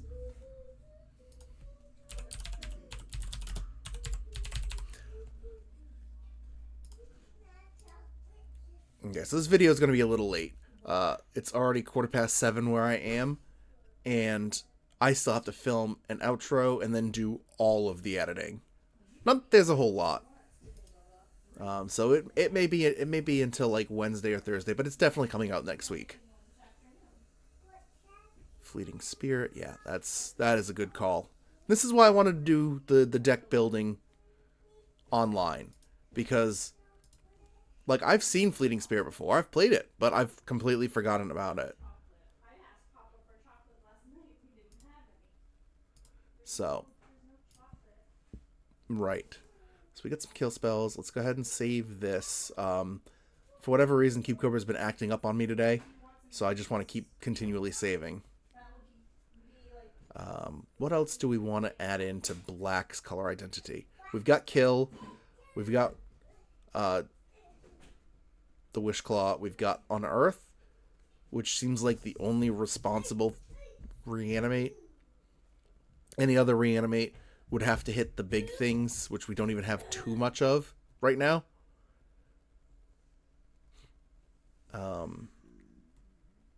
White has some removal. I'm a little worried about giving White Isolate. Something bridge. Something bridge. What's something bridge? I'm a little worried about giving White Isolate, because they're going to be able to just start removing like lots of stuff. It's probably okay in the short term. Now I think I'm going to open up my 1-drop Cubelet. We're going to take some direct inspiration from my brain from earlier.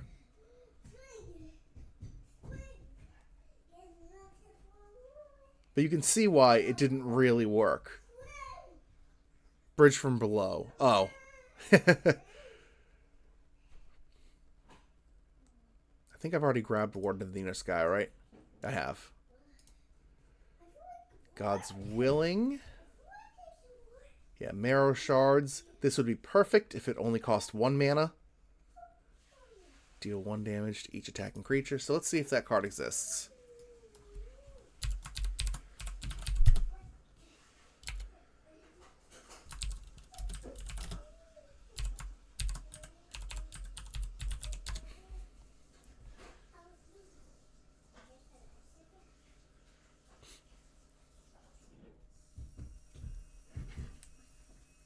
Uh, 198.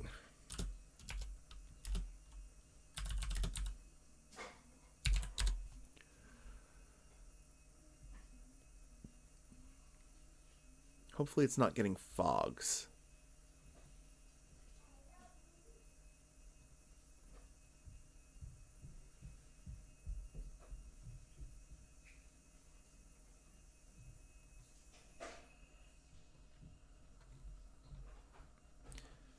$82. That'll be fine. We'll be fine. We'll find it here.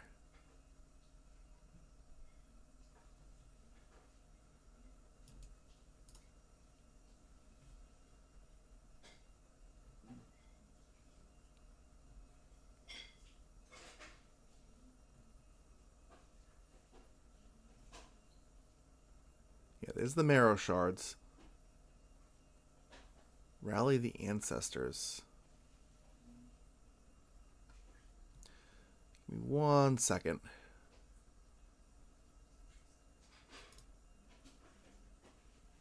I can't believe Marrow Shards pays with life. There it is. Rain of Blades. That's what I was looking for.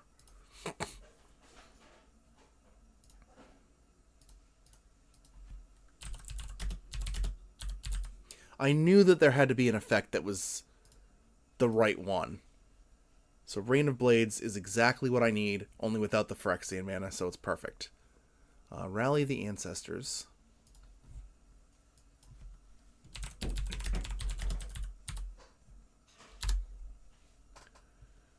Turn each creature card with converted mana cost. Oh, okay. Yeah. It could also just be a win. Well, I guess it can't be a win because it doesn't give him haste, so that's good. Does that feel like those creatures being next keep? You don't get to choose though. So like if you rally for 1, you're only ever going to draw 2 drops again.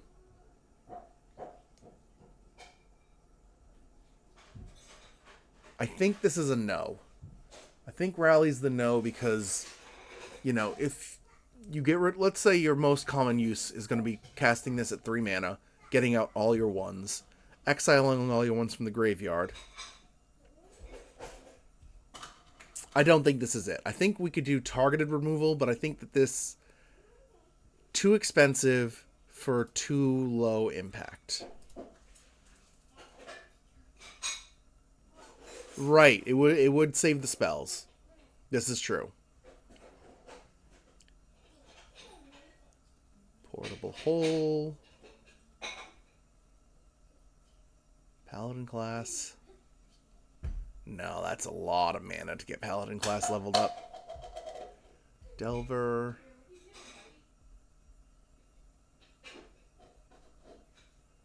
Brainstorm doesn't really work. Spell Burst doesn't work. This is true. Like, this is very true. Mystic Speculation doesn't do anything.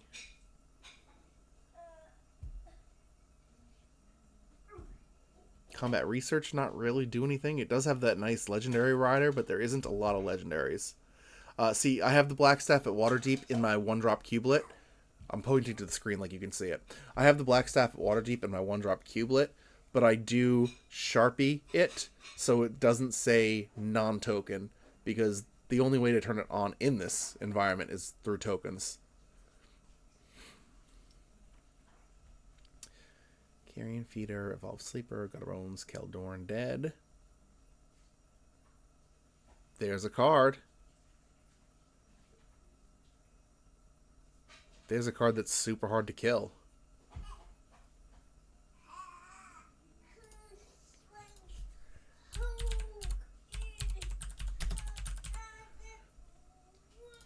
Sure, add that in there. Nested Shambler.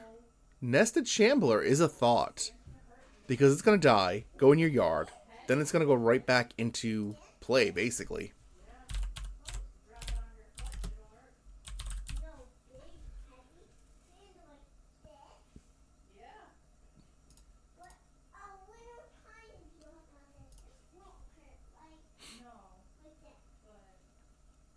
I don't know about fair for regeneration, but it feels good on the Keldorn Dead, because you also have to sacrifice a creature to play it.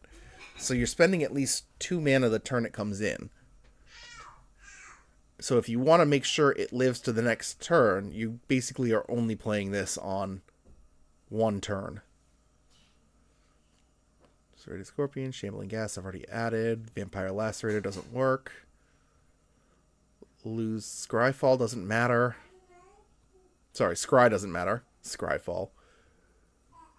Inquisition doesn't do anything. Phyrexian Reclamation doesn't do anything. Like, you can see where I'm having a big problem here. Gorilla Shaman is a thought.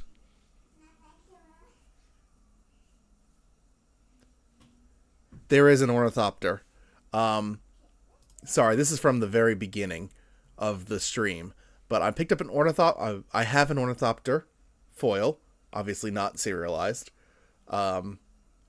And assuming in the next 2 cube events that I go to, I see Andy from Lucky Paper Radio, I'm going to have him sign it. And then that Ornithopter will be the Ornithopter for this cube.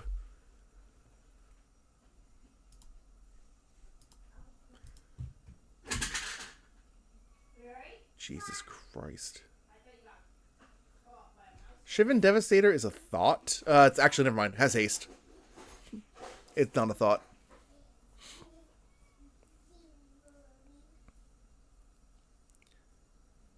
I don't know that Scry has a place. I think Surveil does. I think you're right about Surveil. I just don't think Scry does. Hold on just 1 second.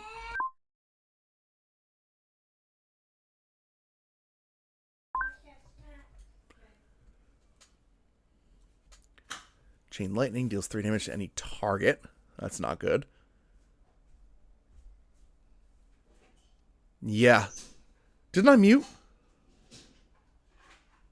Oh, did I yell at the mic? I'm so sorry if I did. Flame Jab.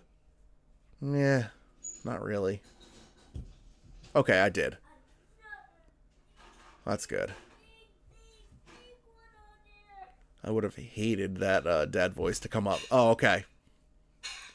Scale Up is a thought, too. I like the idea of this. I wish it was an instant, but can't always get what you want. Ooh, Fog Frog. I forgot about that one.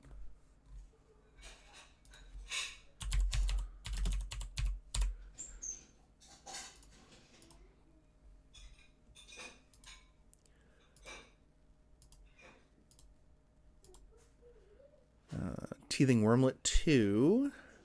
No, you gain a life. Can't have that. Giant Growth seems fine. Miracle? Ooh, Miracle. If I'm going to get those cards, I should get them quick, right? Isn't there something coming out at some point that's going to care about Miracle? Or did I already miss that?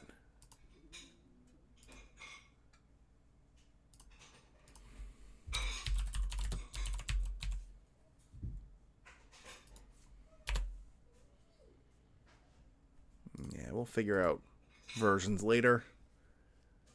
Let's take a look at that.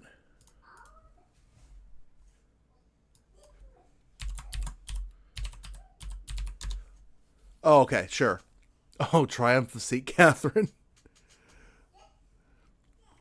When this enters, return up to 1 target creature card from your graveyard to the battlefield with a lifelink counter on it. So I can't run that. Temporal Mastery. How much are you right now? Time Walk. 347.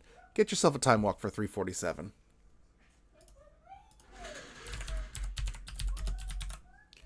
Does it have... It does have an Exile Clause. Okay. Ooh.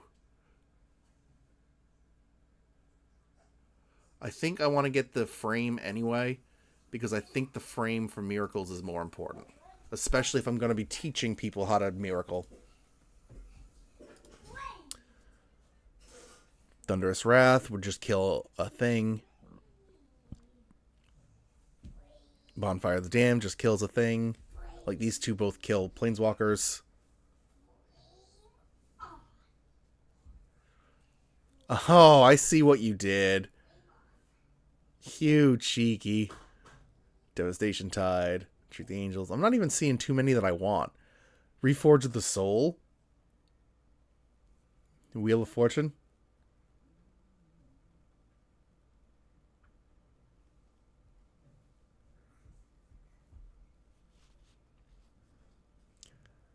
Banishing Stroke. It's funny because that doesn't even really do anything in this format. It makes them spend more.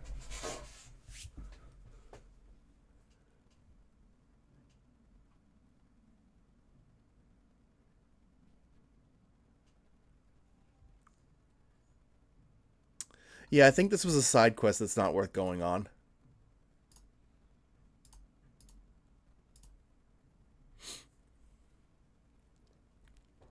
Like, there's a bunch of good Miracle cards, but, like, what do? It's like, okay, Lifelink, that's out.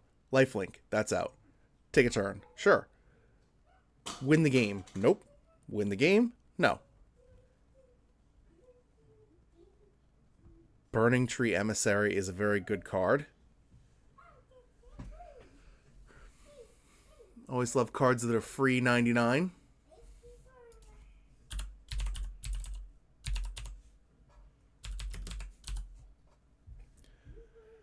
But I think for me, at least for now, I'm going to call it here. Chaotic Magnet, you know where to find me if you got any more advice. But I've been going for a little over 4 hours. I got to take a break. So I will see you guys probably on Monday. On Twitch, you will definitely see me on Monday drafting some of the Artifact Cube. And as for you, Magnet, I will be finishing what we've done here. And you will get a video within the next few days. Okay, everybody. Take care. Holy shit, man. That's the longest stream I've had in a while. 4 hours.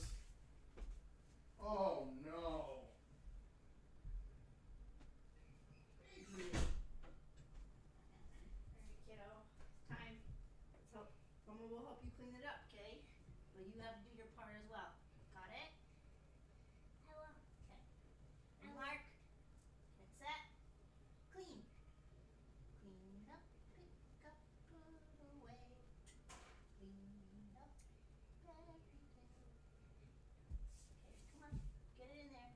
You can throw it in there if you want. Go ahead. I don't want it. It's time to pick up. Gotta put our stuff away. Okay? Bye. Thank you. 7:30. The Get car's going. still watching TV. Yep. He's gonna be. And I won't He's level- upstairs. We're gonna go upstairs. We're gonna watch. I won't level up. Sure, we can watch a level up, and then we're gonna go naughty now. Okay? Oh my. All yours. Yeah. We gotta put it away, Bubba. Is that mine? Are you being cheeky boy for Yeah. to be cute? Yeah. It's not really that cute though.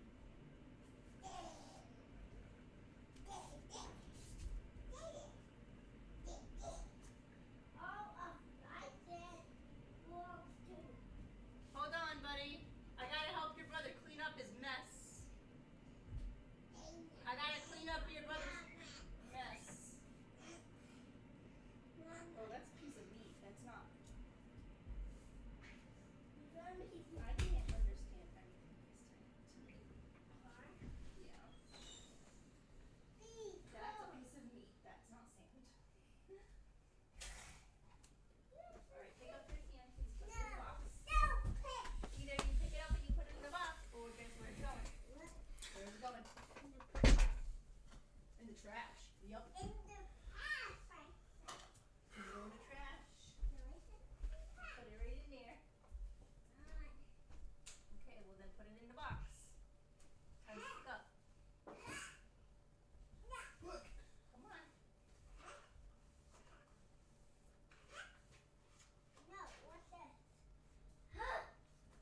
Adrian Leo. It's time to put it away, buddy. Okay?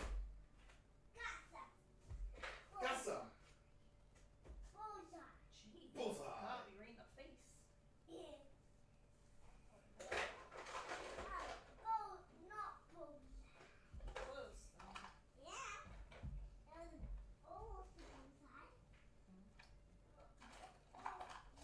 goes.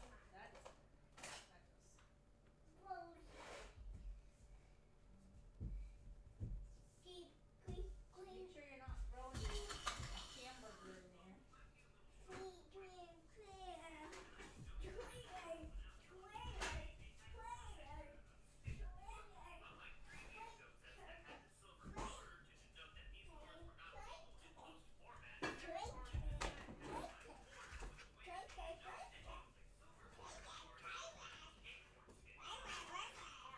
You gonna put that in garbage? Yeah. The little tiny pieces you can't really pick up? Yeah. Where are the tortillas? Oh my god, Adrian hoarded them. Yeah. Little monkey. So there were new people on stream today, huh? A few. I mean, it is off my time slot. You got any subs? Not Twitch subs. No. No. YouTube subs and Twitch subs are a different thing. YouTube subs don't give me money. Twitch subs potentially give me money, but not until I get partner. So right now it's being kept in escrow. It's fine. I've been getting a $2 payday from the one that I have.